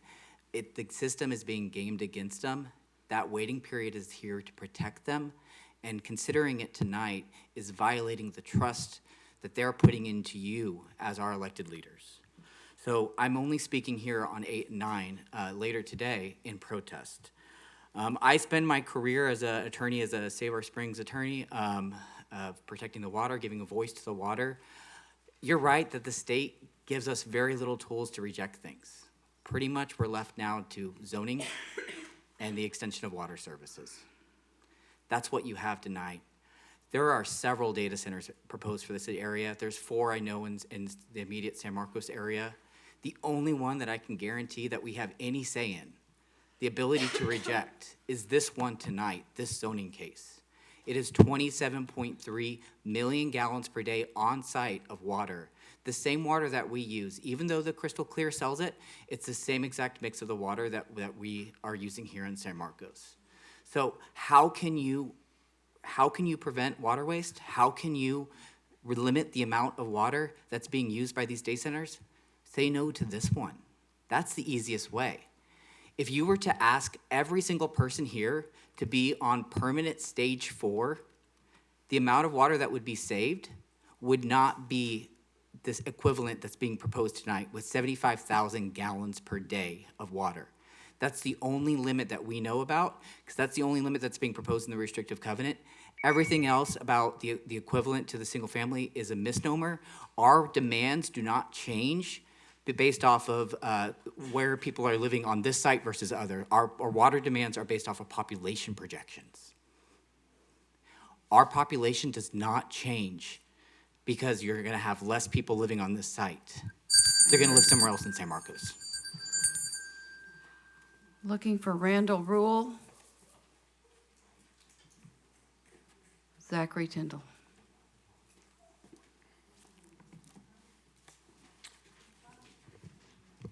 Hi, my name is Zachary Tyndall. I'm a San Marcos resident. I've already sent y'all a few emails. I'm sure y'all have got a lot of information to sift through, but feel free to ignore me if it means that you will be pulling up my emails to review them. There's more detailed information in there. Again, my name is Zachary Tyndall. The email address is ZMTYNDALL. All right. I understand that none of you are gung-ho about the idea of a data center in San Marcos. You didn't ask Mr. Maybury to pursue this project. He came to you going through the usual channels, and now you have to make a choice. The applicant has framed that choice in a couple of different ways. First, he said this is a choice between a better data center in the city or a worse data center in the county or in the ETJ. Second, he said this is a choice between a water-intensive housing development or a water-conserving data center. Regarding that first choice, the choice between a data center in the city or one in the county, there's an underlying assumption here, it's already been touched on, there's an underlying assumption here that the building of this data center will prevent another data center from being built. This is based on the mistaken belief that ERCOT places limits on how many energy-intensive developments can be built in our area. Commissioner Spell gave voice to this idea when he said, when you approve something like this data center, you scratch off another project in the ETJ because ERCOT is going to look at this from the perspective of what the grid can handle. That's from the previous P&Z vote on this issue, 6 hours, 52 minutes, 54 seconds in. But that is not how ERCOT works. As you can see in the statement I emailed you from Claire Howe, she is the Houston Chronicles Energy and Power Grid reporter. She's also the reporter that Commissioner Spell referenced in his claims about ERCOT. According to her, ERCOT does not have the authority to impose permanent limits or caps on how many data centers can be developed in a given area. I encourage you to review her entire statement for a full understanding of ERCOT's role in these matters. Again, that's in the one of the emails that I sent you. ERCOT is in the subject line. I believe you have been provided with a statement from an ERCOT engineer as well, not from me. I'm not sure who sent that to y'all. That ERCOT engineer has also emphasized that, quote, ERCOT's planning department doesn't make decisions on whether or not a load can or cannot connect to the system. So approving this data center will not stop any other data center from being developed. So this is not a choice between a regulated data center in the city and an unregulated or less regulated one in the ETJ. Nor is it a choice between the Mayberry data center and the Carson data center. And your time is up. Thank you. Aiden De La Rosa, Brenda Hagner. Hi, I'm Brenda Hagner, and I am a new person to San Marcos. I did a lot of research before I moved here. I have a daughter that is here now too and working through the university, and I'm very, very confused about the information that comes out about the data center, about the water use. You know, it's thousands of gallons and then it goes down by thousands. You know, when I did my research to move here, I knew that this was a water restrictive community. I knew that I need to do my diligent part to help protect the environment. I put gutters in, I put rain barrels in, let it mellow if it's yellow, flush it down if it's brown, you know, and I'm doing all that. I'm even boiling water and pasta and saving that water till it cools down and going out and watering my plants because I'm in a new neighborhood and I don't want to put stress on the people that have lived here and that do have the ranches and the farms, and to have to answer my daughter who has no hope. She told me the other night when we were walking, it just killed me. Mom, you have to understand, they're taking machines over people. We are doomed. How do you tell a 22-year-old that our society is doomed? I cannot and will not sit back and let that happen. I'm asking you to vote against it. Let these bright students that come here, she chose to come here because of the environment. Many students at this university come here because of this environment. And with one vote, you can take it away. And it's just not right. We need to protect it. I want to protect it. I moved here. I even took a class on core water training because I want to get out there. I want to help test the water. I want to help protect it. And it's so sad to me. Like, I haven't even been here 9 months. I had a dad die from cancer, from asbestos, because back in the day, asbestos had no problem. It was fine and good. And I had to sit there and watch my dad gasp for air at the end. I don't want our kids to have to go through that. I don't want our neighbors to go through that. We don't know all of the environmental things that this does.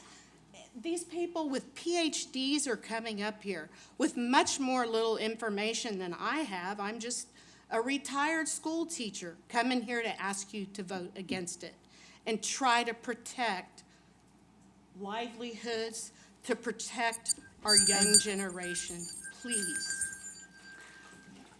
The person standing at the door, did I call your name? I'm Aiden De La Rosa. It's your turn, thank you. Hi, I'm Aiden De La Rosa. I moved to San Marcos when I was 3, and I've lived here about all my life. I was lucky enough to participate in multiple amazing facets of our society and our community here, between our schools as a Rattler, as a Boy Scout in the community, and as a churchgoer at the First United Methodist Church. And all of those communities were tied together through the river.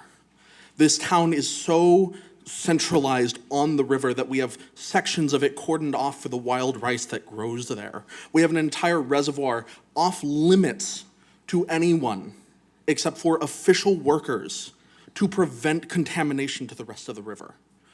Now, it makes no sense that a town who has been so focused on forming its community around the river and protecting the river for that community would now make a callous decision to sacrifice that river for a admittedly shoddy promise. Thank you. Our next speaker is Aaron Brown, and I'm going to call the last 5 people I've got on my list. Then I'm going to go back through the ones that weren't here before. Flora Lopez, Gavin Pope, Ben Torres, Sonia Gray, and Steve Ply. Aaron Brown, you are next.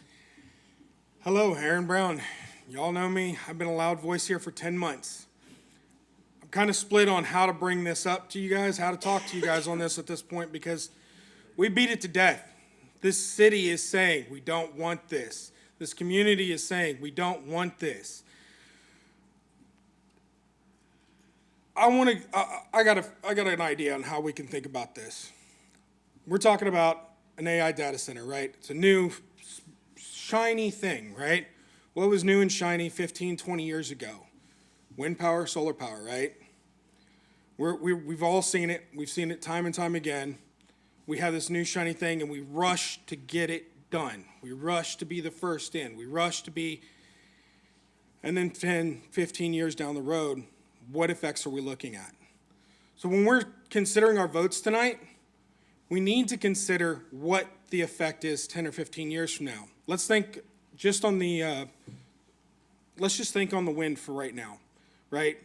They're finding out, hey, we built all these blades for all of these wind turbines. How do we get rid of them? What are we doing to get rid of them? Right now, all we can do is stack them and store them, right?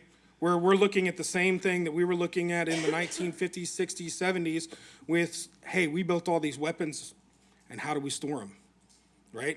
We're looking at the environmental impact of our decisions now in a rush to be the first in a rush to get these things done, in a rush to get these things in our community. What's the long-term effect? Where do we stand on this data center 10, 15 years down the road? We're talking about jobs right now for 3 to 5 years, I think is the quote, for the construction of the building. What's the long-term effect for this community, though? We're talking 25, 50 jobs maybe, and as some have already stated, those jobs may not even be here in San Marcos, right? So we have to, as a community, sit here and look at what is the long-term effect. We are seeing this snapshot, and it is up to you in the council to look at the bigger picture. That's all I have for this moment. I'll be back for the next part. Flora Lopez, Gavin Pope. Hello, my name is Gavin Pope, and first thing I want to do is I want to thank you for your time here, for listening all tonight. I've been here listening with y'all, and as we've listened, I've heard a lot of people explain in detail how bad a data center will be for this community. I've listened as people have explained that a closed loop system is not actually a solution to the problem and to the water issue. I've listened to people explain in detail how this will draw from our power grid and we will not be able to sustain it. The grid will not handle it. I've listened as people explain that the noise is and its detrimental effects on our mental health. I've also listened as people have in detail explained that the fixes that y'all are being given are not solutions, but just rebranding of the same problem. And so that's what we've heard here tonight. And so what I'm here to tell you, because I'm not an expert in that stuff, I'm gonna be frankly honest with you. But what I do know is that I'm from Hays County. I was raised here, and I was raised in our public school system being taught the importance of our water. The importance of our water and the privilege it is that we have it, and the resources that we have, and how to protect that. That is something I was taught here in Hays County. And then I moved to Canyon Lake, where I'm at now, where I look out a window where I used to see water, and I can now walk straight across it. So what I'm here to ask you is to vote no, to vote with your conscience and your heart, because your vote is telling us, do you have the same values that are raised and instilled in this community? Do you vote with the values of the community that you say you represent? Thank you. Ben Torres?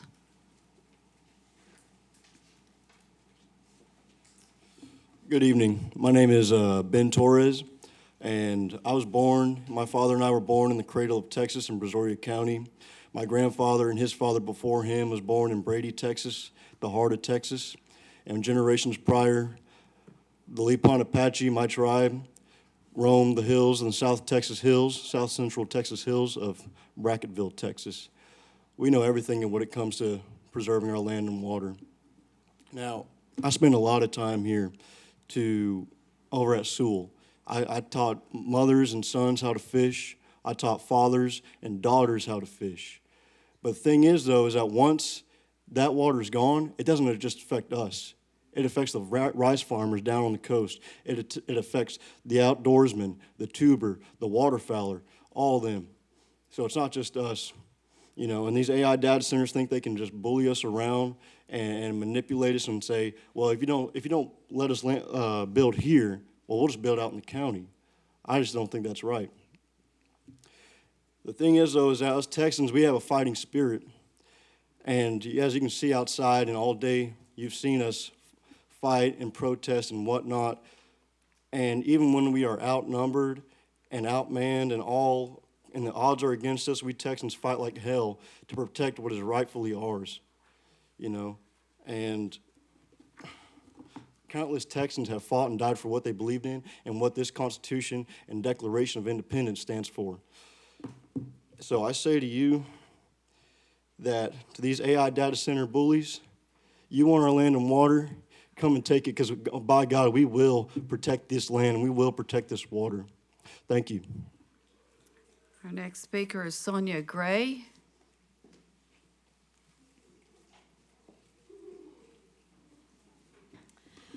Hi, my name is Sonia Gray.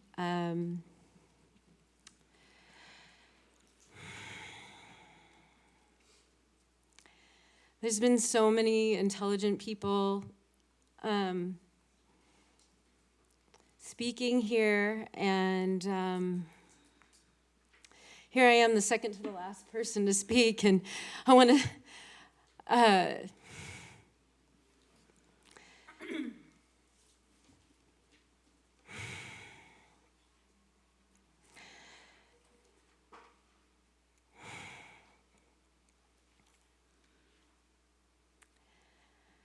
I'm just, again, wondering why any of y'all would vote yes. And many people believe that if you vote yes, it's because someone is giving you money. So please prove us wrong and vote no. Mayor Jane Houston, I met you when I just moved here. You're the only person I've met, and I'm asking if you vote no, you can leave a legacy and protect us and protect our river. Thank you. Steve Ply. Madam Mayor, honorable council members, my name is Steve Ply. I do not reside in San Marcos. I reside in your ETJ in Guadalupe County. Okay? I'm here to voice our dissatisfaction and opposition to this particular project. I am on crystal clear water. That's who's going to be supplying the water to this project. We are getting ready to go to stage 4 after the next meeting, this weekly meeting. Stage 4 restrictions are hitting us. That means if I have horses, I cannot put water in my water troughs.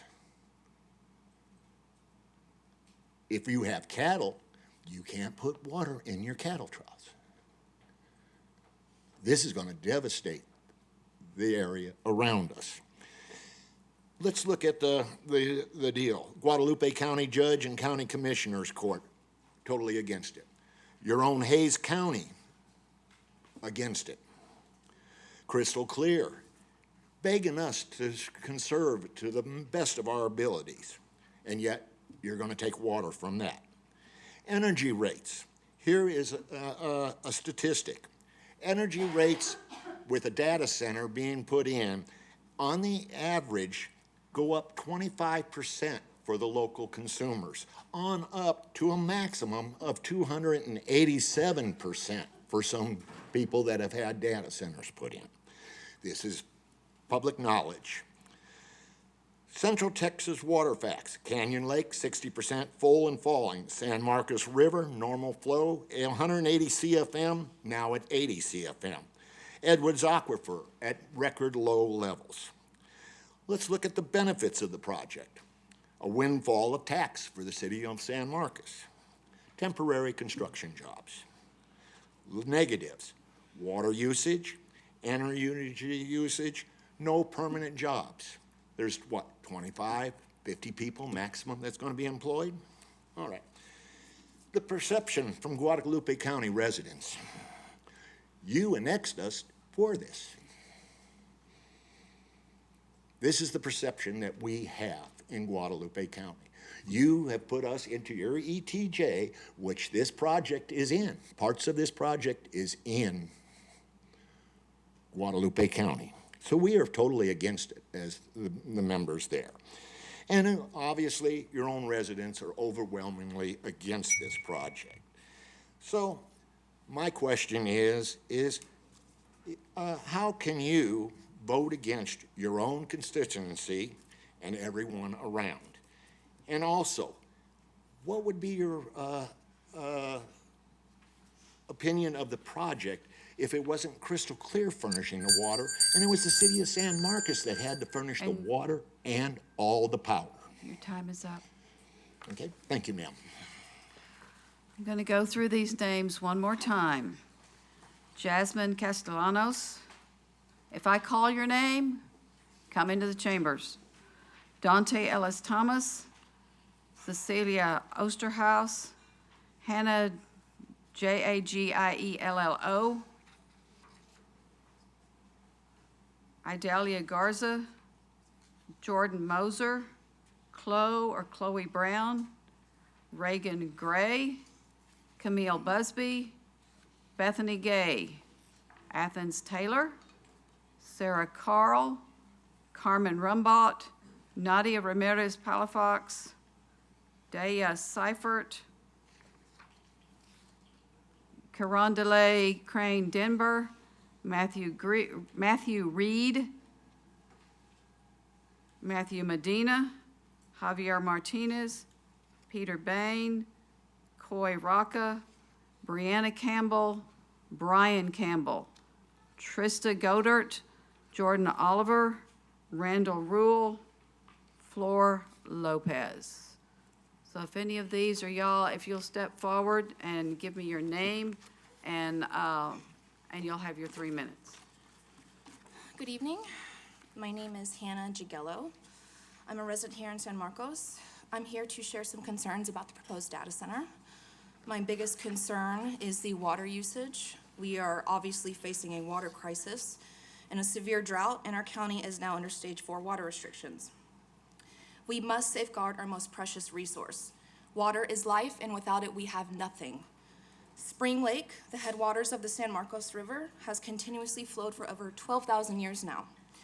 We must protect and preserve our rivers and aquifers that have provided us so much for this generation and the next. This data center would undoubtedly cause strain and harm to them. My concern is the river. How will this affect the San Marcos River, the pride and lifeblood of our town? This beautiful, pristine river made up of diverse ecosystem, stable 72 degrees year-round, home to 7 endangered plants and species, including Texas wild rice, which only grows one place in the world, here in San Marcos, Texas. Data centers impact river ecosystems through massive water consumption, which leads to reduced flow rates.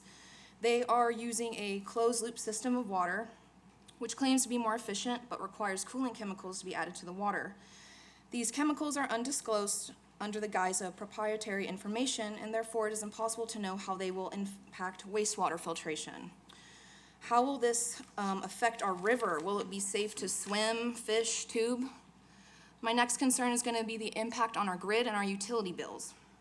Us, the residents of San Marcos, will be having to subsidize this expansion with increased utility bills. There is a woman who lives about 400 yards from a data center. She talks about how she can't drink the water, she can't bathe with the water, she can't cook or clean with the water, she can't wash her clothes with the water because heavy sediment buildup comes out on them. She talks about how she has to fill up buckets with water so she can flush her toilet. The water pressure in her kitchen is a trickle. I fear this is our future if this proposed data center would be approved. How will we justify to our grandchildren that we compromise their access to clean drinking water for the sake of data centers? This is about protecting our water, protecting our peace, and protecting the San Marcos River. Thank you. Your name?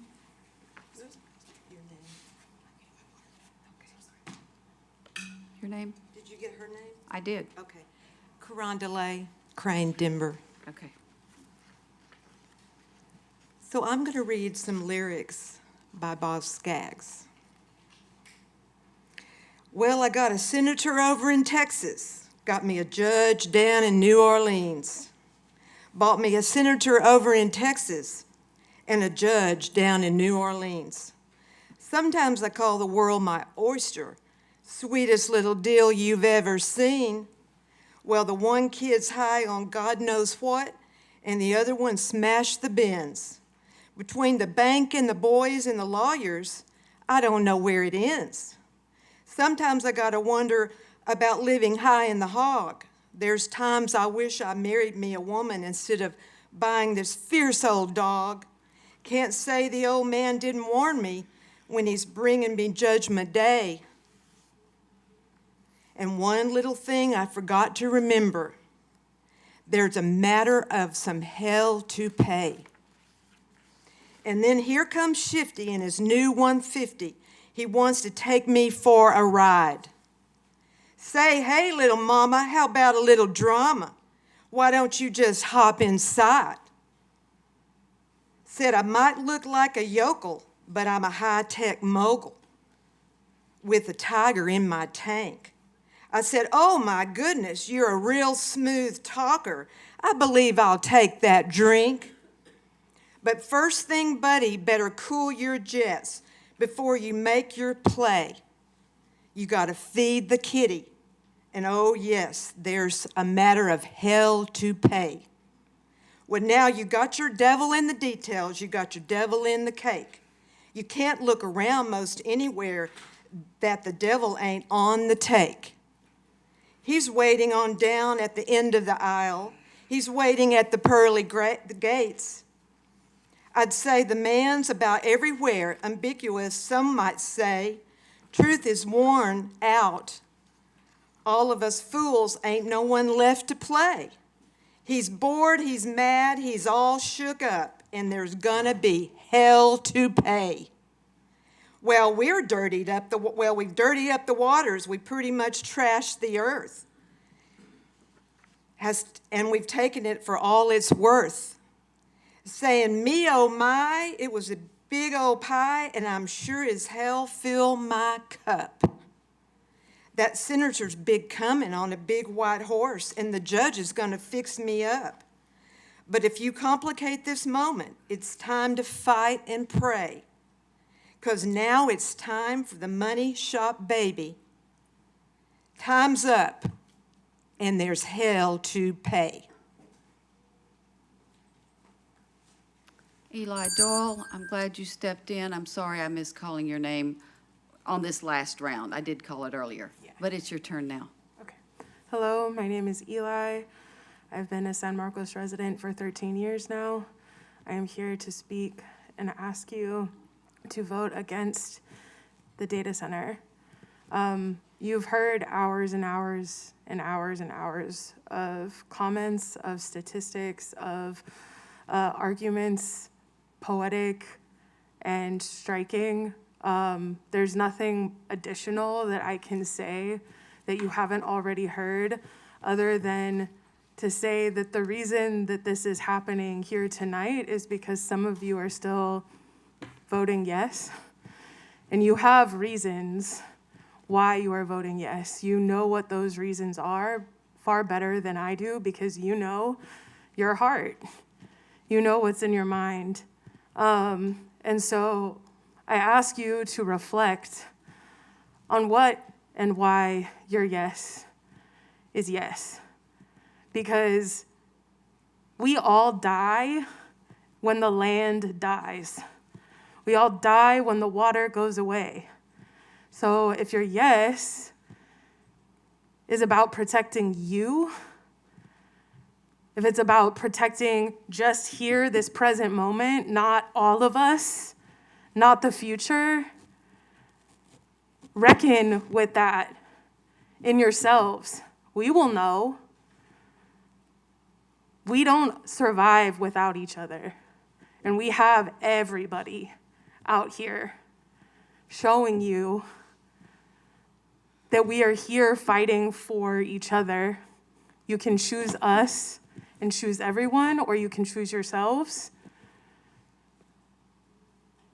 That's on you. That's on your conscience. That's on your whatever you might believe in, higher power, soul, etc.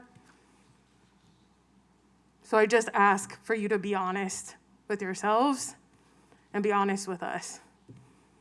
Thank you. Your name? Hi, my name is Reagan Gray. I just moved to San Marcos this past summer. I graduated from college and I needed to find somewhere that I could afford to live, and San Marcos was first on my place. I can't express the love that I've felt in this community from the moment that I've stepped foot here, and it's only grown larger in the past couple of months as I've been working to fight against these data centers with my fellow community members. There is something incredibly magical and special about this place, and it stems from the river. It unites us all, and it is something that we all come together to enjoy. And beyond the river, the aquifer provides water, a necessary element for all of us to live here. I cannot fathom what would make anybody be willing to sell out our river, to sell out our water, to sell out what unites this community together. There is a certain magic that binds us all. Please vote against this data center. It does not belong in this community. Nobody wants it here. There has been people that have been posted outside of this building since 3 p.m. today so that we can unite against this cause. People from all sides of the aisle. We have homeschool moms showing up. We have kids from college. We have people that are on the right and the left that are uniting together against this. Please protect what is so sacred to this community. Beyond the water, there is nothing else that is more precious. Please protect what is most sacred. Thank you. And with that, we will conclude our citizen comment at 10:52, and we will go to our consent agenda. Items 1 through 7 may be acted upon by one motion unless a council member asks to pull those, in which case they'll be considered after our public hearings. Council, do y'all have anything to pull on 1 through 7? If not, I'll look for a motion to approve. Motion So from moved. Ms. Rodriguez. Second by Mr. Paselk, and that was consent agenda items 1 through 7? Yes, ma'am. All right, thank you. Ms. Trevino, we're push button voting tonight? Hot dog. And this is regarding the consent agenda. The motion passes 6-0. All right. Okay. And that takes us to item 8, which is the public hearing. Council, do y'all want a break? 'Cause Please. it's been 90 minutes. Please, I gotta All pee. right, we're going to take a break at 10:53. Let's be back at 11.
We have returned from our break.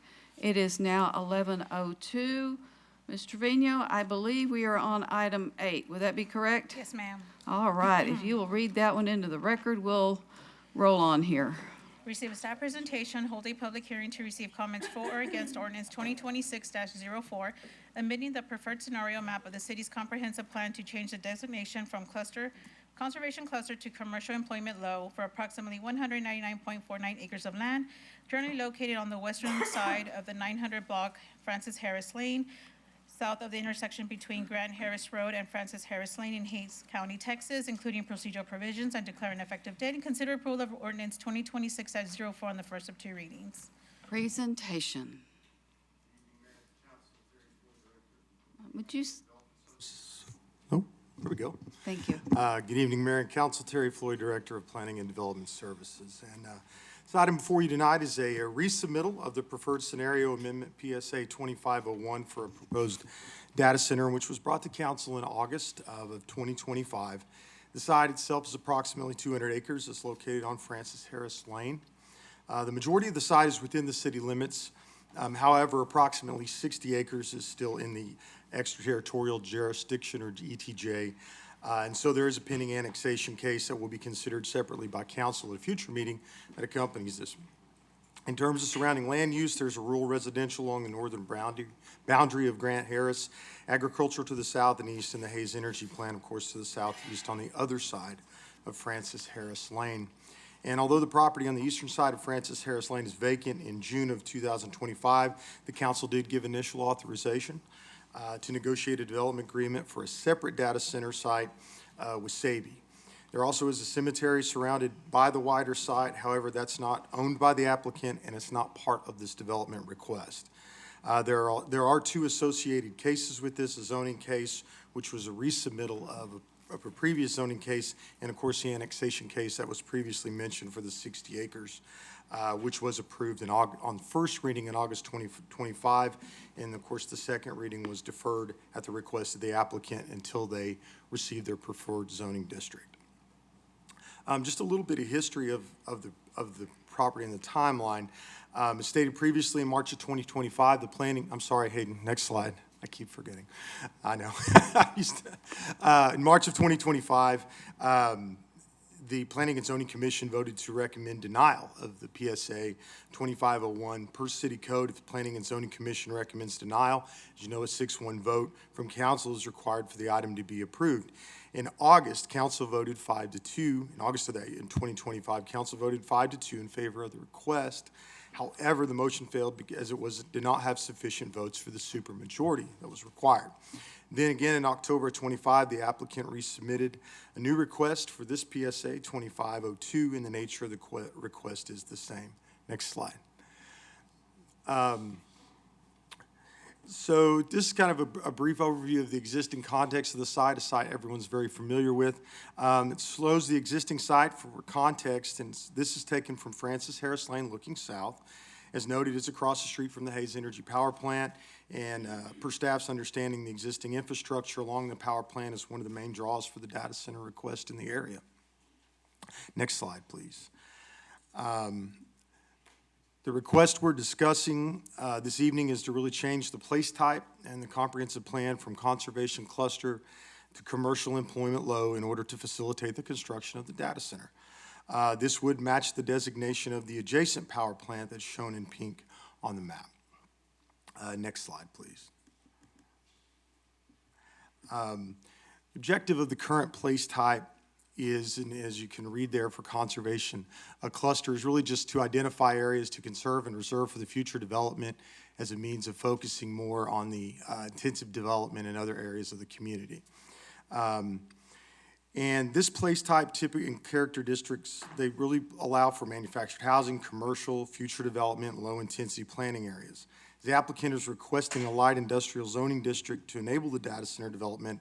A PSA amendment is required in order to hear the light industrial zoning, and it's not allowed within its current place type. So this request is to allow for that, which is the accompanying zoning case after this one. Whereas the requested place type of commercial employment low is really designed to facilitate lower density, auto central, retail, office, and industrial type uses. So this designation allows all special districts except for manufactured housing, character districts 4 and 5, and employment center planning areas. So light industrial is a special district, so it would also be allowed in this place type. Next slide, please. The majority of the site is zoned character district 2.5, which allows predominantly single-family uses. With the exception of the power plant, which is zoned heavy industrial, and you can see there in the picture up above there in the map that is zoned red. The surrounding land is predominantly located outside the city limits, and so is not subject to zoning at all. There are no known environmental constraints on this property. It's not located in the floodplain. It's not located in the floodway or the San Marcos River Protection Zone. In addition, the applicant did progress some of the way through the permit process as a single-family subdivision for land zoned as CD 2.5, its current zoning, and as part of that, they were required to submit an environmental assessment with their watershed protection plan, and that plan concluded that there were no federally endangered species within the site as well. Next slide, please. Here what you're looking at, we have the city's thoroughfare plan and water and wastewater map. Grant Harris Road was identified by the city as a thoroughfare in our transportation master plan, and so the developer would be required to incorporate it into their development at the time of platting. There is a separate process for amending the thoroughfare plan, and to the right of the slide here, so to the right side in the color, you can see the city's water and wastewater map. Of course, this has been noted, and one thing to continually note is this site is in the Crystal Clear network, so water will be provided by Crystal Clear and not the city of San Marcos. And per data obtained from Crystal Clear's website, their water is sourced from the Edwards Aquifer, Lake Dunlap, Carrizo, Wilcox Aquifer, and the San Marcos River. Staff have not had any correspondence with Crystal Clear regarding this data center project. However, per the applicant, they intend to use a closed-loop water system, as has been mentioned tonight, that can be accommodated by the amount of water that was previously agreed upon for the single-family subdivision. Next slide, please. The applicant has also stated they were amenable, has been mentioned numerous times, to restrictive covenants, and a draft of those covenants were included in your packet for reference. The applicant, of course, as part of those restrictive covenants, are proposing a prohibition on warehouse, distribution, waste-related services. If a data center is developed, the water usage on the site will not exceed 235 living unit equivalents, according to the restrictive covenants proposed, or about 75,000 gallons per day. This would be achieved through of course, the use of the closed-loop system, which recirculates the water to cool the servers. Drainage is also being proposed at 10% less than the runoff prior to construction for the 2, 10, 25, and 100-year storm frequencies. In addition, the submitted restrictive covenant draft references worker protection provisions in accordance with state and federal laws, and a statement that the water quality facilities will be constructed to meet the total suspended solid removal requirement of at least 80% for the site. Next slide, please. In addition to that, the impervious cover shall be limited to 70%.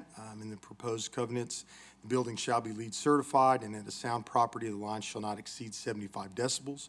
For contrast, the current city code limits noise to 85 decibels between 10 a.m. and 10 p.m. and 75 decibels between 10 p.m. and 10 a.m. Just like to reiterate that although the draft restricted covenants have been included in your packet as part of the application, the restricted covenants are fundamentally under the purview of you as the city council. However, if any specific suggestions or requests are made by the council, these can be included, and we can move forward with those as Sam has presented multiple times. I also would want to note, of course, you received today a revised version of those restrictive covenants were sent to you. Staff has not had a chance to really evaluate those at this point since they were sent earlier today, but generally, from what I glanced at, they generally fall into some of these areas. Sorry, next slide, please, Hayden.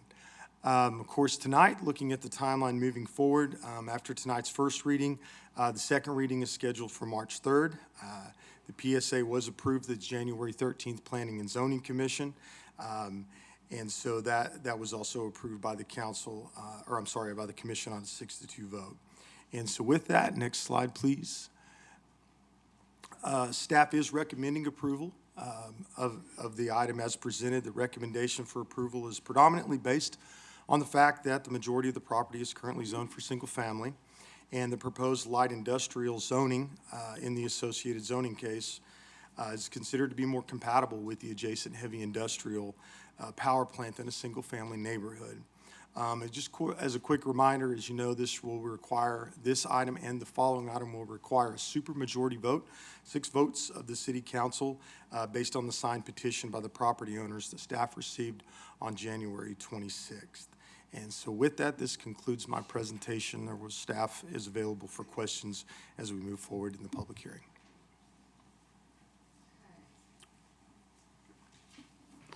So the presentation is complete.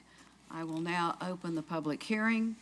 I will remind you that for a public hearing, we need your name and your address includes your city, not just the street. We'll do like before. I'm going to call the names.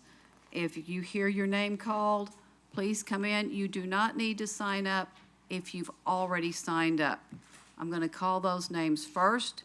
If you did not sign up, we do allow sign-ups at the meeting, and so we will need you to sign in. Did I miss anything? Okay. Same rules apply, 3 minutes. You only speak once, and you may not reassign your remaining time to others. I'll call the first five names. Lindsay Holmes. Okay. Linda Coker. Hannah, Jagiello, then Michael Whalen, and then John Mayberry. So our first person is online. Okay, Lindsay Holmes, it is now your turn. Thank you. Can you hear me? We can hear you. Thank you. My name is Lindsay Holmes. I'm a resident of Austin, Texas at 3901 Berkman Drive. However, my work brings me to San Marcos and the San Marcos River.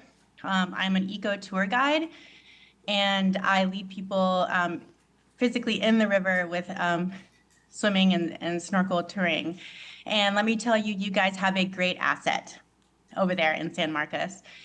And a previous panelist talked a lot about business. This was a business decision. I am against this rezoning because you already have a great asset. It's the river. And a little bit of stats on the rise of ecotourism.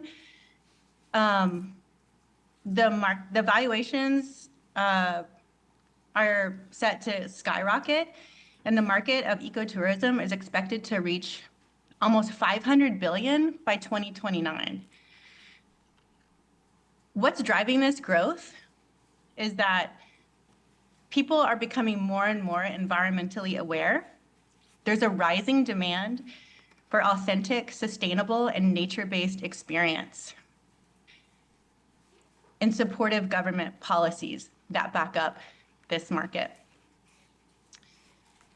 What's the biggest region for the explosion in ecotourism? It's North America. What's the biggest aspect of ecotourism that people seek out?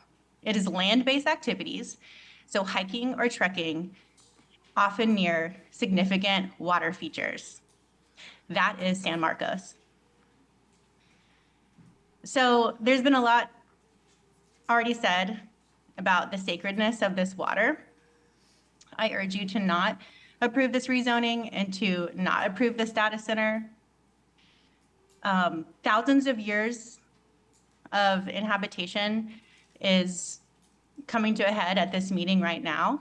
And you can either approve this data center, and it can be, you know, something that happens for another 5, 10 years, and then it just, you know, goes defunct. Or you can ensure that this part of the country and the world can be continuously inhabited again by our sons and our daughters and their sons and their daughters and so on and so forth. Please do not approve this data center. It's reckless, it's out of spirit with the city of San Marcos, and it's out of character with everything that it stands for. Thank you. Our next speaker is Linda Coker. Is Linda here? I haven't seen her.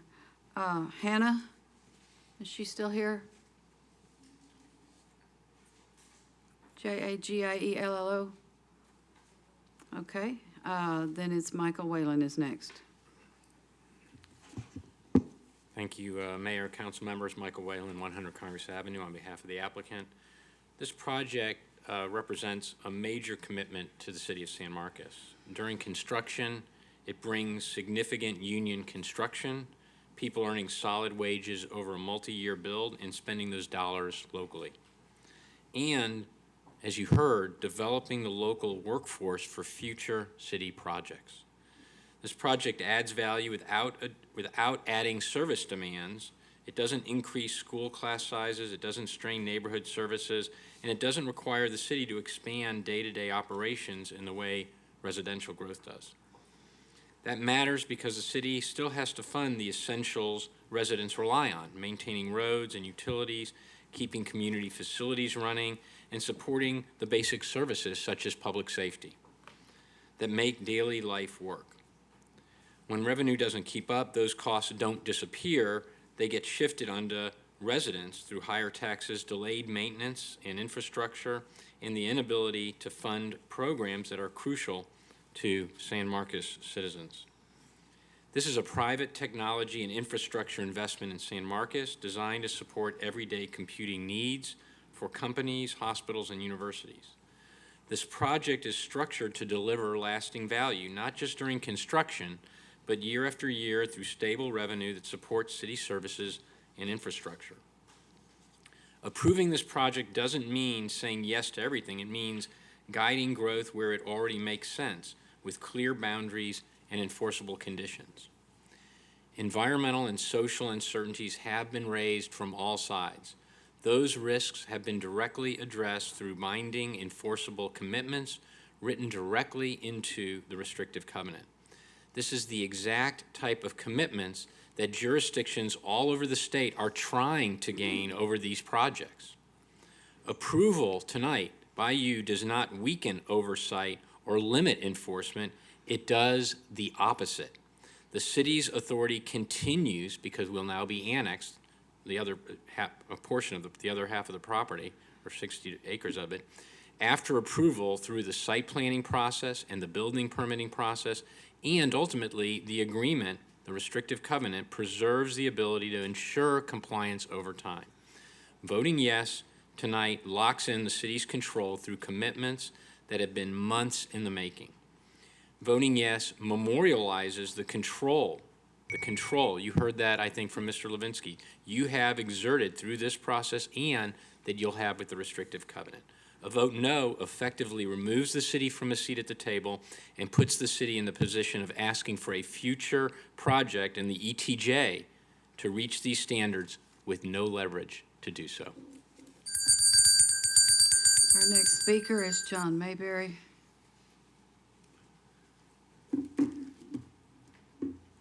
John Mayberry, 2505 Alston Lane, Austin, Texas, Mayor and Council.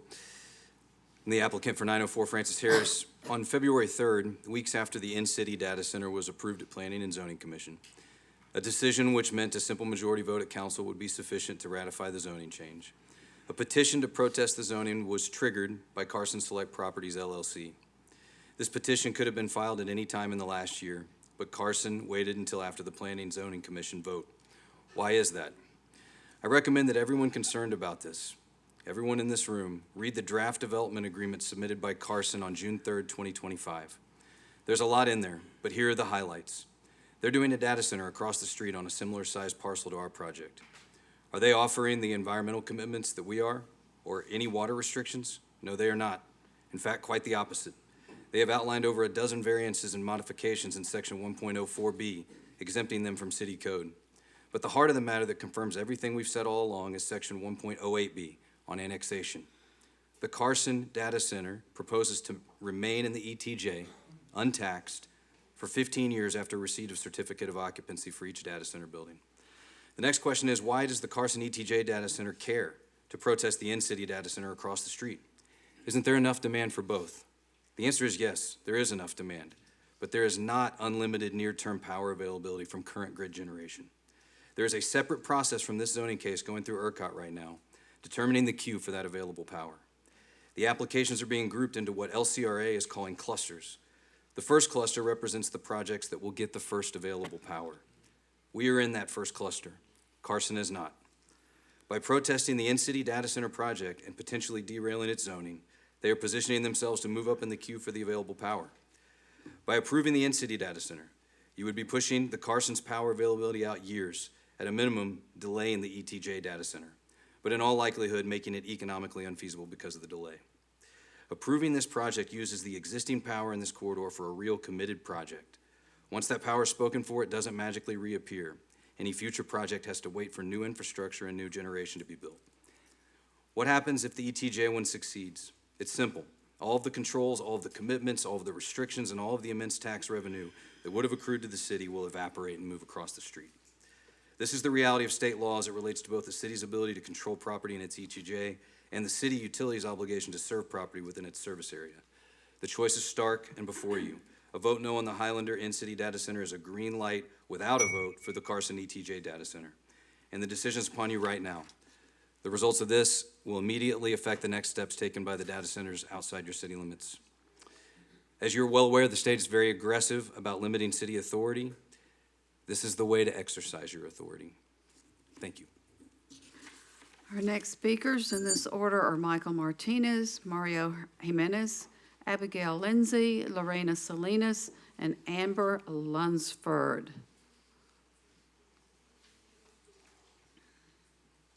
Are any of those people here? Oh, there she is. And Michael Martinez is the first on that list? Michael Martinez, Mario Jimenez, Abigail Lindsay, Lorena Salinas, and Amber Lunsford. Michael Martinez here. I spoke earlier. Yes.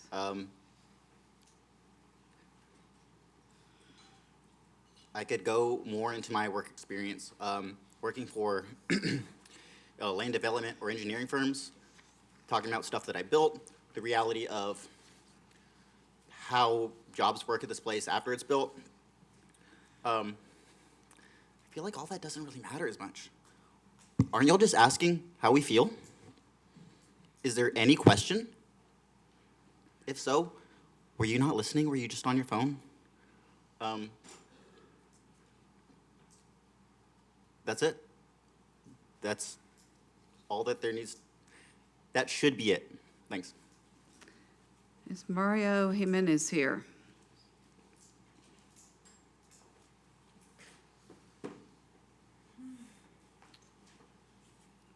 Abigail Lindsay, and if Michael Martinez would come back and sign in and give us your address, please.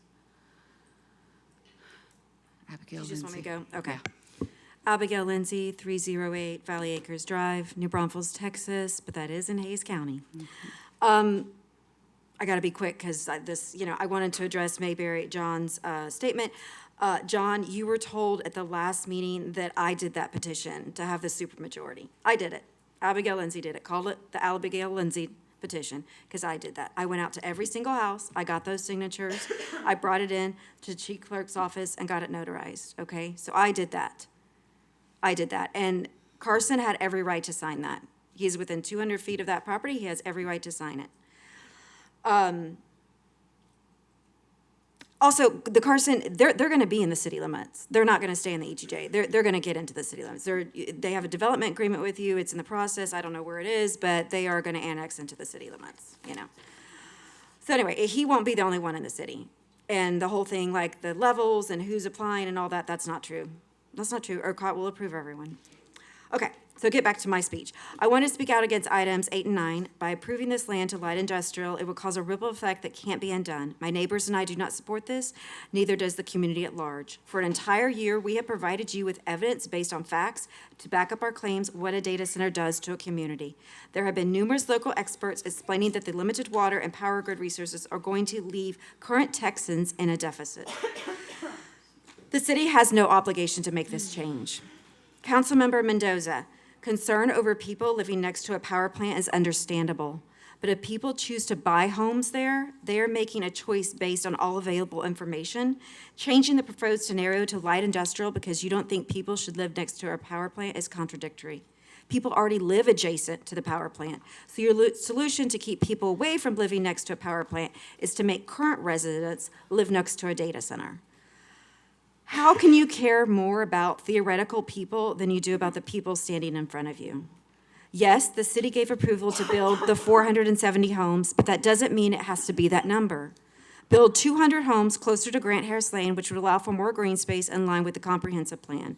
By my calculations, even if the homes were built with the current plan, the houses would be a quarter of a mile to half a mile from the doorstep of the power plant. The houses would bring tax revenue to the city's budget. There would be a community there, not computer services. These homeowners would be beholden to water restrictions. Data centers are not regulated by water restrictions. Nietzsche once said, the most dangerous form of blindness is believing your reality is the only perspective.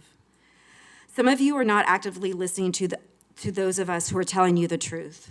The decision is bigger than all of us. The people that voted you in are overwhelmingly asking you to say, no, please listen to us. These are the people that will be harmed, just to name a few: Barry, Carol, Abigail, Jennifer, Quinn, David, Kathy, Tom, Pam, George, Greg, Cindy, Carolyn, Tori, Mike, Lydia, Roxanne, Robert, Luther, Rachel, Julio, Angelica, Angel, Jennifer, Jose, Bruce, Roberta, Juan, John, Marcus, Kelly, Mary, and the Burtons, just to name a few. Thank you. Lorena Salinas, Amber Lunsford.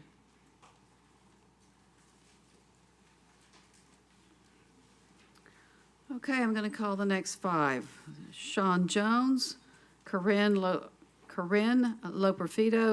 Saunders Drucker, Logan Conscien, Ana Lucia Carbajal. Sean, yes, you're here. I'm here. Sean Jones, 5000 Lime Kiln Road, San Marcos, Texas. Thank you again for continuing to be here and listen to us. I want to discuss another statement from the last vote in regards to why you would vote for this. So you said that enforcing the restricted covenant would be setting an example for other cities. But the only example that we're setting and the statement we're making is that we're going to be sending a bat signal out to the other developers that our precious resources are theirs for the taking, that we're here to make deals and that all are welcome.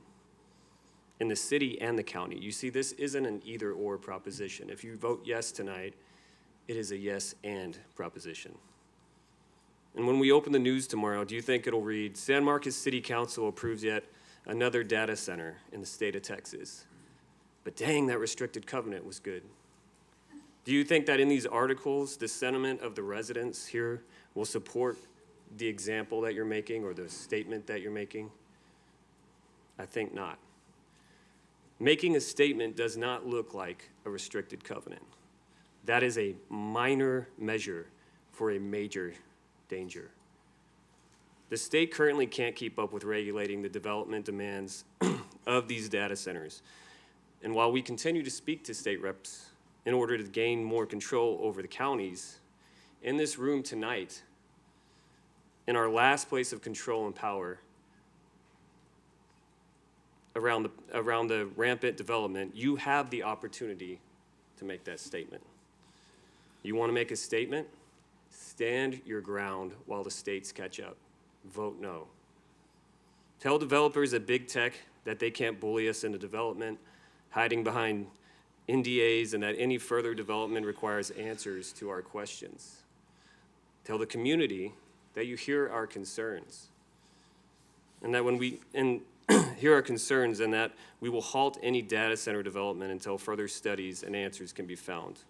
And tell the state of Texas that the city of San Marcos does not trade monsters for money.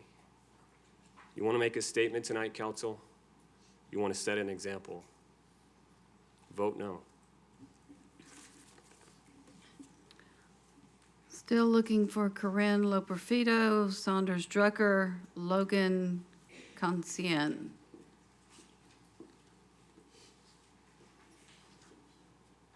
Saunders Drucker, it's now your turn. Hi, Saunders Drucker. I won't take up too much of the time, but I wanted to bring up 2 more points at this point. First, that I was talking to, again, one of the union guys out there, and I'd asked if y'all vote no tonight and, don't send the data center through, and Mayberry ends up doing a housing, whether or not Mayberry had, committed to using the union for that housing development, he couldn't verify that for me, which, I don't know, that seems weird. My second main point, though, is that I think with your vote tonight, as many have said, you set a precedent for whether or not you want to fight against data centers or kind of let them do whatever they want. I think the rest of your San Marcos community wants you to fight against data centers. We have been fighting for the last year, tooth and nail, without y'all. If it weren't for us and the actions that we've done and the whole stink that we've made over the last year, y'all would not have the restrictive covenant from Mayberry. You wouldn't have the union agreements. All of these, things that he's given up, all these commitments that he's made, is because your community has made such a big fuss about it and pushed him back again and again and again, showing that these things can be fought. These things can be beaten. You guys can prove that tonight, and you can prove it going forward. I know you're scared of Carson.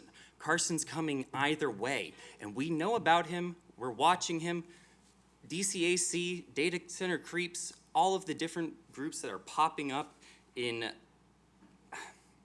opposition to this, we know about these people, and we're going to fight them either way. We're going to raise the same stink. We're going to make sure that y'all are here even later for the next couple years as we continue to fight these data centers. We're not afraid of it. I don't think you should be either.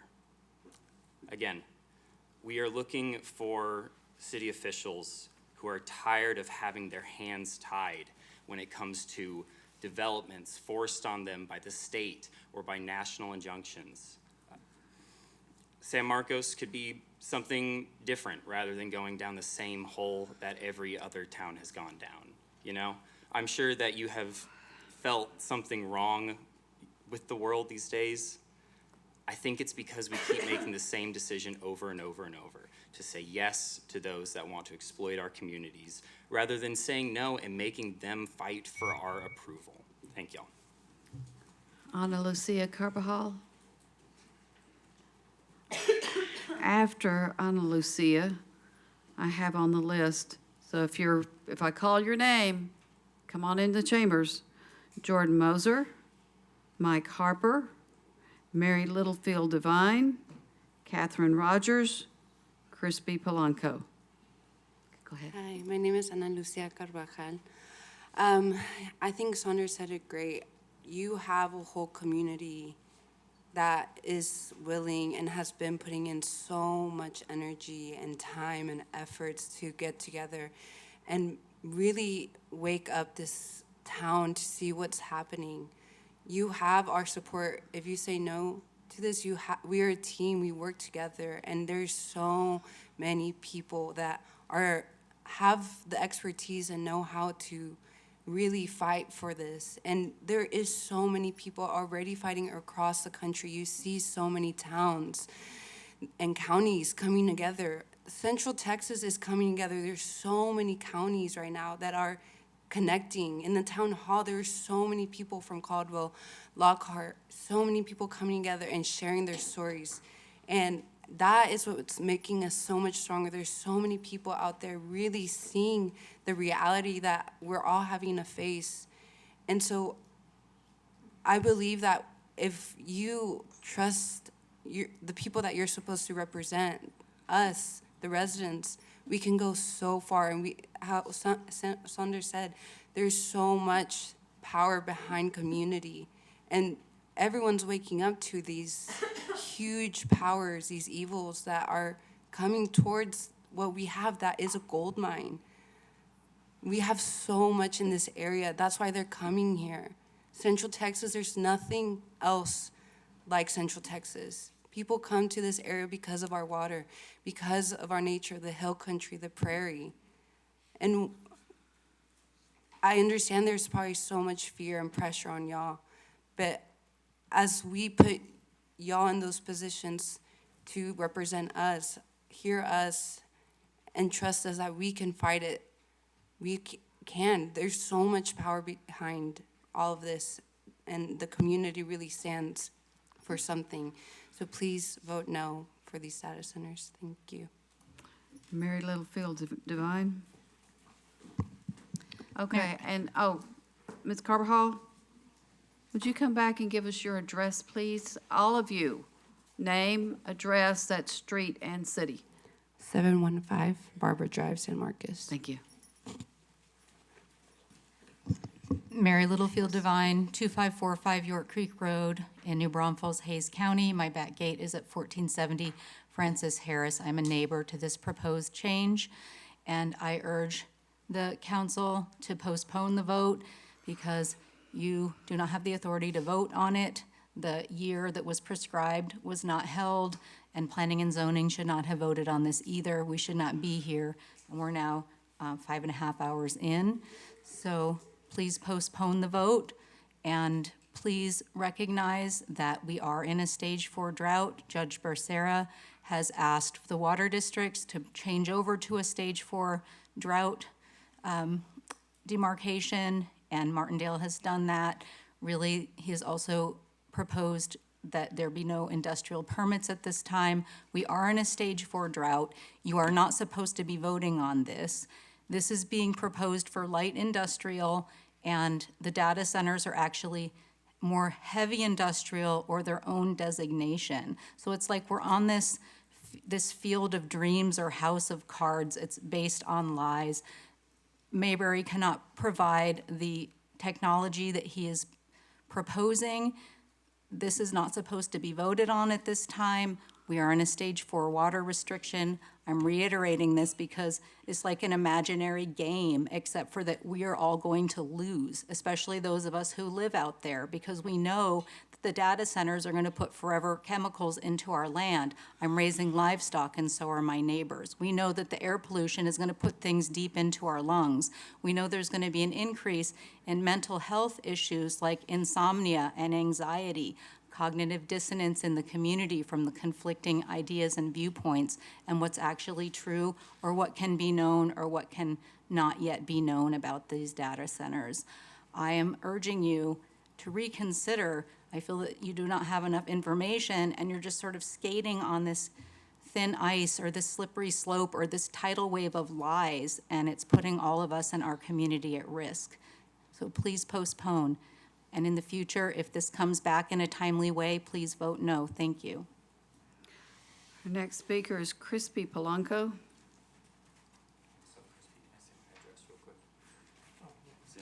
Hi, Saunders Drucker, 1509 Delmar Street, San Thank you Marcos, so Texas. much.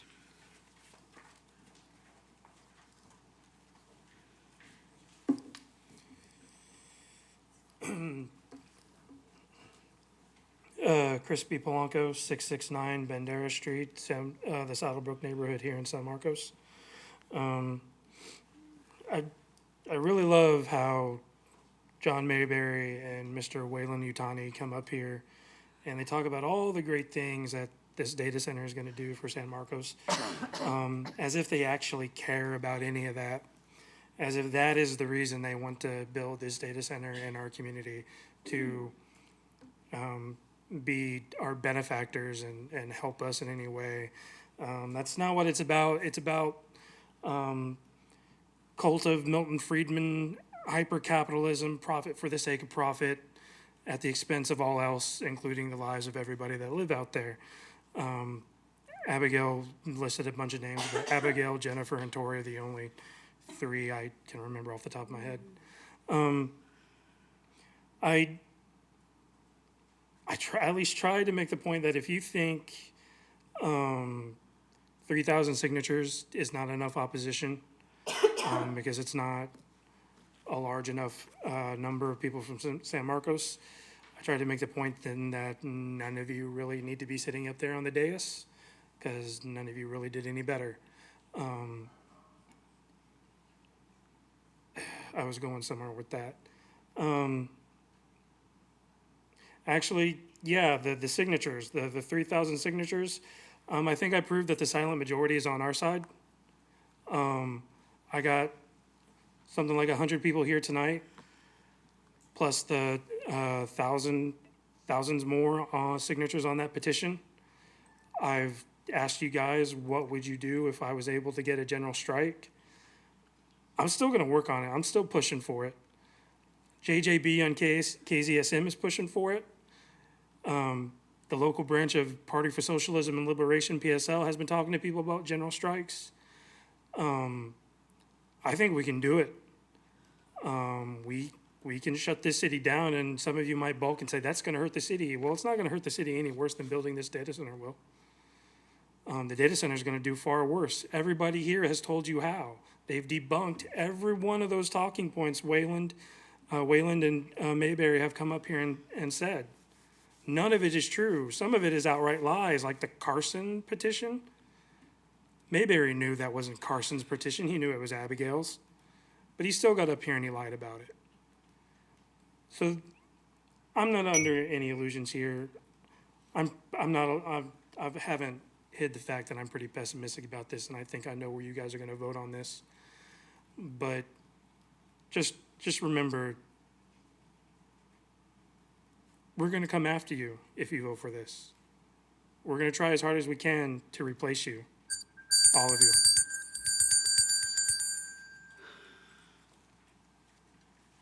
Next group is Malik Thomas, Tori Martin, Athens Taylor, Bethany Gay, and Gina Fleming. Any of those folks here? If so, step up to the microphone.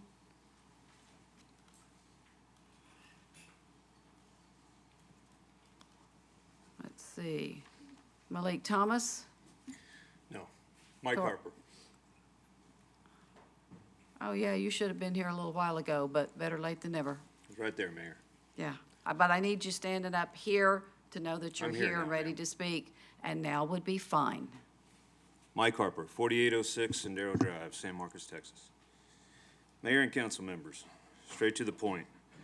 You were elected, not appointed, to represent us, not to lead based on your personal view of what you believe is best. No, your job is to amplify the voices of the people who placed you in those seats. You are not leaders, you are representatives. There is a difference, and tonight that difference matters. Please look around this room and notice the severe imbalance. The residents, people who live here, raise families here, pay taxes here, we stand overwhelmingly opposed. On the other side are special interests such as the developer, his out-of-town consultants, outside labor groups, etc. Individuals whose primary stake in this project is only a paycheck. They will leave when the job is done. We cannot. Let's be honest about who benefits here. Mayberry benefits. Those paid to carry out his bidding benefit. For instance, his attorney benefits, regardless of the outcome. Yet, he has nothing but disdain for those who will be left holding the bag. Mayberry, on the other hand, will not be here long-term to endure the strain on our utilities. He will not face future water shortages. He does not live here. And if this building fails to meet its promised conservation standards, it will not be him carrying the burden. It will be us. Unless you, City Council, require such ironclad and restrictive covenants and such severe financial penalties that they cannot be avoided. If their convictions about these systems are as strong as they claim, then please require a level of accountability to match. Impose such high penalties, significant enough that failure is not an option, because promises without consequences are not protections. We're being asked to trust projections about state-of-the-art systems with minimal water usage and self-generated power. But where is the proven track record? Where is the long-term data? New technology always sounds promising until it isn't. Trusting unproven claims without enforceable accountability is akin to asking a hungry fox to guard the henhouse. If you choose to approve this project, then please, at a minimum, attach very strict oversight and meaningful financial consequences should those promises fall short. Growth is coming, y'all. Families are growing and people are still moving here. Single-family housing, the developer's supposed Plan A, I might add, at least develops gradually. Infrastructure can adjust, utilities can scale, emergency services can prepare. A massive data center offers none of that flexibility. It places immediate and permanent strain on all of our infrastructure. Lastly, please do not mistake other silence for support. The people here tonight represent far more than just themselves. The majority of residents have spoken clearly. We are asking you to reject this. In closing, Mayor and City Council members, please do not simply hear us tonight, but listen, respectfully. Would you give us your address, please? I did. Okay. Malik Thomas, Tori Martin. Good evening. My name is Tori Blake Martin. I reside at 1301 York Creek Road, New Braunfels, Texas, and have for the past 26 years, and a resident of San Marcos, Texas for all of my 32 years. Let it be understood that 70% of my property is in Hays County. I am one of the immediate neighbors to this proposed data center. I have more than a dog in this fight. And as the immediate neighbor to this data center, my voice matters. I think it is beyond offensive for the city staff to recommend approval because of one industrial zoning next to this, while blatantly ignoring all other zoning of conservation cluster that greatly overtops that. I have been coming here for the past 11 months. I come here when it's not even on the agenda because it's all I can legally do to give you my time, show up, and try to show you how much this means to me, to try to get my point across to you, how detrimental this will be to my life and my neighbors. Today, you will be responsible for how the future looks for the residents on Francis Harris Lane, York Creek Road, the Trace, and many other neighborhoods all over this town. Our future is in your hands. Our homes, our ranches, our livestock. But you guys already know this. I've cried up in here back and forth every month, sick about how easy you make hurting us look. And you know what I've noticed? Only one of you has bothered to reach out to me. Can you guess who it is?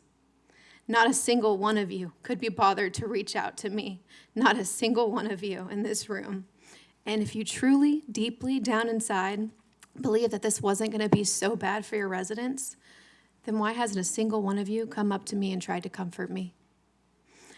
And asked me what I would like to see in the restrictive covenants if you truly believe this was all going to be okay. Why haven't you done that? Too much work for you to reach out to Farmers Feeding America? Okay. I don't know what neighbors John says he's working with because it obviously ain't me, the girl who would be living right next to it and has dedicated a year of her life fighting for her home and right to clean air and water and for the legacy her father wanted to leave behind. And I don't know any of the neighbors he says he's been working with. I can't seem to figure out who those are. I came here in December to watch Josh get sworn in, because I was curious what he was going to swear into. He swore to preserve, to protect, and to defend San Marcos, Texas. And I'm guessing every single one of you also swore to preserve and to protect and to defend San Marcos. You are either going to greatly harm your relationship with your community, or you're going to buckle down and work with us and come up with an alternative, which we are all willing and eager to help you on.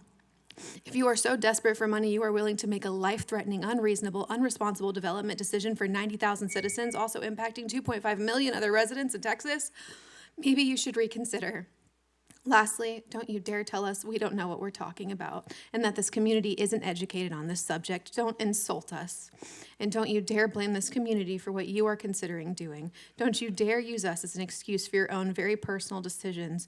Don't ask us to believe the lies too. Don't ask us to turn our backs on science. Don't ask us to turn our backs on San Marcos too. You signed up for this. Your time is up. Thank you. Looking for Athens Taylor, Bethany Gay, Gina Fleming. Okay, I'm Gina Fleming, 1013 Dartmouth, San Marcos. And there are a number of items I wanted to address. We'll start off with the residential. I want to emphasize that a vote to not change the PSA or the zoning to light industrial tonight is not an endorsement of its use as residential. I do understand your concern for that, and I think there are reasons that that is a valid concern that for some reason have never been discussed at council here, mainly the restrictive covenant Mr. Maryberry signed with Angie LC, the parent company of Hayes Energy. But the thing is, he tried to make a residential development, and it failed. And it failed because he couldn't get anyone to develop it into housing, because apparently they had a moral compass. So, but this is a false either-or situation. There are other zoning considerations we could have. There are other things we could do. And we need to look at these zoning designations, because we didn't even know I would think that data centers weren't really discussed at the time these zoning regulations were set up. We're also not asking you to stop data centers everywhere. We know we're not asking you to be able to promise that. We're asking you to stop what is in your power. Just all we can do is what is in our power. We can't change your mind.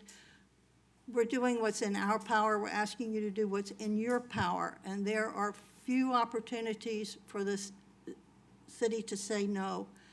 Please say no, because you have an opportunity to hear, because it does require a zoning change. We are empowered to say no, and that is very important.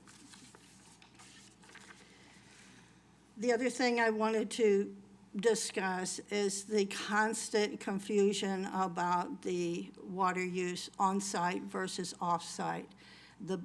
The major concern about water use comes with the energy consumption. It's the large energy consumption of this data center, 375 megawatts, that is pulling on the water. It's not the on-site use, which the restricted covenants cover.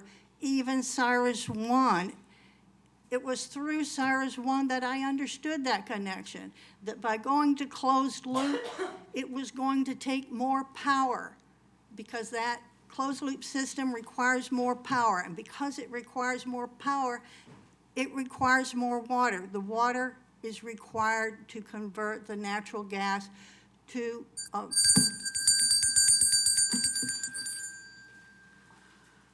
Our next speakers in this order: Sarah Carl, Carmen Runbot, Nadia Ramirez Palafox, Sam Jett, Matt Bauer.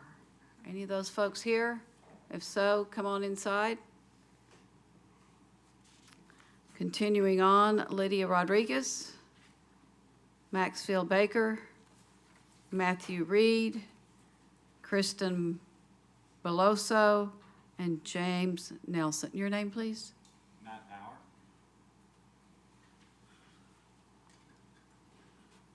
Okay.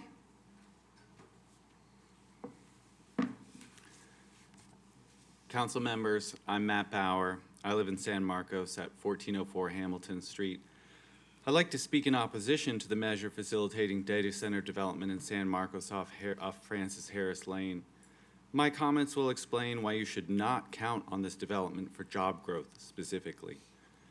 As reported in the Wall Street Journal in February of last year, John Johnson, chief executive of data center operator Patmos Hosting, commented that, quote, data centers have rightly earned a dismal reputation of creating the lowest number of jobs per square foot in their facilities, end quote.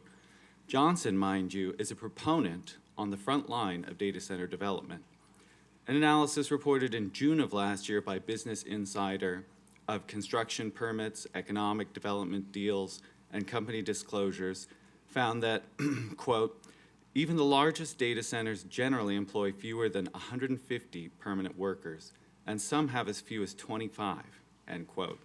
The proposed data center on Francis Harris Lane is expected to provide a paltry 25 to 35 long-term jobs for its 200-acre facility.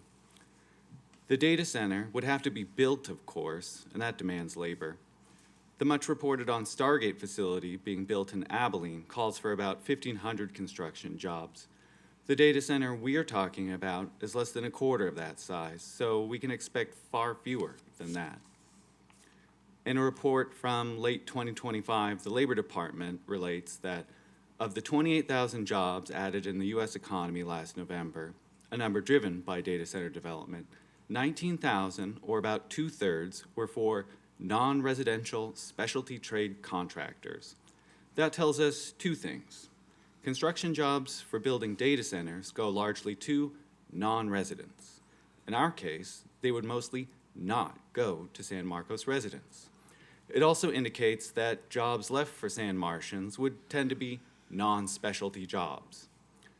That these would not be the cream of the crop is reinforced by a January Bloomberg Law report, which tells us the jobs typically are low cost, and so presumably low paying, they're hazardous, and often require overnight or third shift work.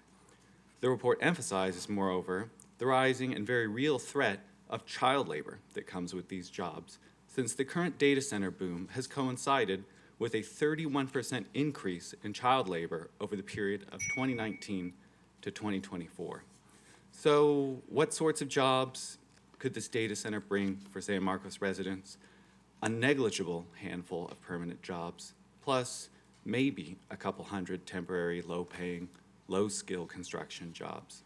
We need development that will bring quality jobs for San Martians. This is not it.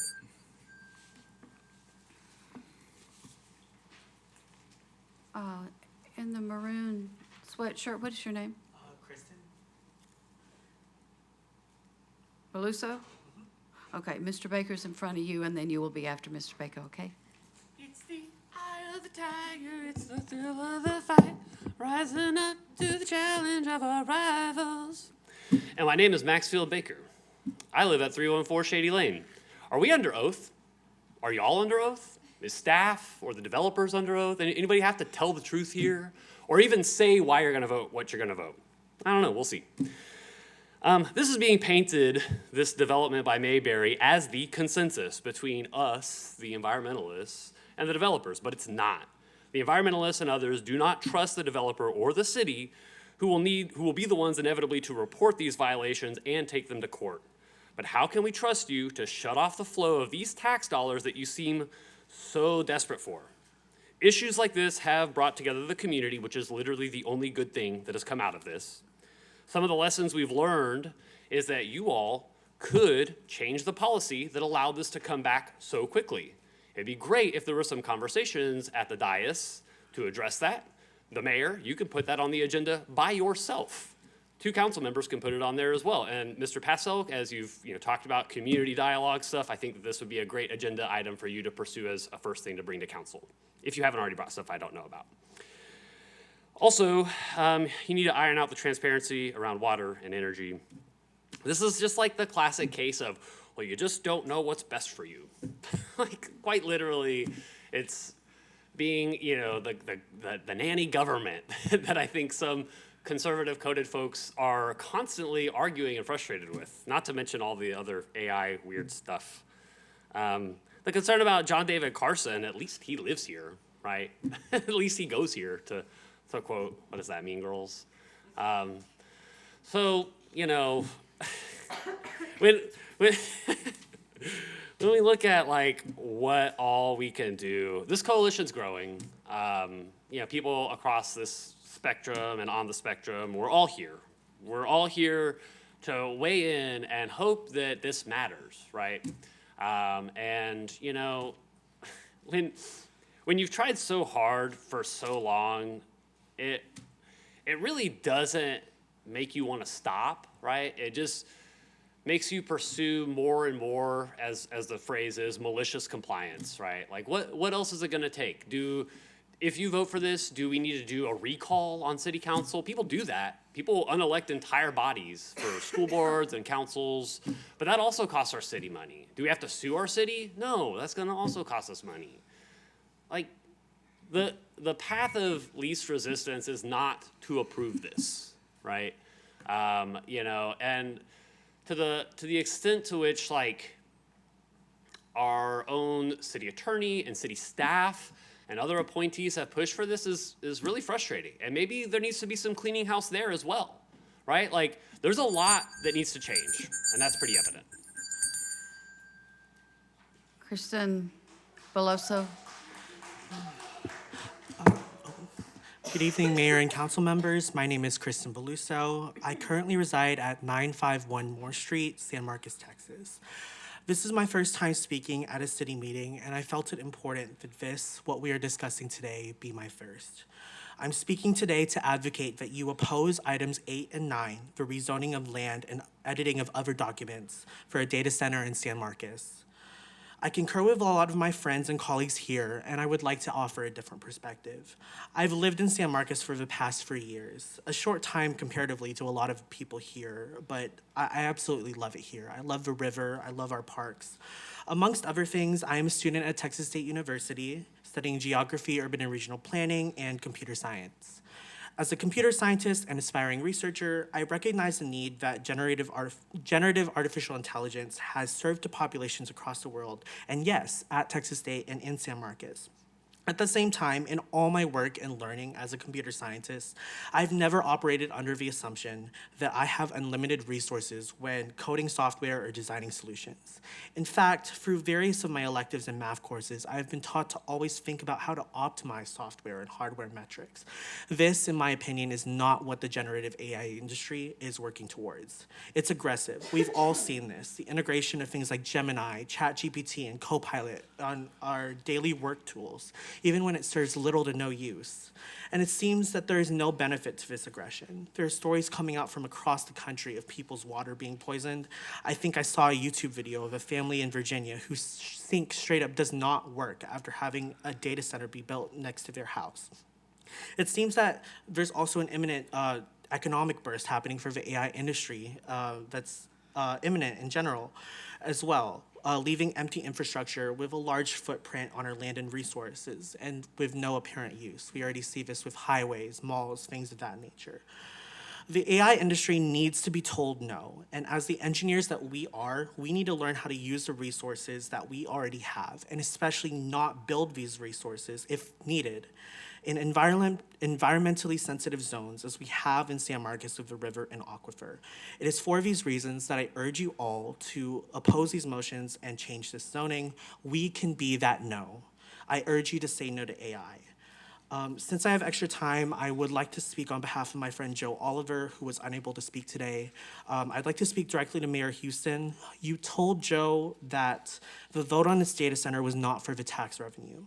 I'd like you to think about, if it's not for the tax revenue, then what is it for? There's no reason to vote on this otherwise. I urge you to vote with your conscience, with our conscience as a city, and to oppose these motions. Thank you. The rest of the list of 57. Still looking for James Nelson of the last group, Katie Nichols, Jessica Moreno, Adam Colon, Coulon, Matthew Medina, Annette Deaver. Are any of them online, Ms. Trevino? They are, okay, so several of them were supposed to be online. Is Jessica Moreno or Matthew Medina here? Okay, moving on. Natalie Bones, Kat Szilagyi, Dr. Brianna Campbell, Brian Campbell, Epiphany Hodge. Some spoke earlier. Okay, continuing on, Jonah Stonecipher, Athena Morgan, Manuel Granados, Jose Lozano, Elliot Dean. Any of those folks here ready to speak? Public hearing on item 8, for, against, or about. Bobby Levinsky, Randall Rule, Zachary Tyndall, Aaron Brown. I'll stop there. Y'all tell me who you are. If I called your name, you do not have to sign in over there. We've got your information. We'll need you to state your name. If you'll give me your address, please. I'm sorry, your name, please. Sure. Sorry. Hi, friends. My name is Jessica Moreno, and thank you again for your time tonight. I live at 199 Geode Glen, Maxwell, Texas, in Hayes County. Fun fact, the deed to my home is listed in San Marcos, but because of a developer who didn't want to pay to incorporate us into the city, our mailing address is Maxwell, Texas. I'm here tonight to oppose items 8 and 9 on tonight's agenda, which would enable John Mayberry to build an AI data center. Earlier tonight, a few of us referenced a petition, and I wanted to share a bit more context about that now. It's a different petition than the neighbor petition was.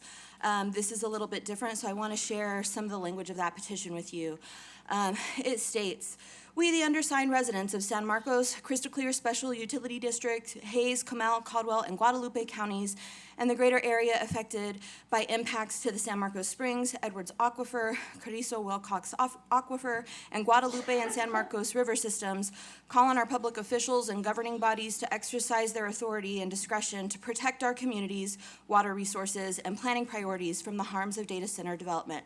We call on these elected officials and governing bodies to uphold their commitment to previously established long-term planning mechanisms, such as the San Marcos Comprehensive Plan, drought contingency plans laid out by the Crystal Clear Specialty Utility District and Guadalupe Blanco River Authority, and the Edwards Aquifer Authority's Critical Period Management Plan. At present, neither federal authorities, the state of Texas, or local elected and appointed officials have adopted comprehensive policies to adequately monitor, regulate, or mitigate the rapid development of large-scale data centers, despite their significant impacts on water resources, land use, utility costs, and community health. Therefore, at this time, we respectfully request that all relevant public bodies indefinitely reject all permits, service connections, rezoning requests, and project approvals for data center projects within this region, preserve undeveloped land for future uses that reflect shared community values, long-term planning, and responsible stewardship for local resources, enact and enforce stronger protections to prevent industrial development without meaningful community consent, particularly in residential, conservation, and agricultural areas, and ensure full transparency and meaningful community control of future development decisions. At the time of my earlier comments, I shared that there were 3,600 signatures since that last count. Since then, the most recent count is 3,974 signatures, 1,915 of them who are verified San Marcos residents, but please don't discount the other 2,000 signatures because you see many of us are in unincorporated and surrounding areas who will also be impacted by your decisions tonight, and we are doing what you all need to be doing, working across municipal and county boundaries to creatively prevent these creeping data centers from coming into our areas. Voting to keep this land designated as conservation cluster is the first step in building bridges with your county and city neighbors on this larger data center. Please do not move forward with the light industrial designation. There is nothing light about the energy, water, and damage this project will create. Okay. Person in the denim jacket, what's your name? You? What's your name? Natalie Bones. You're next. Thank you. Again, I'm speaking here today. I, like many, are a proud resident of San Marcos, and I am asking you to, asking for responsible governance grounded in facts and not pressure tactics. We are being asked to subsidize one of the most water intensive uses in modern economy. And, hold on, my notes are kind of scattered here. You have both the authority and the obligation to determine whether this project is appropriate for our community. Please do the right thing. Please say no to this data center. Thank you. The lady in purple, what's your name? Yes, what is your name? She just signed up here, okay. Then we are to Bobby Levinsky, followed by Zachary Tyndall. Thank you, Mayor and Council. Bobby Levinsky, 248 Camaro Way here in San Marcos. I'm speaking against item 8, which is the preferred scenario amendment. I'm guessing since it's ZC 2502, which was the exact same case as PSA 2502 as the exact same as PSA 2501, the comprehensive plan really hasn't been changed yet. And so that's a concern. We just approved the comprehensive plan back in, I think it was 2024. I was one of the many speakers that came in favor of the comprehensive plan. I was probably 24 of the 8,000 comments that got received. And I can guarantee you that we didn't have the public hearing like we had tonight for these items. I'm here to speak in favor of the conservation cluster PSA category to remain, because one of the main reasons for that was to preserve our ag land. Having sustainable farming is really important. What you've heard from the people who live out there is that they have a really good quality of life, despite the power plant that's out there. They want to protect their agricultural production. They want to protect their farms. They want to protect their ranches. We have horse farmers. We have goat farmers out here. And everyone that we're speaking to out here is against the change that's happening to this area. And that's kind of one of the big premises of comprehensive planning. You want to do it in a comprehensive way. You don't want to do it in a piecemeal way. You don't want to just do it on a willy-nilly, site-by-site basis. 2 years ago, we passed this comprehensive plan. So within 2 years, we're saying that there was a change. The power plant was out there. That's not changed. The agricultural lands were out there. That's not changed. The only thing that's changing is they're coming in and requesting this data center. I also want to dispel the myth that rejecting this one somehow gives you a green light for the other data centers. That doesn't really fly here. We know that they're targeting this area because of the power lines that are there. We know that one doesn't really affect the other. I mean, that's just not how the planning is done at ERCOT. They have to approve each one. They have to plan for it, so it's just about when it's coming online, and it's about the infrastructure that's already out there. So I don't think you can say that approving or rejecting this one is somehow approving the Carson one, and I guarantee you everyone who's here that's opposing this data center is going to be out here trying to oppose Carson's data center if he's coming in asking for a development agreement from the city. The only thing that's different is it's a little easier to reject this one because it's a zoning change. It's going to be a little bit harder to reject the one that's within your CCN, but we'll be here making those arguments for you to do that as well. Thank you. Zachary Tyndall.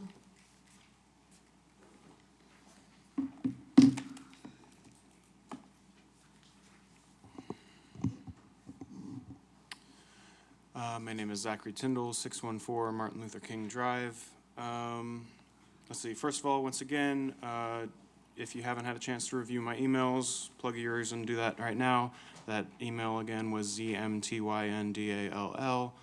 One of those emails addresses something that the applicants, I don't feel, have adequately addressed. They've indicated that they've heard all our concerns and stuff, but something that I don't feel they've adequately addressed is, as was mentioned earlier, the off-site water use. It's already been mentioned that this data center is going to use more than twice as much of the peak San Marcos electric use. According to Mr. Mabry's numbers that he gave in August, it's 75 megawatts per building. Planned 5 buildings, it's 375 megawatts. That's the instantaneous use. For a day, that's 9,000 megawatt hours. In one of the emails I sent you, I break down the math for each megawatt hour. These are conservative numbers, by the way. For each megawatt hour of gas power generation, it's 280 gallons of water. For each megawatt hour of coal generation, it's 580 gallons of water. Altogether, I've found numbers specifying a large portion of where PEC sources its electricity from, and the total gallons of water per day, again, conservative estimate, are 2,464,000 gallons a day to produce the power for this data center.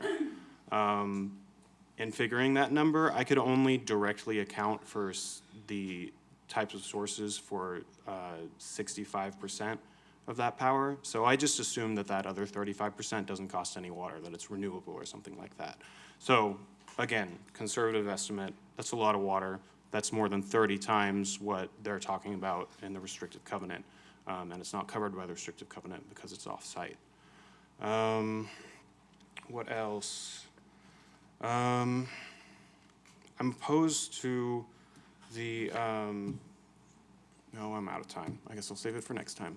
You're not out yet? I know I'm not out, but I don't have time to start another topic. Thank you all. Okay.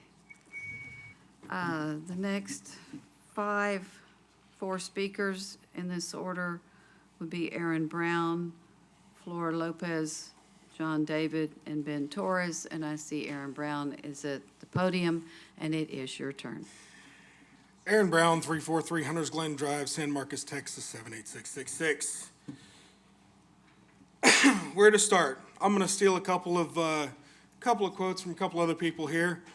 And one thing I want to start off with is we keep hearing about the silent majority. I think tonight, you know it's not a silent majority.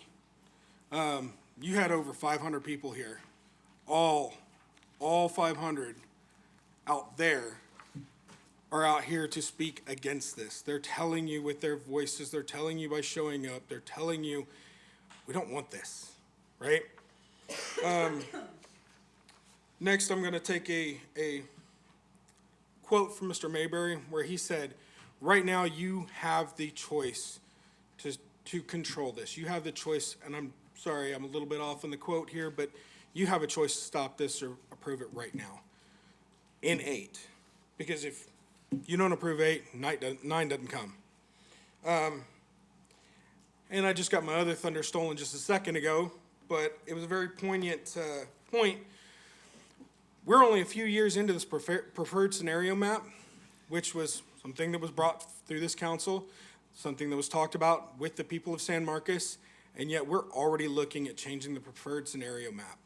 Now, I get it, change is inevitable. We have to change, we have to continue to change to thrive as a community. But is this the community that you want to create?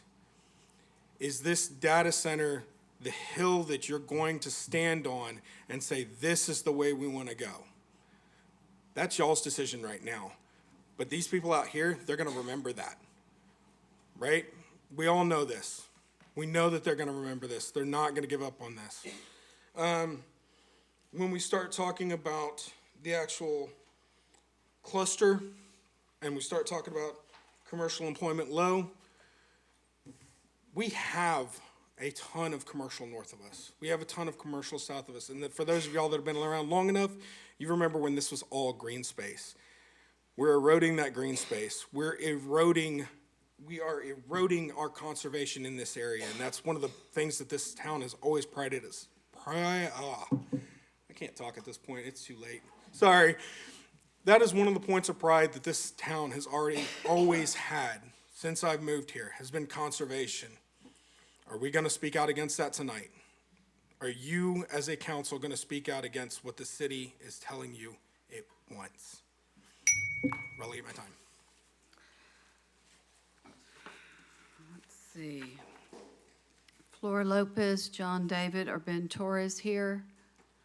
Mr. Trevino, would you bring me the list that people have been signing up on over there, and then I will call for anyone else. And if John David is John David Carson, then it is your turn. Didn't know if there was another John David. I didn't know. Mayor and Council, John David Carson, 1905 Dutton Drive, B2, San Marcos. I'm speaking on behalf of Carson Select Investments. We intended our prior written comment to be our only statement on this matter, but some applicant comments required response.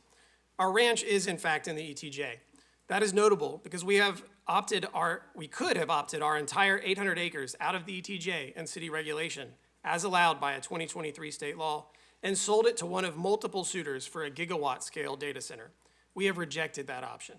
Instead, we voluntarily submitted a draft development agreement outlining 3 long-term uses for our property, with 180 acres directly abutting the power plant for a data center, 185 acres across from Trace as a neighborhood, and at least half our property, nearly 400 acres, as open space. That honors the city's comprehensive plan vision to cluster development and pair it with preserved lands. It would annex 600 acres immediately, develop a data center using the city's code, and annex it on a timeline that remains open to discussion. We have already committed to our land conservation goals. In December, we recorded a conservation easement on over 350 acres that forever conserves our property's most sensitive areas and hundreds of acres of prime grasslands. In contrast, the Highlander proposal incorporates neither open space nor clustering and situates new industrial development abutting existing homesteads. What would Highlander have done if they were us? Let's recall that they have at least one other proposed project in the area, known as Highlander SM2. There, they swiftly opted out of the city's ETJ in 2024. They would have opted out here too, but they annexed in 2022 before the state law changed. So council gets to say yes or no tonight. But a vote against Highlander is not a vote for a county data center. It's simply a vote for or against this project. Things have changed since our project was before you in late June. Like every large load interconnection in Central Texas, our property's power request sits in a queue with a frequently changing process and no firm timeline for power for anyone. I honestly have no idea what cluster Highlander is in. We have not brought our project back to you because there are important questions we simply cannot answer today. There are at least a couple questions that deserve answers here. Who would actually build this data center? Not Highlander. They are again making promises for somebody else to keep that you would have to enforce.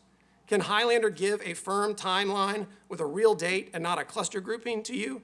The city projects a $10 million budget shortfall in just 2 years. This isn't a quick salve for that issue. Highlander wants to position themselves as the only city data center and as a saving grace against a residential development they proposed but could not sell to builders. But until you know the actual when, the how, and the who, this is a speculative application that asks the city to disregard its comprehensive plan for a project that might be built in the future by someone else to be named later. Thank you for the consideration of our comments. Okay, I'm going to run through the list of people who signed up but didn't step up a few minutes ago. Linda Coker, Hannah Giglio, Mario Jimenez, Lorena Salinas, Amber Lunsford, Corinne Loperfido, Logan Conscien, Jordan Moser, Catherine Rogers, Malik Thomas, Athens Taylor, Bethany Gay, Sarah Carl, Carmen Rumbault, Nadia Ramirez Palafox, Sam Jett, I think is online, is that correct? Sam Jett, it is now your turn.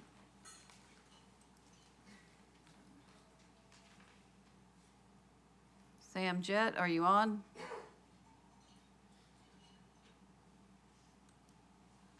Okay, I'll come back to you. Lydia Rodriguez, Matthew Reed, James Nelson, Katie Nichols, Adam Coulon, Matthew Medina, Annette Deaver, Kate Szilagyi, Brianna Campbell, Brian Campbell, Epiphany Hodge, Jonas Stonecipher, Athena Morgan, Manuel Granados, Jose Lozano, Elliot Dean, Randall Rule, Flor Lopez, Ben Torres. Sam Jett, are you on with us? Yes, can you hear me? We can hear you. Oh, I'm back for round 2. All right. Yeah, so I just want to speak more about what I was saying earlier about this proposed development. I've heard a lot of back and forth tonight, some being talked about how if this data center is not built, the zoning could still be for development, residential use, and this data center would be using less water in that case.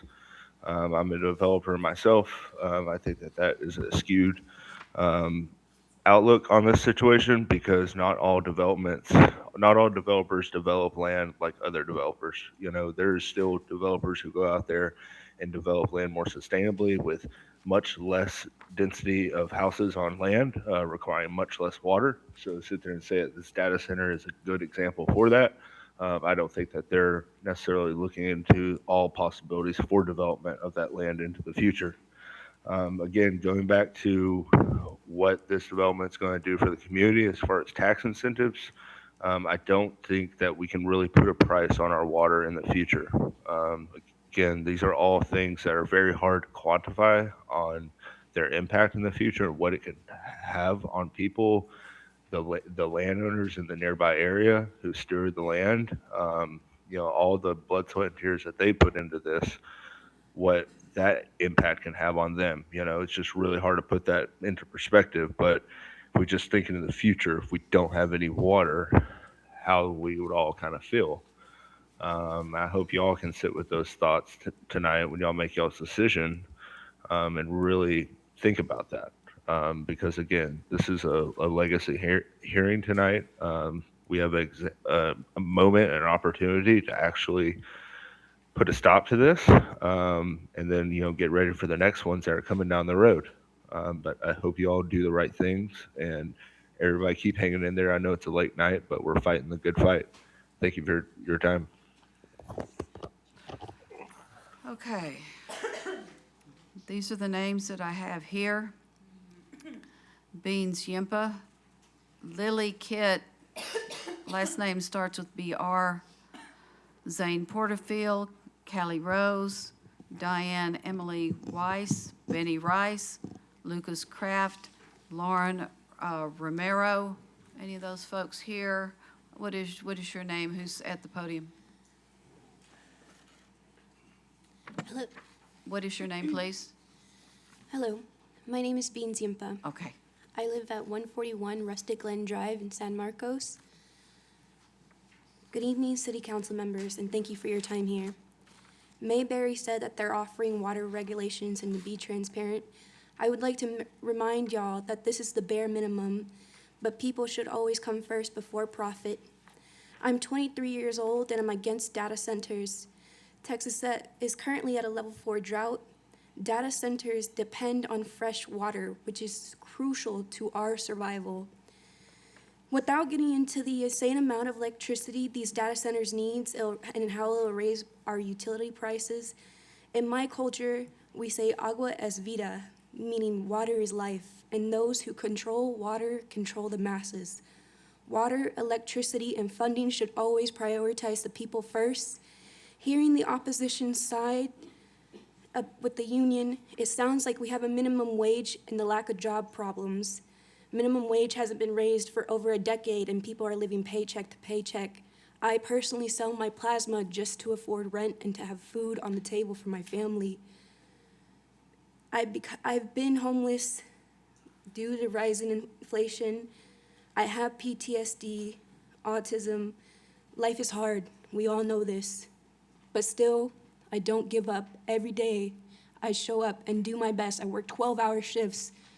I'm a constituent, and I beg you, please put people before profit. Data centers are a cheap temporary fix to a huge problems. I'm not upset with these union workers who are being used as a token to get us to vote for data centers, but these are cheap solutions. We need real jobs with real livable wages. That is what Texans and Americans deserve. As I've said, I've been homeless myself. I've been in desperate situations, but we as Americans in Texas should be demanding better from our politicians to give us livable wages and jobs. Instead of funding wars or data centers across the states, we should be fighting for a better tomorrow for everybody in America, not for those who just look a certain way. I've had people use AI to incite racist and brutal violence against me. Videos to where they're punching me in the face and assaulting me. I've been undressed with AI, and that these photos are not just of me, but children and women. I please beg you to protect our planet, our rivers, our families, and kids. Thank you for your time. Our next speaker is Lily Kitt, and a name that starts with BR. If you'll spell your last name for me, and thank you for getting the microphone there. And we'll need your address. You stay here. My name's Lily, and I'm 7.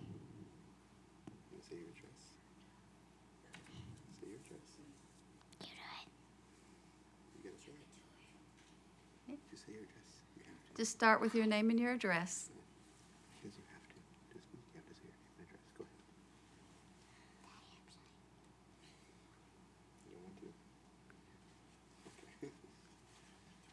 Declining, okay.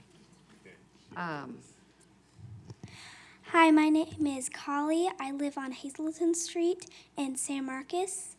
And you really want to do this, Matthew? Oh, and this is what I think about your data centers. Thank you.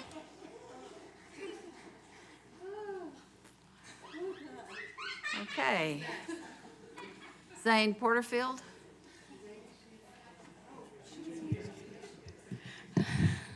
Good evening, Council. Thank you, Mayor. I'm Zane Porterfield. I live at 1898 Creek Road in Dripping Springs, and I'm 30. I'm going to begin with 3 questions that have yet to be answered in the entire year that we've talked about this issue. We've had members of the body repeatedly ask why these questions are answered, so I'll just bring them back up again for the last time tonight. Question 1, please write this down, city staff. How much water will this facility use on-site daily for plumbing, and how much will be made into coolant? How much wastewater will be produced by plumbing, and how much will Chip Tech wastewater will be produced, right? Different kinds of wastewater, gotta know that.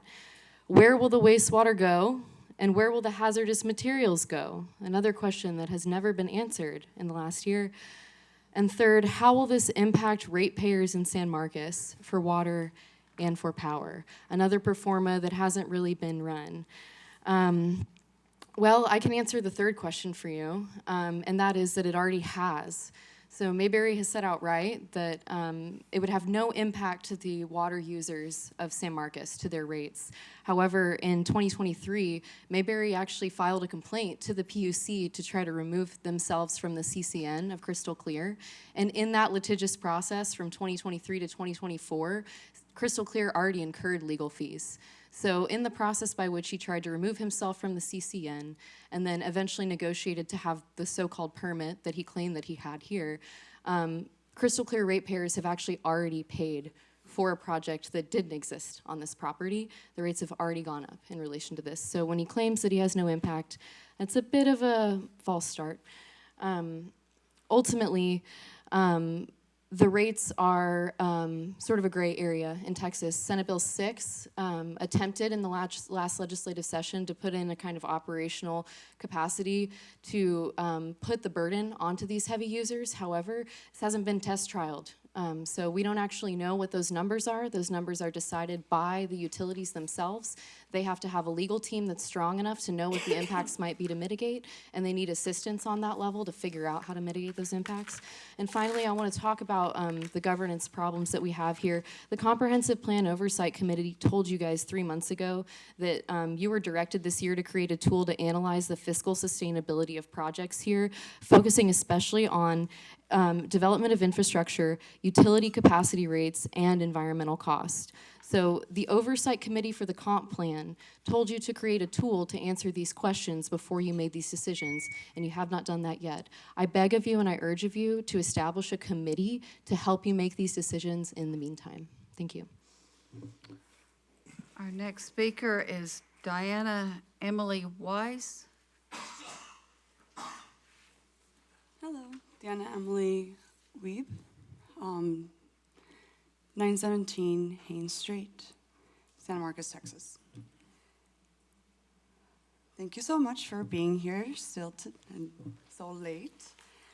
I have been a student here and work at a sweet historic local health food shop called Cornucopia, where many locals and travelers stop by every day. Most of the people supporting the data centers seem to be from out of town. I just have compassion for their ignorance and unawareness of the special, heartful community we have here. Maybe they or even you guys are in need of a relaxing day by the river. This has been already really stressful. Especially to understand how sacred it is. Maybe you guys don't get to see what I observe every day I work at Cornucopia or join any community event. The river is everywhere. It's mentioned everywhere. It's literally the main thing about this town. I have my own memories here, and especially with the river since college almost 12 years ago, my own love stories, and even the heartbreaking ones. At Cornucopia, I see the happiness of people coming from the river, children, couples, even celebrations. We have the university using the river for celebrations, even holidays. This whole evening, you have heard an outstanding amount of cons. So what are the pros?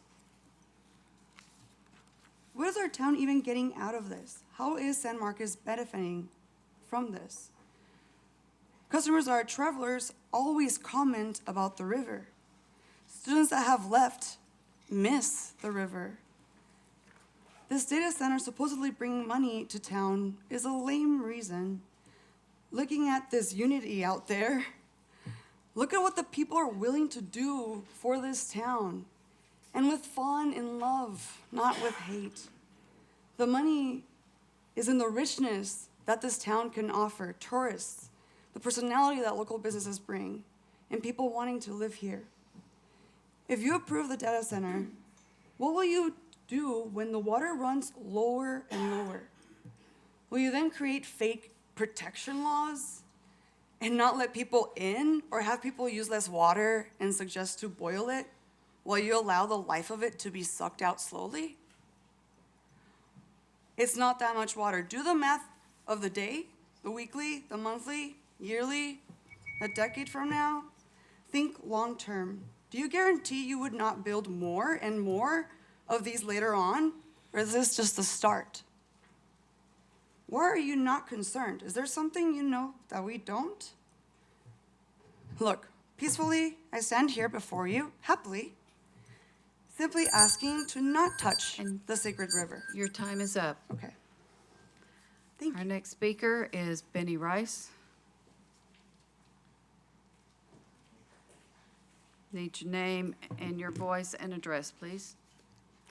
Benny Rice, 1204 North LBJ, San Marcos, Texas. Jane, council, thanks for having me. I should be asleep right now. I got work tomorrow. This is so stupid that I'm here. This is unbelievable. I have grown up in this town. I've been here my whole life. Jane, you've seen me yelling at people 2 decades ago when I was in high. Yeah. And I'm here. I've been doing this my whole life, being involved, and I have never seen this kind of community turnout, this kind of community engagement over the past months.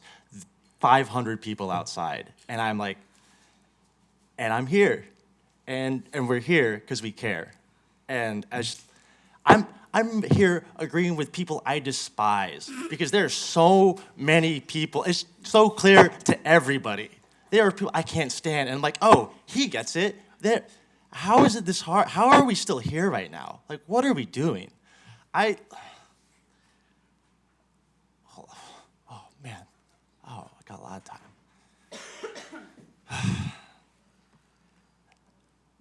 I've seen the developers tell you the choice of, hey, if this, just tonight, they have come up here and told you, like, you have the power to, if the data center is built here, you have power over this one. You don't have power over the others. And I agree. We do have power here. If you told me we have 3 data centers in the area or 2 data centers, I'm gonna go with 2. Like, we have the power to shut one down right now. There are so many people here. San Marcos is never this united on anything. Let me tell you, so many people care. So many people are getting involved. There are whole new organizations that are happening because people, this river, this town means so much to me and so many other people. Like, you saw what the future thinks of this town 3 speakers ago. Like, this is, like, how are you still here? Like, I'm really proud of this community for showing up how it has.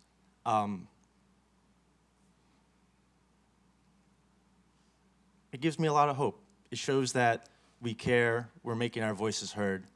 And I hope you hear them and I hope you listen to them. I think this town's gonna remember the choices that are made today, and we're gonna come out swinging. Yeah, let's just get through tonight. I'm done. Next is Lucas Kraft.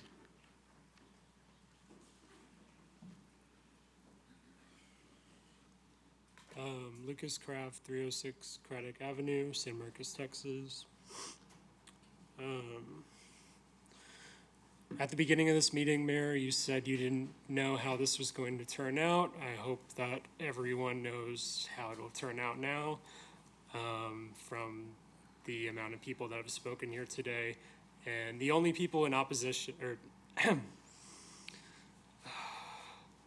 the only people in support of this data center are the people building it and the developer. And so I think it's fair to say that they are being paid to be here. I mean, it's kind of, you know, of course you're going to support something where you get a paycheck out of it.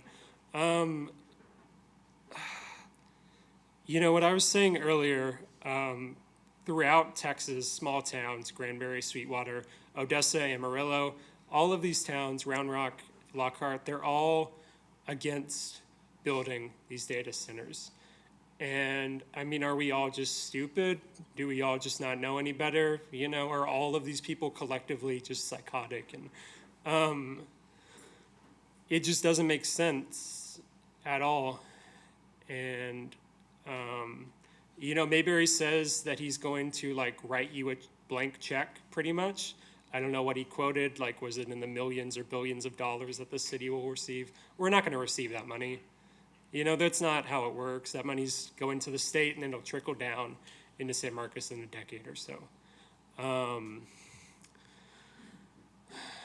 I think I'm not going to beat around the bush. We need 2 votes to get this opposed, so I'm going to speak to Alyssa Garza directly. I've protested with you at anti-ICE events, and you've done extensive work with Mano Amiga in supporting immigrants and supporting underprivileged communities. You supported the Palestine ceasefire resolution. I don't see how you could support this data center and any AI data center when AI data centers are explicitly connected to environmental racism. They harm rural communities, they harm marginalized communities.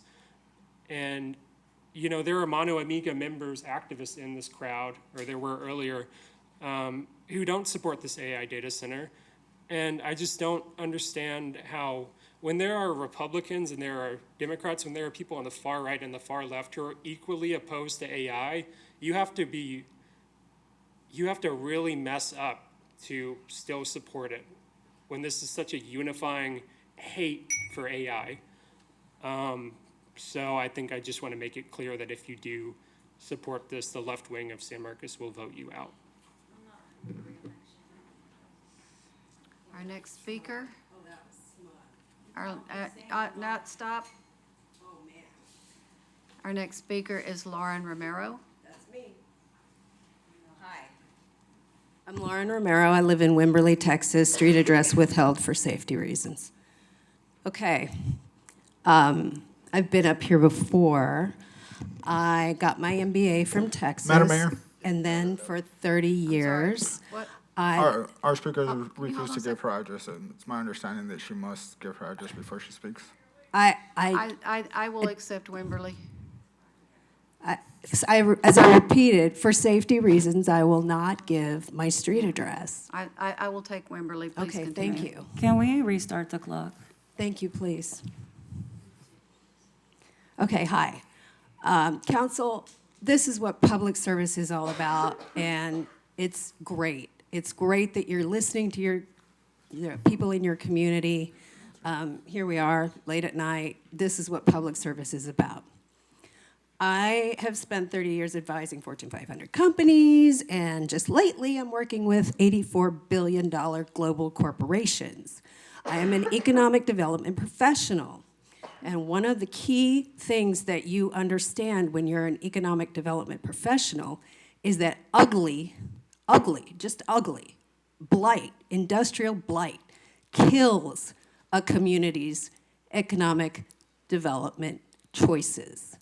When you have beauty, when you have nature, the whole reason that we are the fastest growing region in the United States is natural resources, beauty, healthy air, healthy water, and that is what gives us choices. We're desirable, therefore we get to choose what businesses come into our community. When we choose ugly, it devalues our community. The property values go down. Fewer people want to live here. Fewer employers want to come here because they can't get the employees that they want to live here. So if you make your town ugly, this is what's going to happen.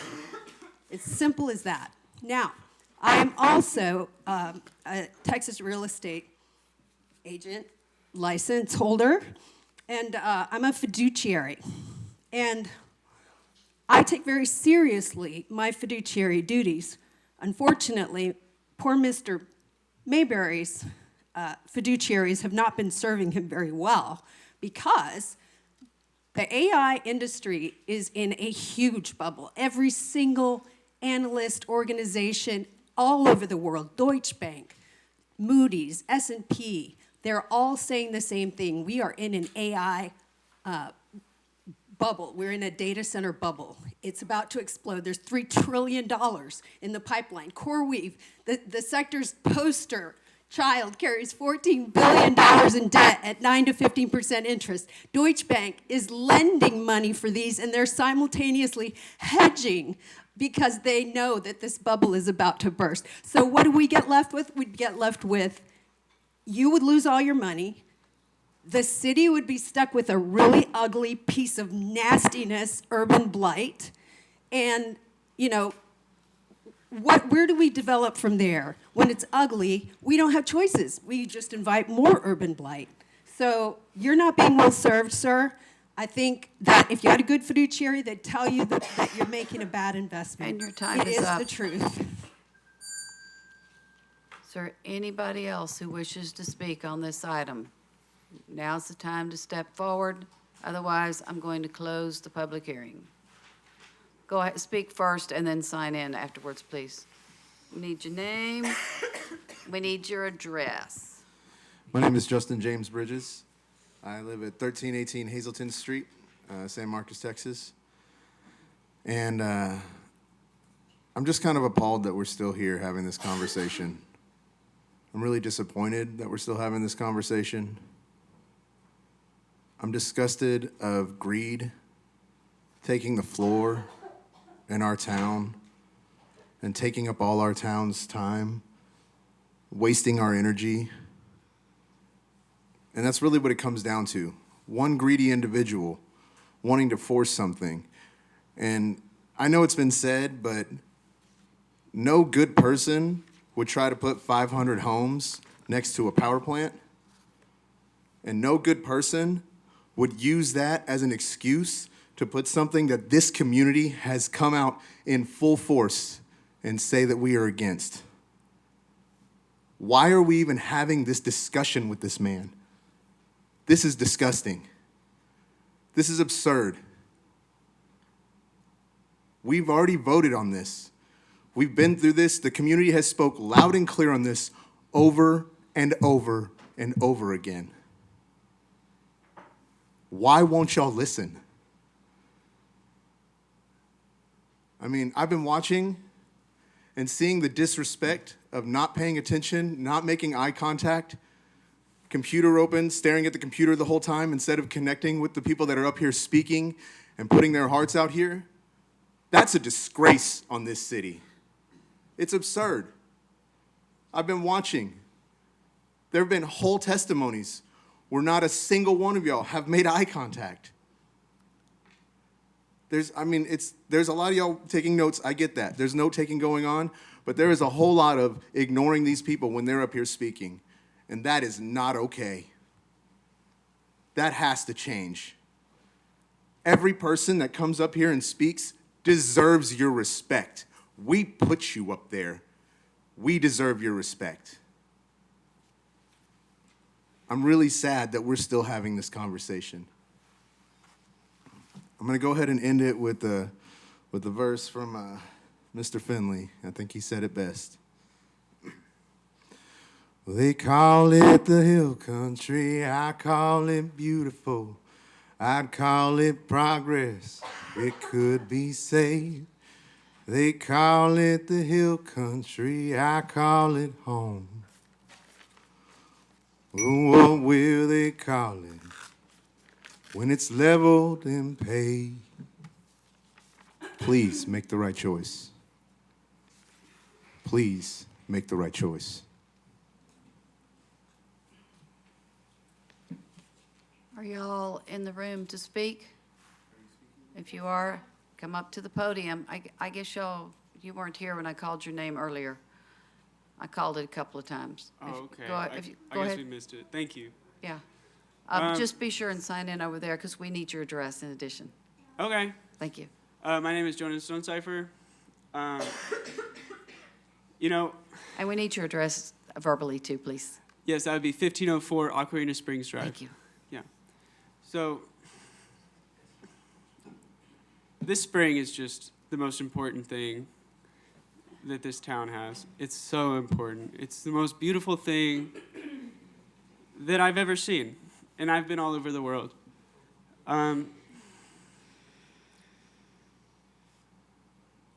It could not mean more to me. It could not mean more to me. It has given me everything. That water is so beautiful. It gives so much to us. And I think that it needs to be considered. Needs to be considered as a living thing. It is literally pure life. It is literally the essence of life. And it gives life to all the things. If you look west, you look at, Blanco and Fredericksburg and going further and further west, you'll see that the oak trees are dying by the hundreds of thousands, and the pecan trees are dying. It's because they've lost their groundwater. It's going lower, and the roots don't have access to the water. And here, in Wimberley, the trees are, a lot of the time, they're asleep. And they've been asleep for like 40 years sometimes, unless it's raining, because they don't have access to the groundwater anymore like they used to. So they've stopped growing. And we're going to see that desert marching towards us unless we do something about it. We need to plant the rain. We need to plant the water. We need to harvest rainwater. And we need to turn down shit like this. This is not cool. This data center it's using up our water and it's polluting our water. And it's creating a very unhealthy microclimate. And more than a microclimate, it's contributing to this drought we're in. It's creating a heat island, as they call it, as we pave over more and more. It creates more and more heat, and that pushes the rain away, and it creates a bigger drought. And so we get less rain. The rain that we do get doesn't soak in, it runs off. It goes into our river, and it goes straight into the ocean, destroying everybody's house along the way. We've seen this happen in with the Guadalupe River, with the Blanco River in Wimberley. We're seeing these floods get worse and worse, and we really, really need to do something about it. And that starts with preserving our soils. It starts with catching rainwater instead of pumping our groundwater, and creating green spaces, preserving the green spaces we already have, and developing smarter. Thank you. Next. My name is Epiphany Hodge. I've spoken here tonight. And we need your address for the Yes, public ma'am. hearing. Thank And you. I will tell you that I live in Martindale, Texas. I'm not going to tell you my address as I'm a woman for my safety purposes, but I will tell you that I'm grateful for each and every one of the souls that are here tonight to speak on behalf of the lifeblood of this town, the land that we are here so fervently speaking for, and all of the people that have shown up tonight to tell you and urge you to, and pleaded with you to please say no. Please say no to data centers. As I've lived here for the past 2 years, I've already told you that my experience learning from these passionate individuals that have shown up here tonight have completely taught me in a way that honestly I have my just it's just so moving this evening. It's a historical moment of an unprecedented time at the precipice of slipping from the industrial age into this data-filled age where there are people we've heard tonight talk about how it has detrimentally affected their well-being, just defamed their body in terms of how AI can actually. I'm so sorry, I'm exhausted. I think we all are, and I really don't know what else I can say that can contribute much more beautifully than all the beautiful voices that have spoken here tonight. I cannot let a moment or an opportunity go by that my voice isn't added to all the beautiful brothers and sisters that are speaking here tonight on behalf of just saying no to data centers. I'm just urging you to please say no. I don't know how else I can say it. No means no, means no, means no, means no, means no, no matter how many times the people around us in your community, please just hear us. No, we don't want this. That's all I have to say. Next.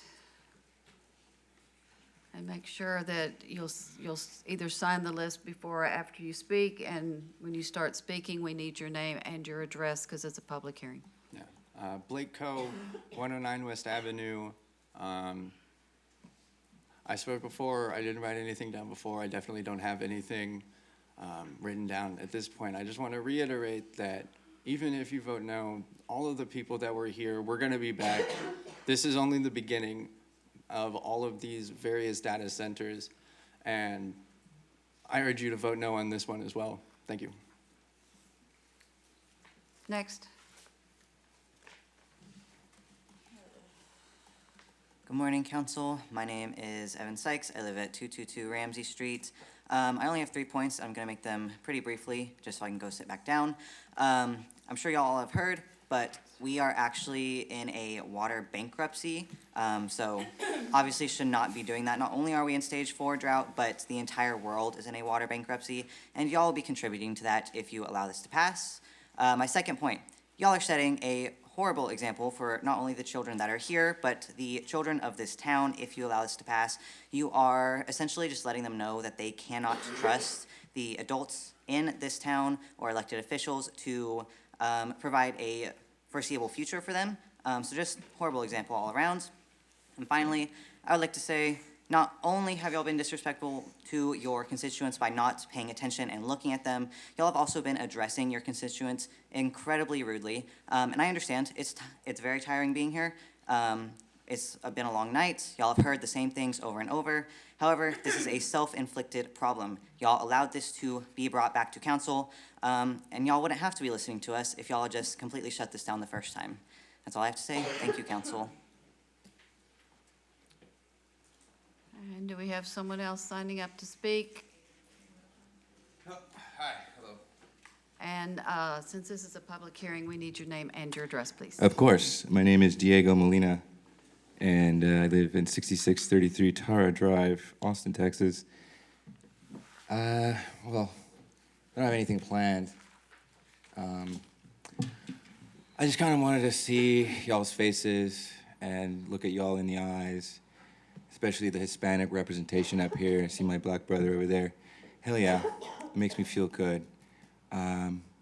We have ancestors from this land living, breathing through our blood. We have rights to this land that are not written on paper. The rights are not of ownership, they are of stewardship. We are here to protect the land, and you guys, as our representatives, have the duty to look at us, at our souls, as we look at yours, or what is left of your souls, right?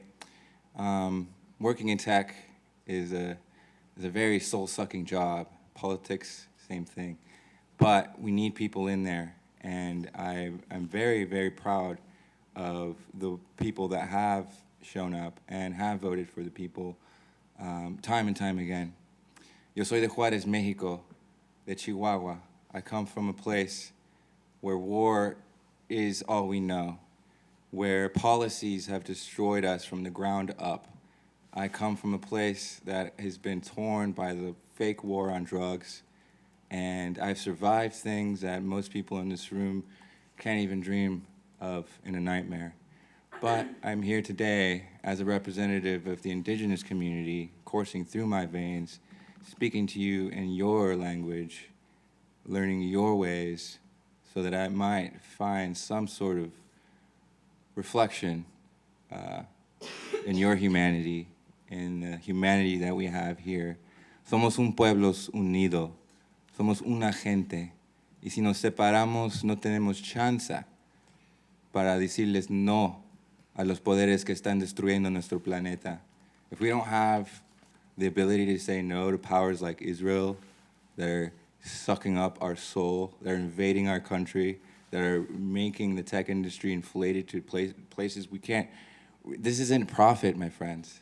Technology grows so fast. What you're investing in now is going to be outdated in a year. We have AI that's being developed offline. Offline, that means we don't need water for that. That means this is going to be obsolete within a year. Just like asbestos seemed like a great idea back then, well, guess what? It destroyed people's lives. It maimed communities. And it's time to really be smart about our decisions. If you guys want money, if that's the interest, then this is not the best way to do it.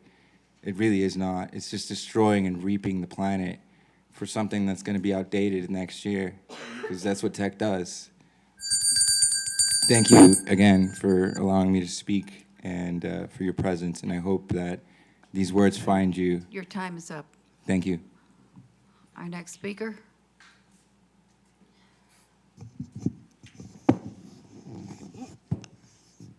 Hello, my name is Lily, and I live on Hazelton Street, 1318 Hazelton Street, Unit B, San Marcos, Texas. If people put the data centers here, my family won't be able to live here if there's not a river. Because if there's not a river, what is anyone supposed to swim in? And the river's magic, and it's open whenever you want, and the pool's not.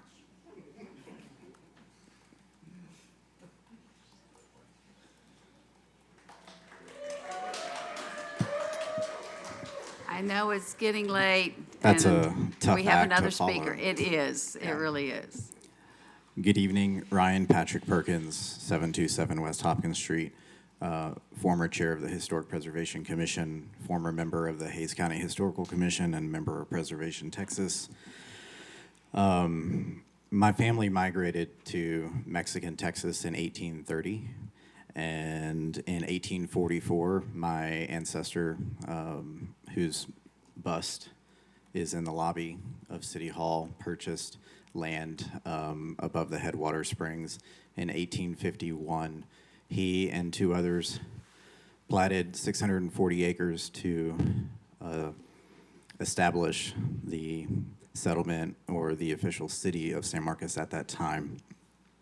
Since then, 8 generations of my family have been stewards of the environment and the river and the farms and ranches and this community, and have made service to this community and volunteerism the most important lesson passed down from generation to generation.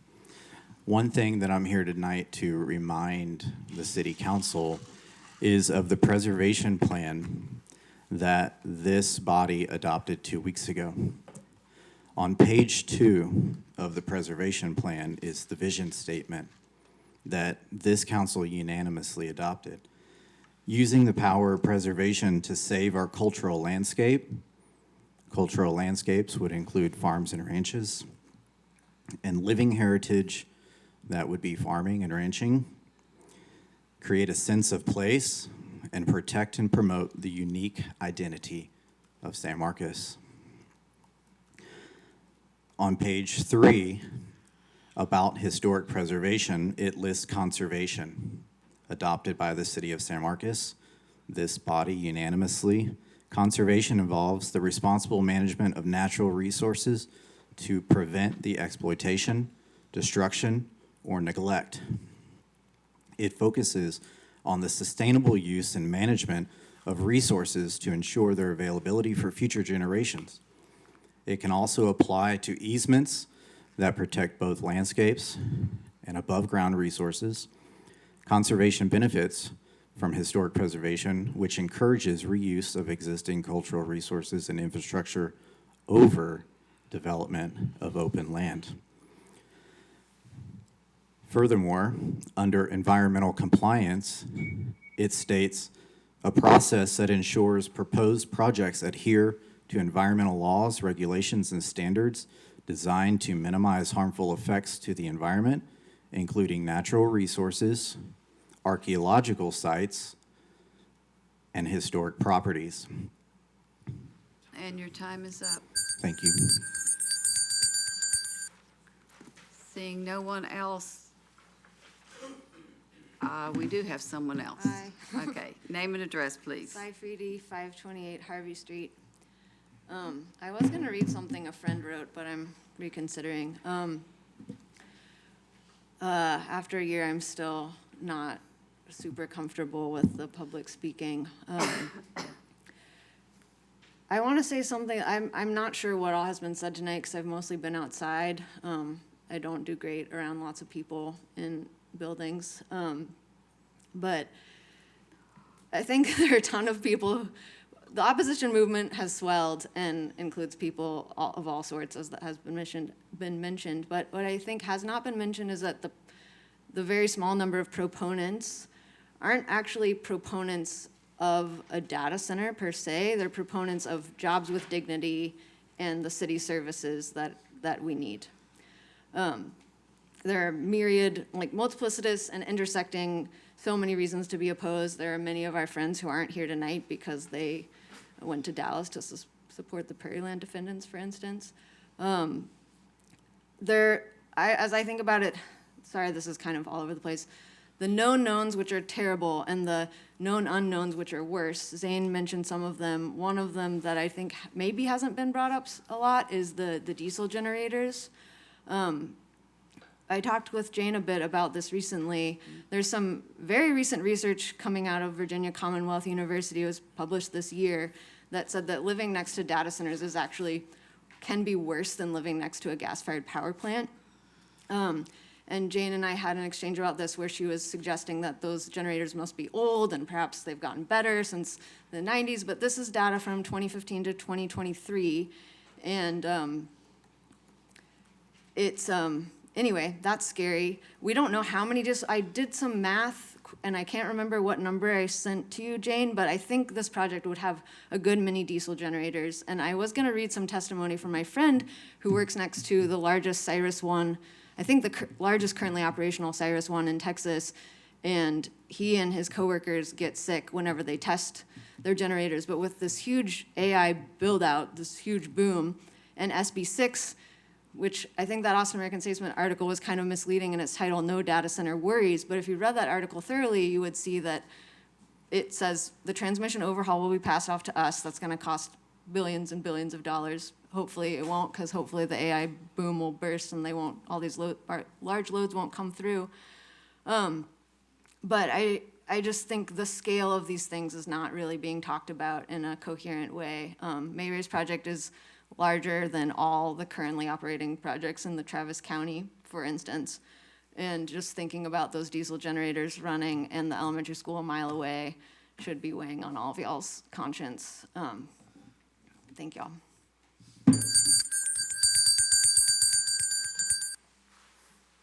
Next speaker. Remember, we need your name, your address, and we do need you to sign in if you haven't already. I have, Ms. Mayor. Thank you so much. My name is Christian Harmon. I live at 350 North Street here in San Marcos. I'm a student at Texas State University, and I'm a proud member of the Hays County Republican Party County Executive Committee. I represent Precinct 142, which is a lot of the on-campus student population of Texas State University. And I, like many of my fellow students, chose Texas State University because of San Marcos's natural beauty. Our river runs right through campus. I have sat on the riverbank and wrote an essay because we have Wi-Fi at Sewell Park. I love the natural resources that San Marcos provides to our students at Texas State. This data center has very clearly shown that I'm so sorry, that our natural beauty will be at risk when we build this data center. I urge each and every one of you to vote no, as you have heard so many of my fellow citizens of San Marcos say it tonight. Because if you do not listen to our voices when we ask for your vote tonight, we will not listen to your voices when you ask for our vote the next time you're up for election. Thank you guys so much.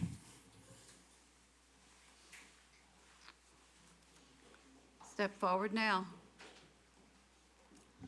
Hi, my name is Denise Palacios, and I'm in Travis County. Council members and mayor, my name is Denise Palacios, and I'm the Texas State Lead for Climate Cabinet, a nonpartisan national organization dedicated to informing state and local lawmakers on policy regarding energy, climate, and the environment. Previously, I worked for the bipartisan bicameral Energy and Climate Caucus in the Texas legislature and conducted research on the impact of industrials on coastal communities in Texas through an NGO. I am opposed to data center build-out. Without proper guardrails, new data centers in this region will exacerbate the crisis and increase energy demand and incentivize build-out of polluting generators. I asked the San Marcos City Council to pursue a study on long-term impact to water resources, electricity usage, public health, and financial burden to residents caused by data centers. Many of you are seasoned business professionals who know that not all business ventures are business opportunities. We should evaluate data centers in the same way. The City of San Marcos should evaluate energy burden to an already stressed grid, as well as the risk to public health, consumers' wallets, and water scarcity before pursuing any new projects. Reporters, researchers, academics, and residents in other states currently burdened by data centers' excessive energy use warn about increase in price, energy demand, and the usage of millions of gallons of water. My colleague and national data center expert, Salim Chapman, has found that the impact to ratepayers' wallets and their natural resources is so extensive that in Florida, lawmakers are calling for a statewide one-year construction moratorium. In Georgia, lawmakers are revisiting the regulatory and financial treatment of data centers amid concerns over rising energy costs. Republican Senator Chuck Huffsler is renewing Senate Bill 34, which would protect residential ratepayers by prohibiting the cost of fuel generation and transmission for data center infrastructure from being included in general utility rates. In New Jersey, through a series of executive orders, Governor Sherrill declared a utility affordability emergency and directed state regulators to provide electric bill credits to ratepayers by July 1st, while also reviewing whether pending utility rate increases should be delayed or adjusted. These actions come as New Jersey customers face higher bills. In New York, lawmakers are proposing a 3-year pause on data center construction to tackle rising electricity costs for residents, giving the state time to craft smarter policies. Central Texas residents deserve leaders who take the time to craft smarter policies. On January 17th, the governor issued a drought disaster proclamation reflecting a crisis that transcends local boundaries. That's Governor Abbott. Hays County Judge Becerra called for stage 4 restrictions on water and a moratorium on large water use developments. Last week, the Texas Secretary of Agriculture, Sid Miller, released the following statement regarding water scarcity. Water is the lifeblood of Texas. We must treat it like it matters. That means planning ahead, demanding accountability, enforcing our water rights, and investing now in the infrastructure that shields our communities from shortages. Texans cannot thrive without a strong, reliable water supply. Without water, nothing else works, not growth, not jobs, not agriculture, not security, and certainly not data centers. San Marcos residents can't drink data. I ask that the City Council listen to the concerns of the people present today and pause to question and reflect on long-term impact. Thank you. Next speaker.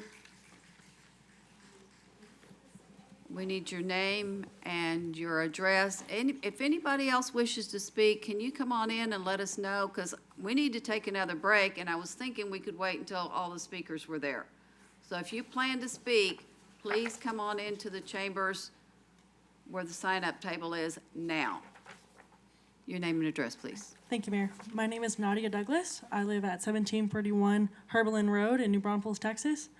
So straight shot down 46. I'm here today to also, I think, echo in the support of those who have spoken before me, those who live here in San Marcos, across the street in Hays County, but also to speak, I think, to both the council, but also to the union workers who have also stayed and who also hold a stake in this conversation as well. I can understand the promises made by these data centers that this is jobs and that this is an investment in your community. But as someone who's the daughter of those supported by unions, as someone who's the daughter of somebody who's spent her entire career in general construction and in heavy concrete, I can guarantee you that data centers do not provide nor reap the rewards that they've been promising. Not only do they, well, while I can hear and understand the arguments for this investment in, say, tech trades and technical support that's been cut and lost from Greg Abbott's education board, I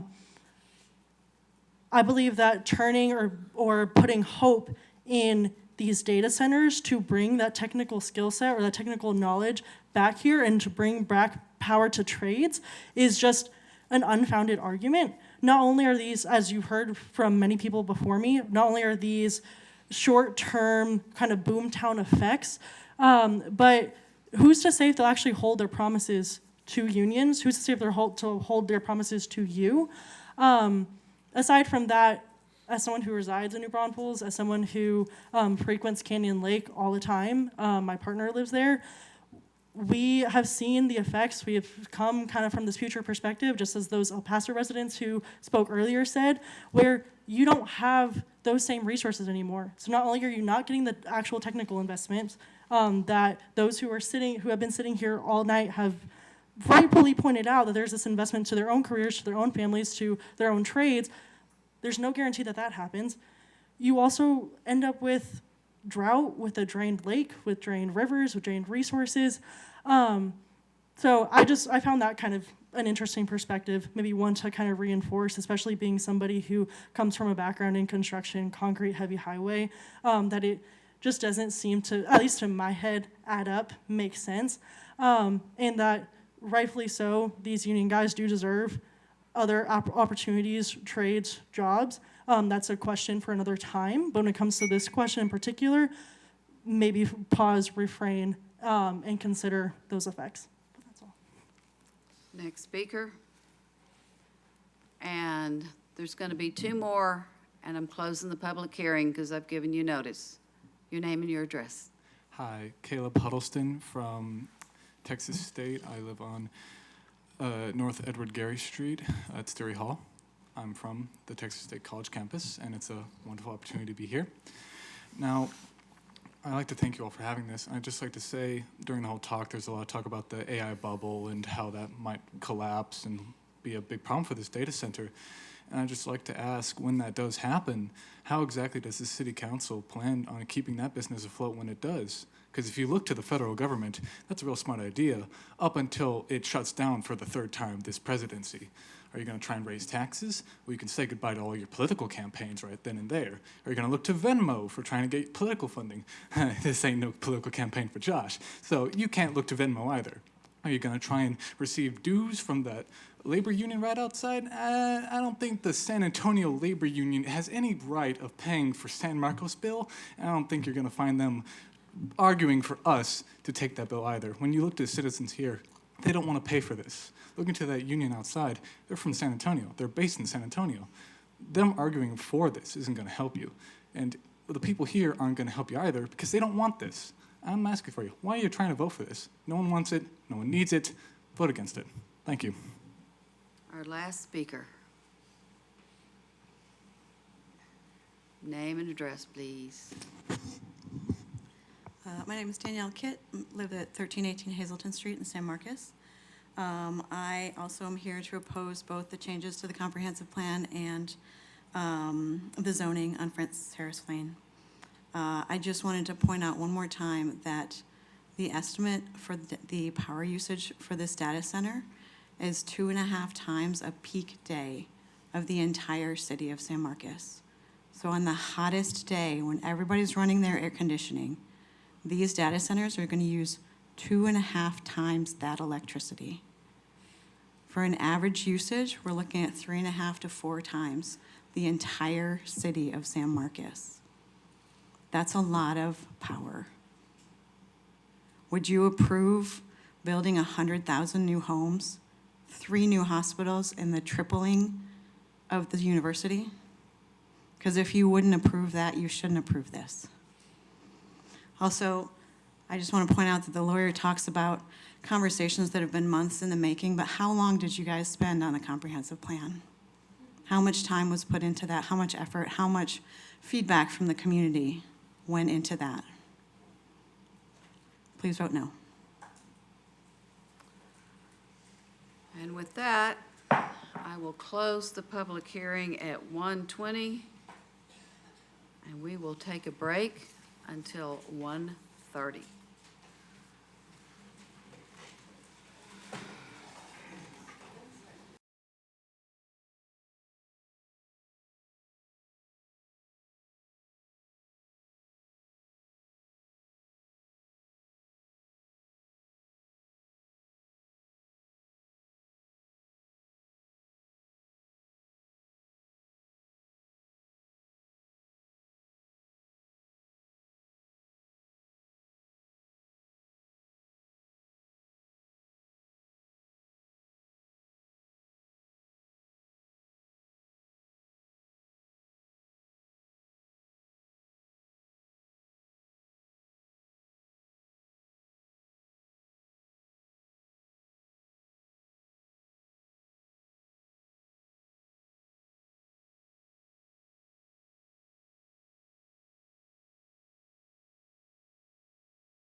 Okay, we are on item 8. We have had our presentation. I have opened the public hearing. We heard a lot of folks, and I have closed the public hearing. And so now is the time that, for a motion and a second discussion and ultimately a vote. So I await a motion on item 8, which is the preferred scenario map item of our public hearing this evening.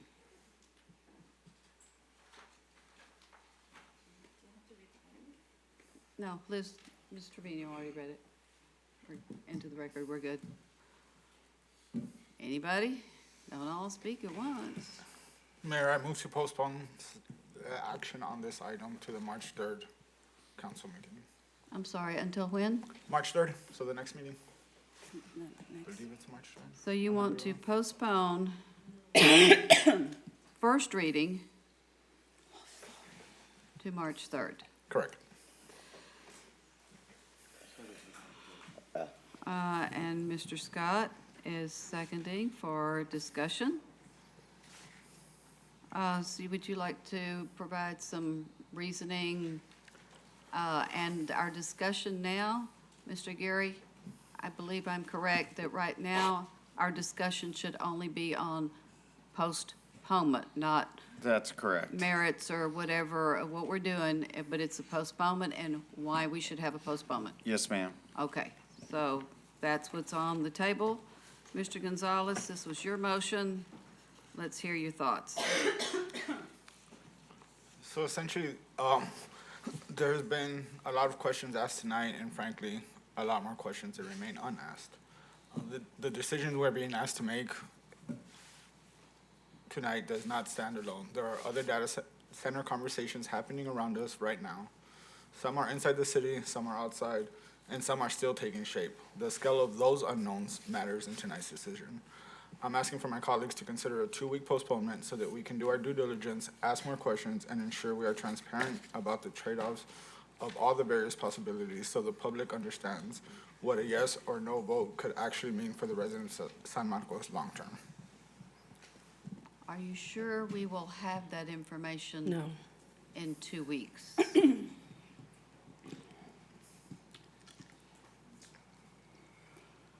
I would hate to have to postpone this again. I mean, if we need to just put more time out there, let's put more time out there. But I will remind you that we do have a second reading of this ordinance. And it is possible, not saying this is where we need to go, but it's possible if we wanted to pass it on first reading, postpone the second reading for more time, and finish it up the next time that we discuss it. I'm just, Right, just but letting- is that correct? Isn't the Mr. second reading the That- same as the 2 weeks from now? Or no? That's when the second reading is scheduled for, correct? Then why would we vote yes, just to end up in 2 weeks from now anyways? Well, that's up to council. I mean, I think the mayor was just pointing out another option is postponement at second reading if the council felt at that time they did not have the information. I think that's what you were suggesting. What I'm saying this is an option. Correct. Is that if we want more information, we could pass this tonight on to the second reading, but postpone the second reading into some time in the future, maybe 4 weeks, while we gather information. But that means there will be one more meeting on this instead of 2, which these folks have said they're tired of coming in to talk to us. So I'm just laying that out there. We don't have to do it. I just want to make sure people know their And just to options. clarify on that point as well, Mayor, is that it's possible it doesn't pass tonight, and then that would be the conclusion of it as well tonight. whatever Well, the vote is. motion is to But- post. Okay, folks, do you But- want to hear what's up next? That means quiet out there. But I do want to clarify Now, wait, also. say that again, because right now what's up is a motion to postpone. Right. That's correct. So just to understand the consequences or whatever. And then the other thing is if there's a postponement on this item, by necessity, would have to We have to postpone postpone the the next one. zoning. Yeah, Mayor, yeah, I get that. Ms. Rodriguez? is that the full rationale and justification that you have? Essentially, yeah, and to the mayor's point, I mean, I think we'll have all our questions answered within the next 2 weeks. Well, I mean, I guess in theory, we'd have 4 weeks, because we still would have to the second reading. But if we don't, then, not that I plan to, but we theoretically have the ability to postpone second reading if we still don't have our questions answered. And Mayor, the remarks I'm about to give, I'll preface with, I am trying very hard not to engage in personalities, as I know that that's not allowed. But I truly feel that a postponement on insufficient grounds that have been presented, which are wholly insufficient, we have had ample time Then vote no. to answer questions. I'll reclaim my time. Mayor, It's I call the question. insufficient. Mr. Gonzalez? I never said I was finished, so I don't know why Mr. she's talking. Gonzalez, if you will hold on, I'm going to let Ms. Rodriguez finish, and then I will come back to you. Again, as I was saying, a postponement on insufficient grounds feels like we are torturing these people. We are torturing these people. We are playing with these people. The very people that you sat there and I campaigned with you. I campaigned alongside you and I campaigned alongside the mayor. And both of y'all said in every single setting that you cared about the very people that you are playing with. It has been months now. It has been nearly a year. If your decision was not made the following times, I don't understand how this time differs. And again, we have had more than ample time to ask our questions and receive sufficient answers. Did, Wait. I need to go back It's to a Ms. joke. okay. Okay. I don't understand. 1 second. Yeah. I've sat here and I've listened. It genuinely feels like we are playing with these people, and that is unserious. It's disrespectful. And it's genuinely inconceivable to me what threshold of information that we are seeking to obtain. I mean, we have had ample opportunities. Ms. Garza, I've sat here and I've listened. But you're saying the same thing over and over I again, get it, Amanda. but I mean, my God, what is insufficient justification?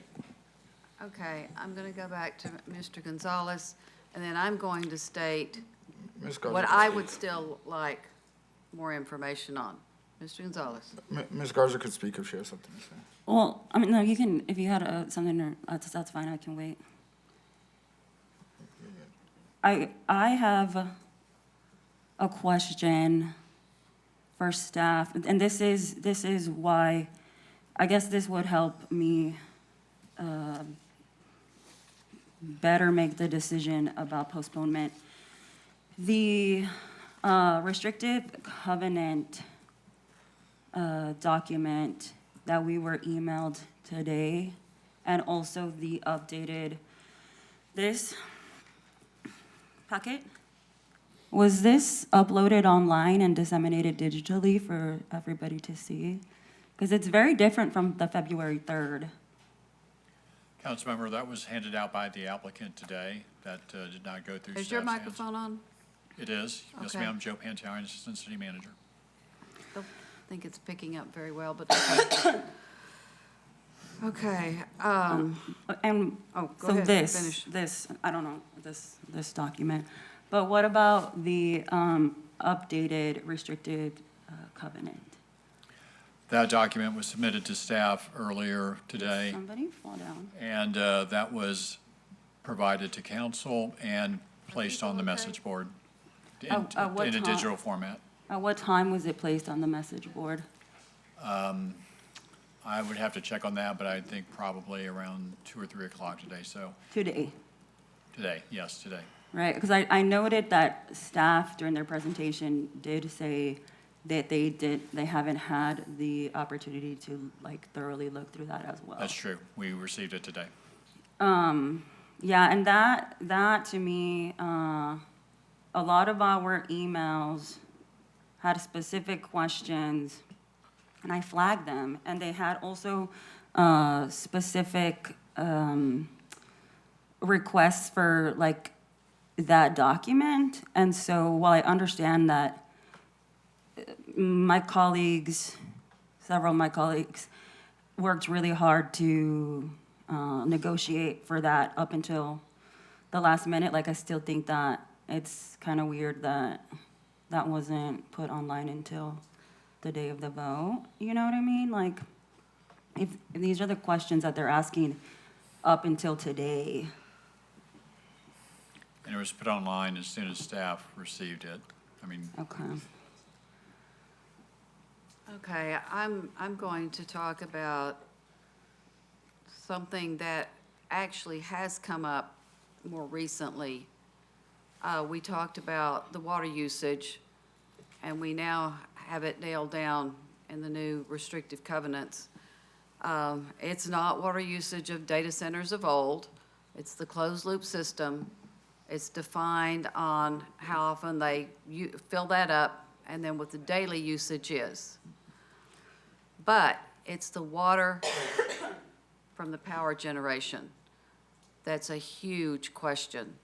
And there's a lot that is really complex. I don't know that we're going to find the answer, but we can find more information. And that's what's concerning me. And for me, that's relatively new. That's something that y'all have brought up lately. It's something to be considered, but it's not something that I have found the answers that I'm looking for. So that's something for me that's new.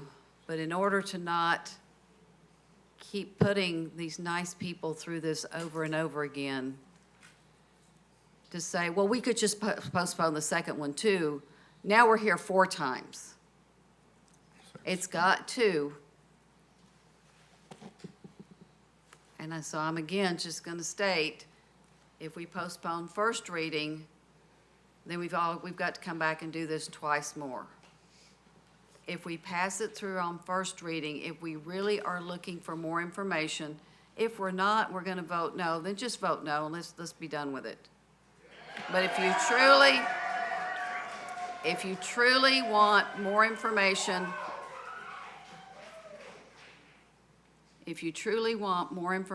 because you think you're gonna vote for it,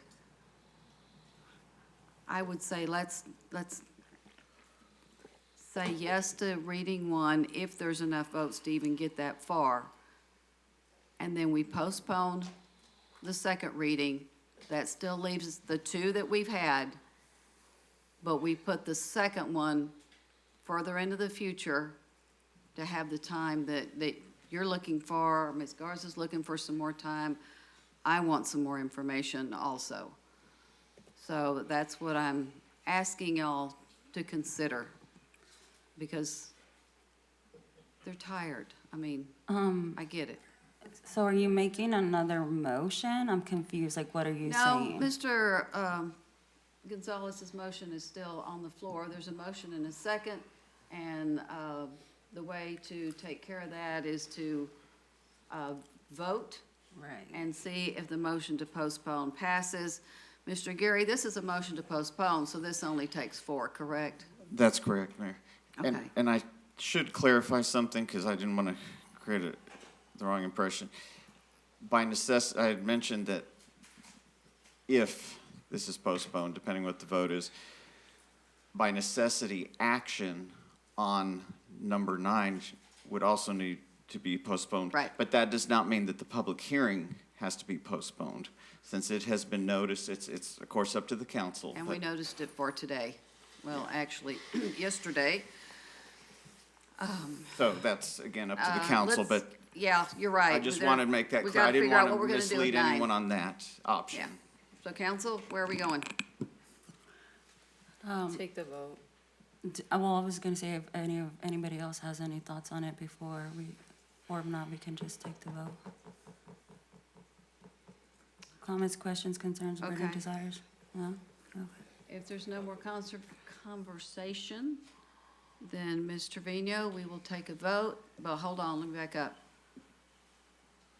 You said to the next meeting? Unless my colleagues have a different date. I just said the next meeting because my understanding is per our charter, a motion to postpone has to have a date, not, It's not in the charter. or, No, it's Well, just, if I- it's just wise What's to the do date? it. We need a date or A a date certain. triggering event. Yeah. But it doesn't have to be to the next meeting. We can push it further. Although I will note that our usual meeting in March, that would have been the third Tuesday, that's spring break. So we have pushed that meeting to, I think it's the 31st. It's the 5th Tuesday in March. Just laying some facts out there. Mayor, can I say something? You betcha. Can we talk about this real quick? Why are we motioning to delay it? Help me understand where that's coming from, just for conversation purposes here. What's going on? Is it, what specifically is it?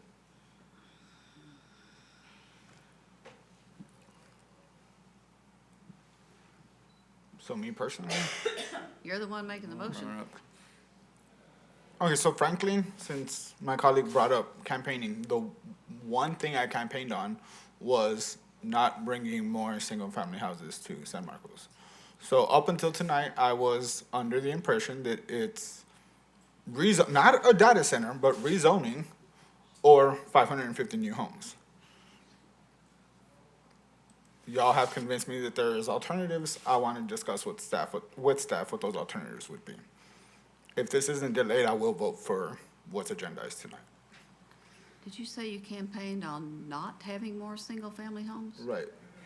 Against Okay. urban sprawl, having more duplexes and quadplexes, and You were looking for density. yes. Okay. So it wasn't that no housing, but no Correct. single-family No houses? single-family housing. Okay. I must have missed that in those forums. Okay. And so I I have shared this and tried to workshop this with several neighbors. And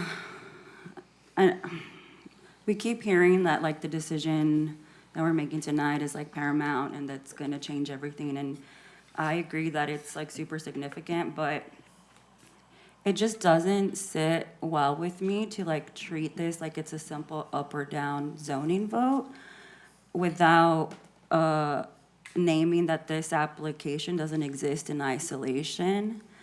And there's like other large industrial proposals in our orbit right now.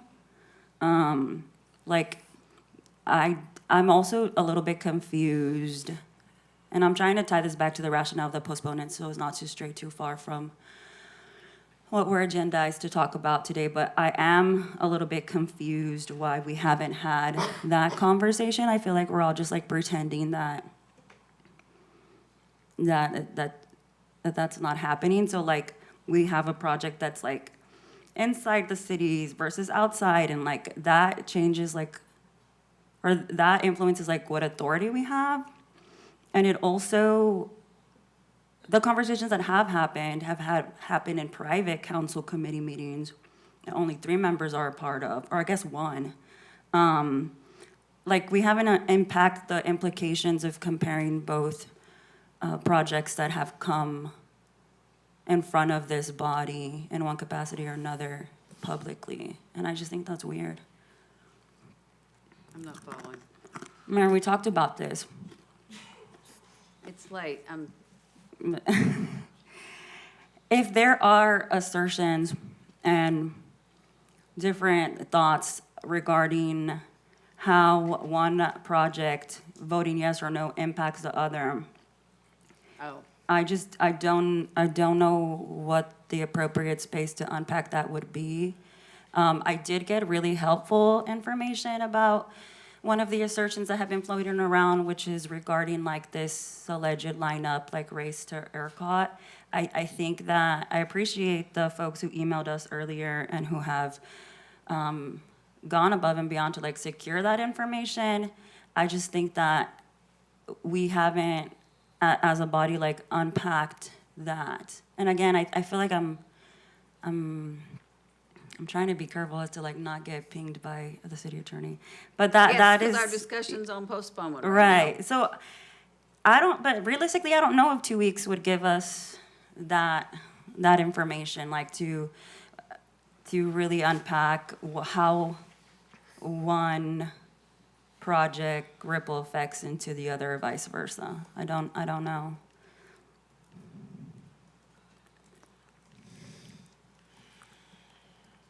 I'm looking to hear from like others. Oh, when Ms. Garza's finished.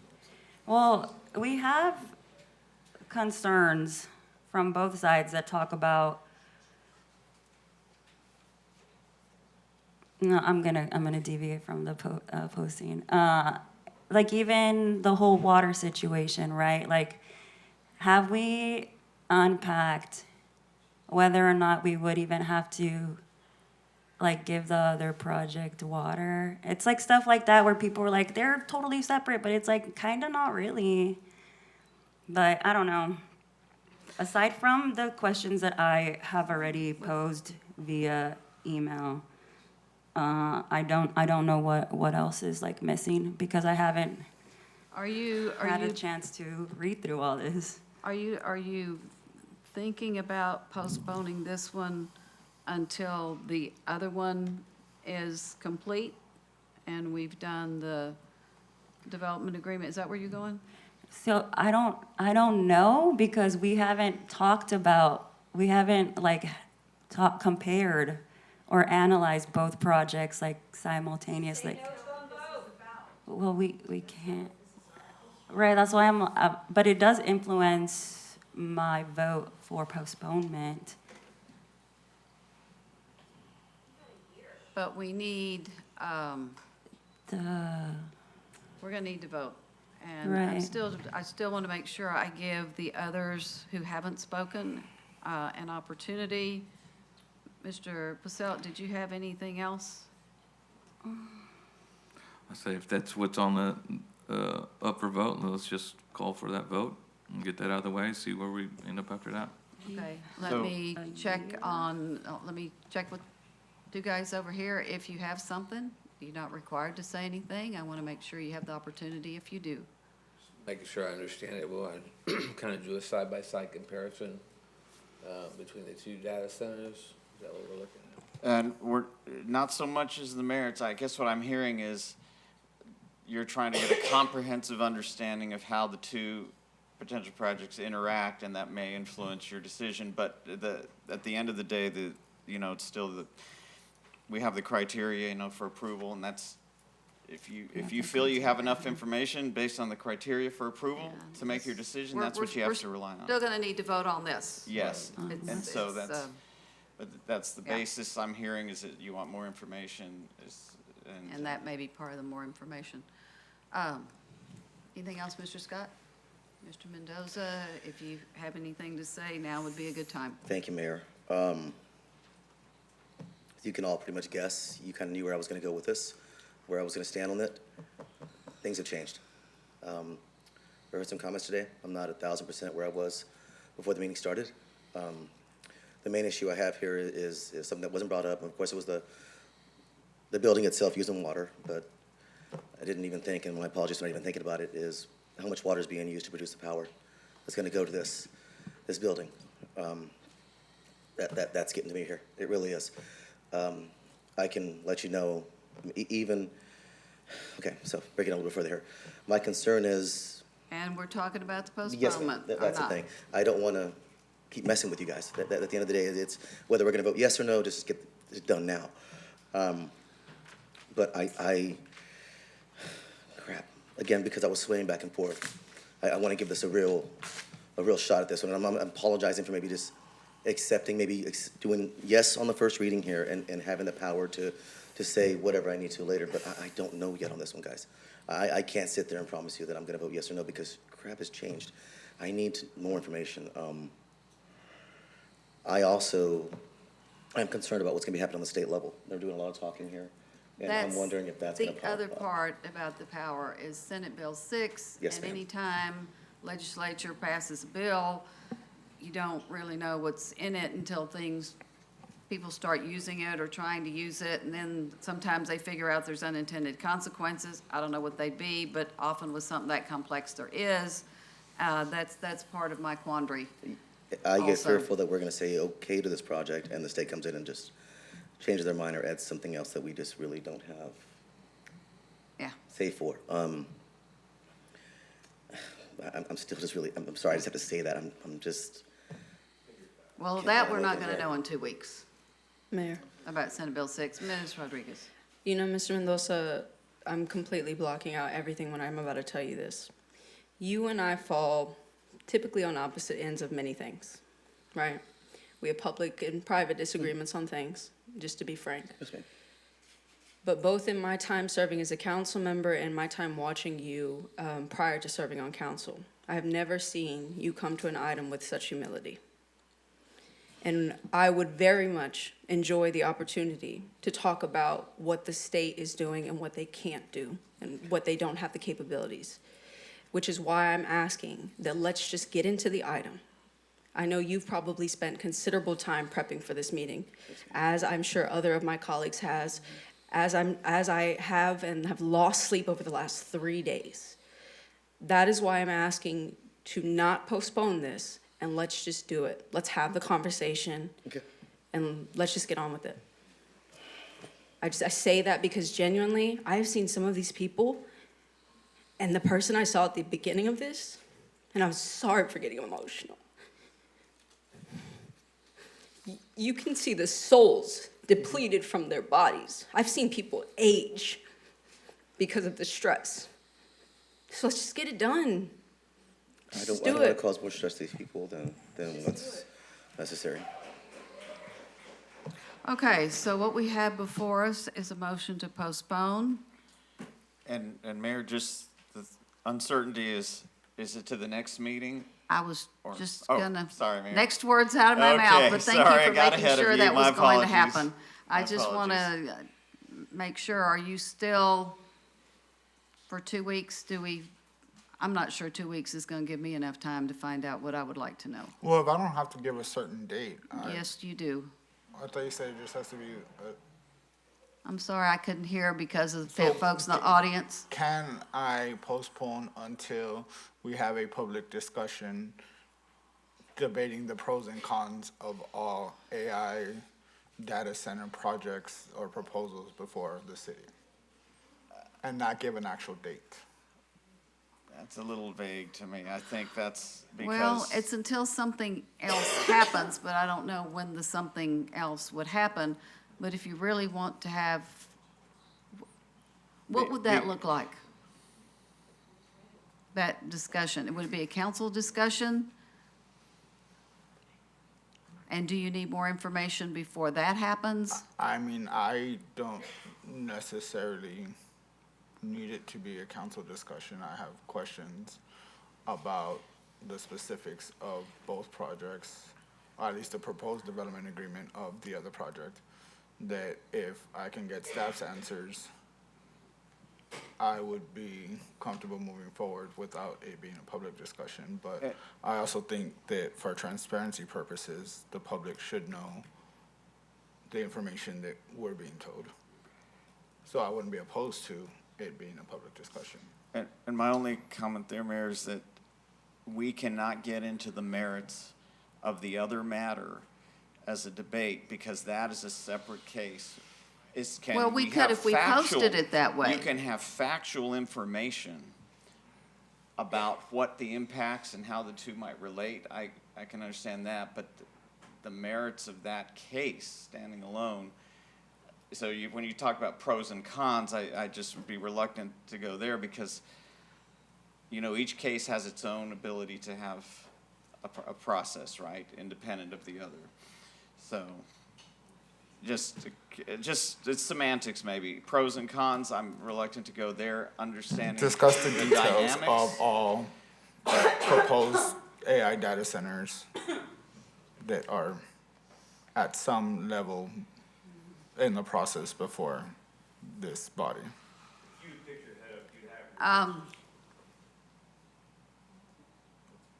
Please, no more questions from the audience at this point in time.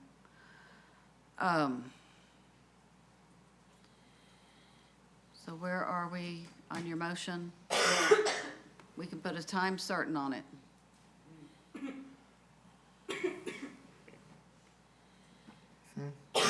We need a time certain. Where's it in that? I'm sorry? I didn't understand what you said. As far as what? So, Motion to postpone until when?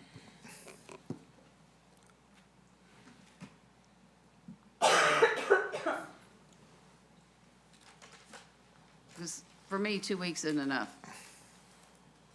all right, fine, till March 31st. Okay. Or 30th, whatever the date is. And then there's just a second for that. And I'm checking, I think it was Mr. Scott, you seconded this for discussion. Is March 31st actually the date of our meeting? Somebody, okay, thank you. Need to make sure we're not on the wrong date. Are you okay with that instead of in 2 weeks? I prefer 2 weeks, but It's, his motion is your second. If you're not comfortable with March 31st, then when you're not ready either in 2 weeks. I don't think we can find what we need in 2 weeks. Okay, so Mr. Scott is okay with his second on March 31st. Any more comments? Anything new? If not, Ms. Trevino, we're going to vote on the postponement to March 31st. A yes is a vote to postpone to March 31st. The motion fails with 3 yeses and 4 nos, with council members Rodriguez, Pacell, Garza, and Mendoza dissenting. Okay, Rodriguez is no, yes. Okay, So that means that we're not postponing and that we will be making a decision this evening.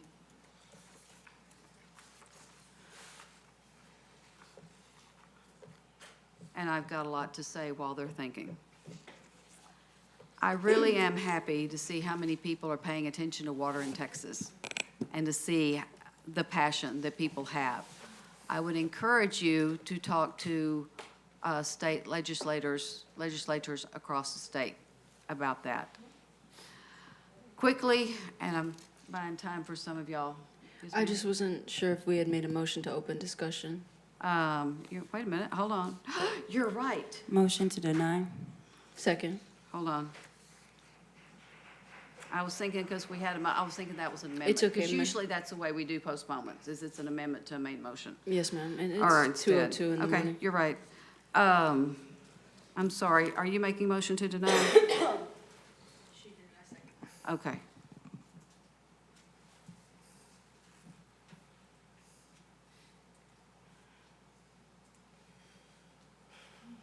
Thank you for making sure we're doing this properly. Y'all got things to say? I know, I'm really tired and I do have something to say. Go ahead. I have been sitting with how to best move when it comes to this project.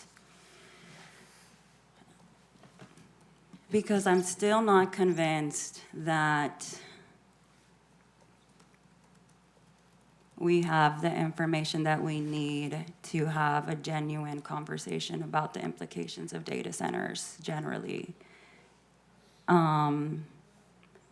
However, I just have not received sufficient information from various powers that be to make it so that I was comfortable voting yes. And I think it's important to name that because that's just like a really shitty position to be in. For organizers, for elected officials, but also because we're not naming the big elephant in the room, which is that we have allowed this state to strip our local power from us.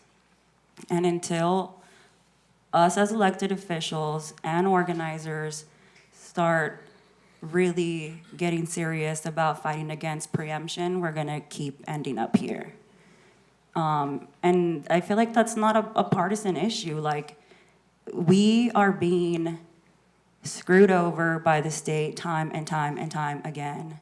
And everybody wants to play hot potato with the responsibility, but at this point, like, we all have to have that conversation. And I've said this over and over again when it came to the ceasefire resolution, when it came to police accountability, where our hands are tied, the state is hoeing us. And it's like, well, it's because we let them.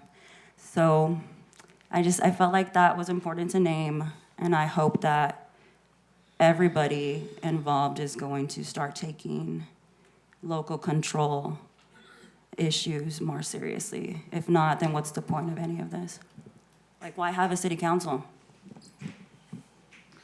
Mayor? Oh. Yeah, go ahead. I'm shortening this as the minutes tick by. Yeah, so I really appreciate the flag. I used to work at the state and be a whole lot more updated on when committees were being hosted. And so the flag, the last time we had this item up that wasn't for vote, there was a request from a person who came and spoke that council watch the Natural Resources Committee that happened very recently. And I'll say, as somebody who worked 5 years in a highly conservative body for the minority party, there were many nights I left feeling such deep-seated rage. I've talked with a good friend who's a state representative all throughout the weekend because I was so amazed at the fact that for the first time, I'm going to quote a Republican representative. Mm-hmm. Representative Trent Ashby was responding to the agency of the Texas Water Development Board. And amongst his other colleagues, who are also very conservative, and I've watched and spent many time listening to their remarks while I worked in that body. When he talked about the numbers, you know, for a lot of people who don't know, and I didn't know until I watched this committee, we have 400 data centers, a little over 400 data centers in Texas already. You have another 1,000 that are waiting for permits to be in operations, okay? The state legislature only meets for 140 days every 2 years. The next time they meet will be January 2027. So let's take those 1,400, okay? And he was asked, sort of throwing around what's a priority to him. And he said, and this was in response to balancing residential, commercial, industrial, agriculture, and lastly, data centers. And he said for him, data centers, verbatim, are at the bottom. He continued to state that we've got to protect what we have in Texas, starting with our citizens. We've got to sustain human life. That is a Republican representative who said that alongside his other colleagues, and I will say, and I hope Rep. Ashby is not watching because I know he'll know exactly who I used to work for. I never thought I'd quote him. But for the other side who typically, you mentioned local control, and I hear you. I watched as the state ripped away y'all's control far before I ever came on this body. But the one thing they mentioned that cities have right now, and it was mentioned earlier, is the last line of defense. We have the opportunity to say no. I have sat on this dais and we have continued to plead and beg and cite all the reasons that we can't address the needs of our citizens due to preemption. And we find ourselves wishing for the ability to have the authority, and yet we have it, and I'm expected to forego using it. That makes no sense. So I really beg, because I have learned so much about this issue that I never thought I would learn. I didn't even know that when it comes to our groundwater planning process, it has not and will not and cannot account for the impact of data centers. These were Republican representatives mentioning this, and I mentioned those 1,400 in play. I want you to understand, too, that by the time September 1, 2027 comes, when that legislation, the future legislation that this committee said is going to come, because it has to come, all those 14, the legislature never makes things applicable retroactively, and we know that. Oh, yeah. So we have such a generational responsibility right now to at least, and we can say that the people against this are speaking in hyperbole, which I highly disagree, a generational opportunity to at least say no to this one, to actually help the state. We have that ability right now. And so I talked to some of you, and I really asked that you watched it, because my God, I've never watched, and I've watched hundreds of committee meetings. Denise is out there. I worked with Denise at the Capitol, and she knows I watch every single meeting that I possibly can, and I've never seen such a bipartisan agreement that this is unsustainable. We messed up. We messed up as a state. It is unsustainable. So I really appreciate my colleagues letting us have this discussion. And look forward to whatever discussion comes from that. But I just thought I would mention that part. So thank you. Amanda, you'll have to repeat all that to me one-on-one, because I think I zoned out a little bit there, but it sounded like gusto, so we'll revisit that. I just feel weird like leaving you hanging there, but yeah. And I just want to make sure that folks know. Are you being serious? No, I feel like I just needed to name, like, I don't know if there was like a call to action there or not. Listen, the call to action was when I seconded your denial. No, the I know, call Amanda. to action is. I'm just. I was struggling to understand where you were going with that. And the way I interpreted it was you were leaving it open-ended for us to chime in, and I just wanted to let you know that I can't thoughtfully chime in because I'm a little confused. But the motion right now is to deny the preferred scenario amendment of changing the land use of Yes, this that's why. particular land.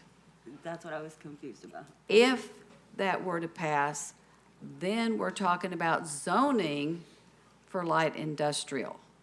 We're not really specifically voting on a data center as far as it being on our agenda and something we normally vote on, but the light industrial would allow the data center if the PSA were to pass. I just want to get it clear that it's not going to be voting on every data center that ever comes before us, because so far the other ones don't want to be in the city. Yes, Mayor, and I appreciate the clarification. And if there was anything in my remarks that gave the impression I didn't understand that. Oh, no, that wasn't for you. yeah. I would have said that anyway.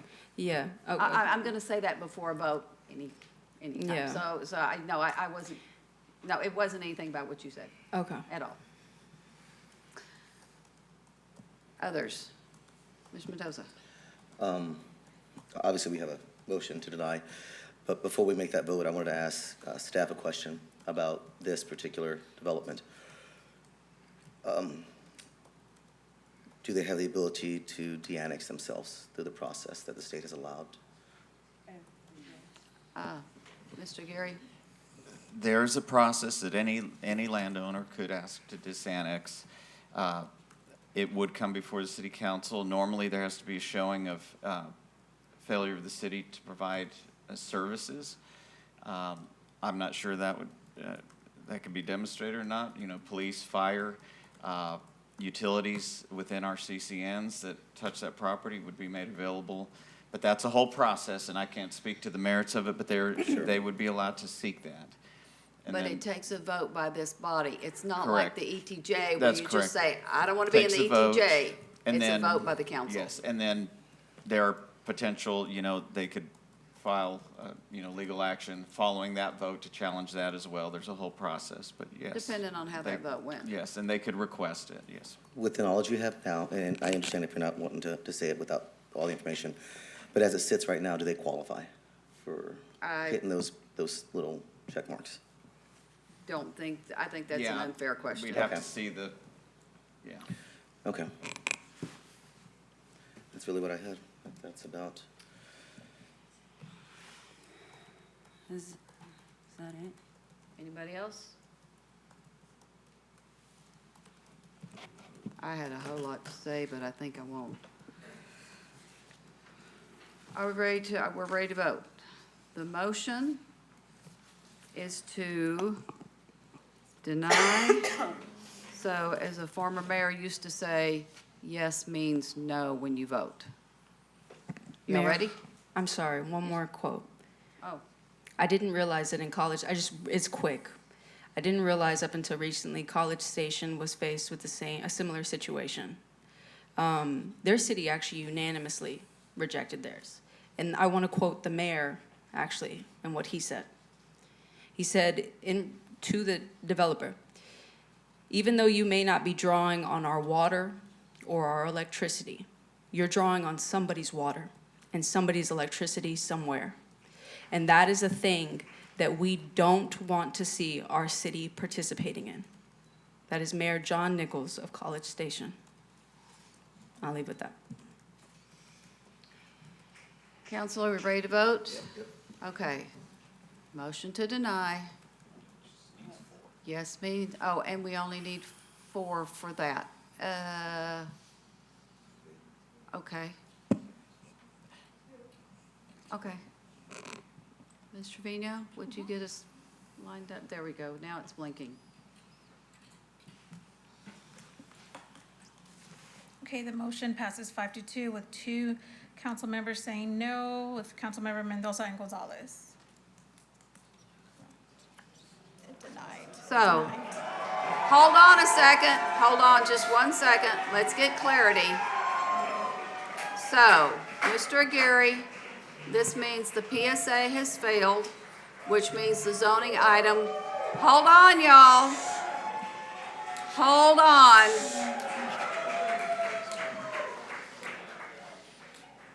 So that means that the PSA has failed, That's correct. same as it did last time. It's been rejected. The difference last time is there wasn't a final disposition, which is where we didn't apply the 6-month waiting period. What this means is it's a actual denial versus and so there is a 6-month waiting period that applies to this PSA. But so it's a denial, yes. Okay, but where I was going was that, hold on, y'all have hung in here this long. Let's give 2 or 3 more minutes, please. So that means that the zoning doesn't go forward. Now, we used to have that extra vote where we would vote and say, we don't want to hear about this for another year, correct? That is for zoning. Only zoning, But okay. that's when, yes. So at this point, there hasn't been a denial of the zoning because the zoning matter can't be taken up. And I opined previously that that the 1-year waiting period wouldn't apply to the zoning because there hasn't been. Okay. Yeah. So this has got a 6-month from today For the PSA. for the PSA, and it's 1 month from today, I'm sorry, 6 months from today before another application can be filed? That's correct. Okay, just want to make sure that we're clear, and I am going to call for a recess, because then if you want to cheer, you're not disrupting the meeting, okay? Mayor. Yes? Josh wanted to say something. Oh, I'm sorry, when you lean forward, I can't see him. Well, I Okay. tapped you and I said Josh. Yes. Thank y'all for hanging in there. I know this has been a tough one. It's been tough for everybody. I wanted to point out one designation. I really think the thing that changed my vote the most is just consensus. I have different ideas, and my background comes from an economic background because I was a small business. I started off here, joined the chamber, and that's really where we kind of cut our teeth over there. A lot of really good people over there, too. But I feel that if we can't cover some of this economic ground coming up, we're going to be in trouble. So I think the biggest draw for me is, data centers are computer racks in server rooms. I've been to these buildings. I get it.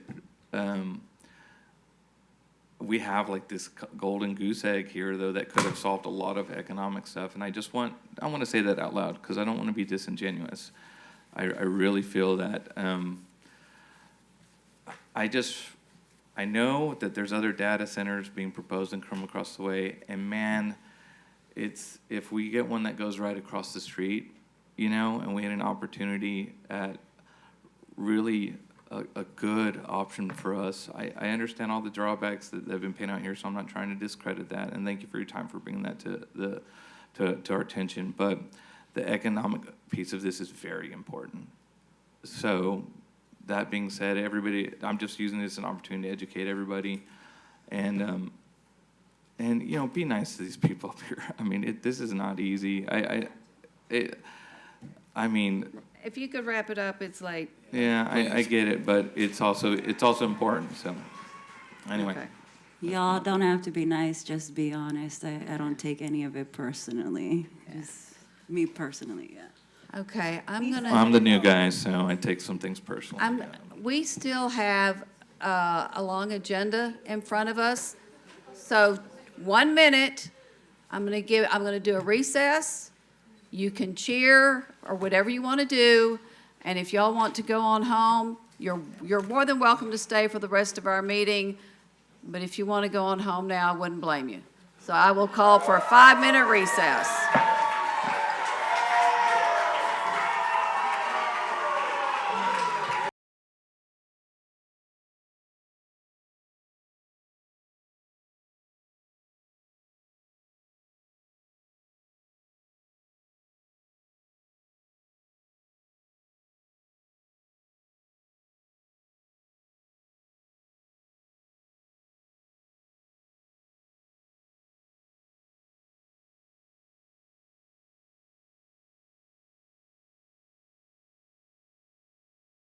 We have returned from our recess. It is now 2:30 a.m. on February 18th. Ms. Trevino, would you read item 9? And then, Mr. Gary, would you explain what needs to be explained? Yes, ma'am. Receive a staff presentation, hold a public hearing to receive comments for or against ordinance 2026-05, amending the official zoning map of the city in case ZZ-25-13 by rezoning approximately 199.49 acres of land generally located on the western side of Francis Harris Lane, south of the intersection between Grant Harris Road and Francis Harris Lane in Hayes County, Texas, from future Development District and Character District 2.5 to Light Industrial District, or subject to consent of the owner and other less intense zoning district classification, including procedural provisions, and provide an effective date, and consider approval of ordinance 2026-05 on the first of 2 readings. Okay, and I'll wait for the mayor, Oh, we got a. Councilmember Rodriguez to step in, and then I'll. All right, we were just waiting for y'all. Motion So, on Oh. number 9, there's really no need to proceed because the zoning map amendment can't be considered or approved without a corresponding preferred scenario amendment. So therefore, there's really no action to be taken on that. Okay, so that means we're on to item 10. Ms. Trevino, would you read item 10, please? Consider approval of resolution 2026-31R, approving the award of a construction contract with Texas Road LLC for the Linda Drive Improvement Projects Phase 1 to include the replacement of water and wastewater lines and the conversion of overhead electric facilities to underground in the amount of $5,964,155. Authorize city manager or designee to execute the contract on behalf of the city and declare an effective date. Looking for a motion? Motion to approve? Motion by Mr. Mendoza, seconded by, seconded by Ms. Rodriguez. Questions, concerns? I don't remember anything on the message board about this. Are we ready to vote? Mr. Trevino, we're ready to go. This is where yes means yes. We're back to yes means yes. The motion passes 7-0.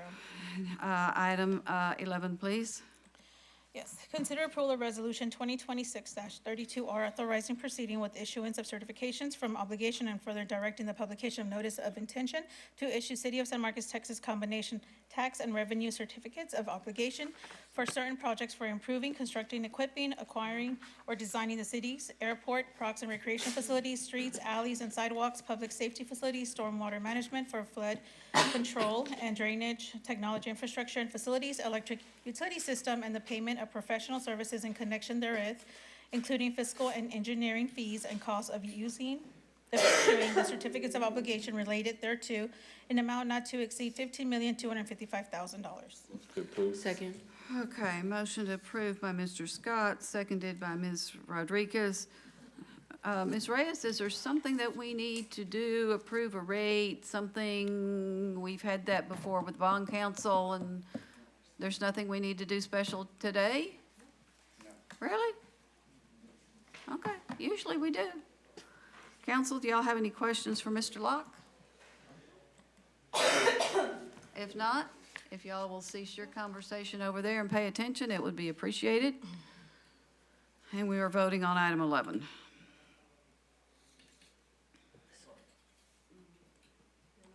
Motion passes 7-0. All right, on to item 12. Consider approval of resolution 2026-33R, adopting the city council strategic plan for fiscal year 2026-2027 and declaring an effective date. Motion to approve. I'll take Ms. Rodriguez's motion and Mr. Scott's second. Are there any questions, concerns? I just want to thank council and all of the staff for the good work that y'all did, preparing everything. Thank you, Mr. Meagle. Is there something you really wanted to say? You're here for questions. We thank you so much. Good job keeping track of all that we did and letting us have that information at the end of each day for the next day. That was great. Thank you. Thank you to all staff who made that event a success. Yeah. Anything else? Ms. Reyes, anything? All right. Council, we voted on item 11, right? And we had voted on item 12? Yes. Are we getting ready to? Vote on item Thank you, 12. Hayden. Hayden's 12? like, I'm gone. You really shouldn't leave until after we voted. No, we're good. We're just kidding. No, you're good. Mr. Gonzalez. Mr. Gonzalez. Oh, okay. It's a All right. one-man team. All right, 7-0. Item 13. Consider approval of resolution 2026-34, filling a vacancy on the board of You say directors. next on slide. If y'all will hush up, Ms. Trevino can read it, and we can go home a minute sooner. Consider approval of resolution 2026-34R, filling a vacancy on the board of directors of the Alliance Regional Water Authority and declare an effective date. Motion for Jane to do it. Second. Voluntold. But I will, and hey, folks, I've been there long enough, I'm senior member of the board. That's right, so make sure we get all the water. I will accept your voluntold. Is there anyone else? Volunteer or voluntold? Okay, we're going to vote for Jane to continue. Motion passes 7-0. On to item 14. Discuss and consider appointments to the following board and commission, to wit, A, Housing Authority Board, B, Neighborhood Commission. All right, Housing Board, I will place the name of Vince Michelle. I'd like to place the name of Juan Miguel Arredondo. Okay, Mr. Curry, is there something special we need to think about with that particular nomination? Housing Board. Housing Authority. Just for council's awareness, there are attorney general opinions, and I've looked at an article from Texas Municipal League, and two general principles, and I'll just read it. If the governing bodies of two governmental entities are authorized to contract with each other, public officer generally may not serve as a member of both governing bodies. That would apply potentially. Again, this is based on AG opinions there is no specific case law involving housing authority appointment and school board appointment at the same time. And there's then another caution that they have is generally a public officer generally may not serve simultaneously on the governing bodies of two governmental entities if the geographic boundaries of the two entities overlap. So these are just some principles to be aware of based on some AG opinions. There's no case law specifically on this type of appointment, but just for awareness. If a court were to find that there's incompatibility, then there could be deemed an automatic resignation from one of the offices, but that would be through a court procedure, whatever. It doesn't impact council's appointment, it would impact the appointee. Would that invalidate any votes that individual had made on anything? You know, Mayor, I don't want to give you the wrong answer on that, but that's Okay. a fair point to. Well, I mean, he's already served in both roles in the past, so we didn't go to court over that. No, at the same time, yeah. Right, and again, like I say, Yeah. these are just AG opinions. It's just an awareness. I mean, that's why There's I'm not so been a passionate court about ruling housing yet. authority, because I had to listen to him talk Learn about it all about the there. time, yeah. All right, are there any other nominations? I'm gonna nominate Miss Erica Rosa.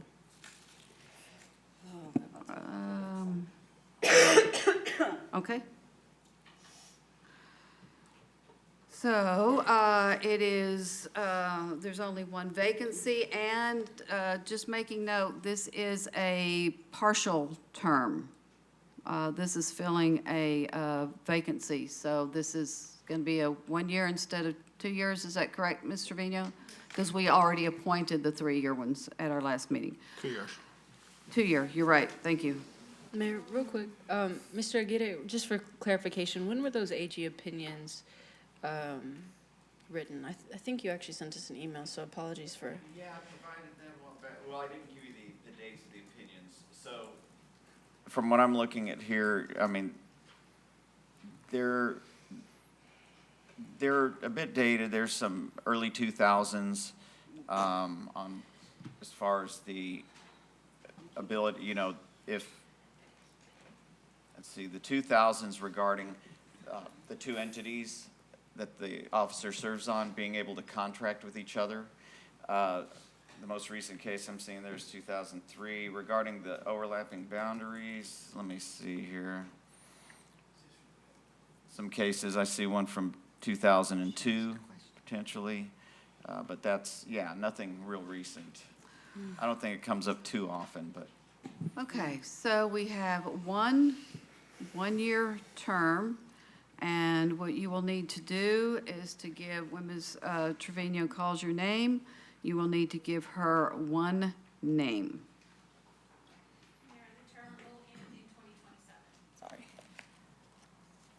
The term will And end this in is 2026, so it's a one-year term. Yes, so I'll let you Okay. know it's 1 year. Yeah, I think I Mr. just said Gonzalez that said- about 4 times, but I okay. say it was at 2 years, but I want to confirm that it was just 1.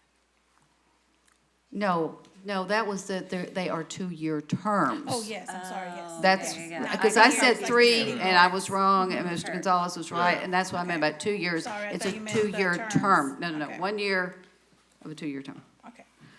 But thanks for making sure that we're clear. Okay, so when Ms. Trevino calls your name, give her a name. Ms. Rodriguez. Mr. Baselk. Juan Miguel Arredondo. Thank you. Ms. Garza. Juan Miguel. Sorry, wrong little line. Mayor Houston. Vince Michelle. Okay, Mr. Scott. Arredondo. And Mr. Mendoza. Juan Arredondo. Okay, and Mr. Gonzalez. Jeremy. Who? Juan Miguel Oh, Arredondo. sorry. Yeah, so it is Mr. Arredondo. Okay, and we also have Neighborhood Commission. We have one vacancy for an apartment dweller, and we have 3 applications from folks whose sectors were not open this time. But as Mr. Gonzalez noted, gee, do any of them live in an apartment? I believe it was all 3 did, and so now all 3 are eligible. And I would like to put the name of Christy Edison in play. I was gonna say. This is for Neighborhood Commission, the apartment dweller. And this is a full term, correct, Ms. Trevino? Yes, it is, sorry, I can't see it. Oh, that's what it is. Yes, full term, yes. Okay. Wait, Mayor, remind me, it's late, so sorry. Did we ever appoint anybody to this commission the last time we spoke of the 3 names that were previously?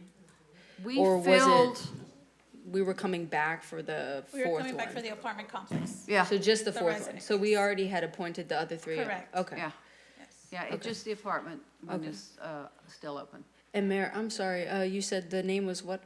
Christy Edison. Okay. And they submitted, You got the applications earlier.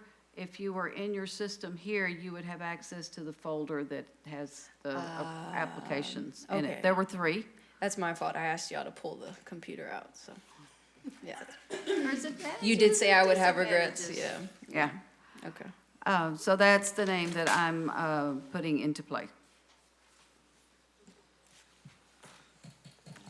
Is there anyone else? Okay, then let's vote. It's a 1 for 1. Motion passes 7-0. Okay, question and answer with press and public. I had a long list, but I think they've all gone home. Is there anyone here who had signed up who wishes to ask a question? In that case, there being no further business, I will adjourn us at 2:44 a.m. on February 18th.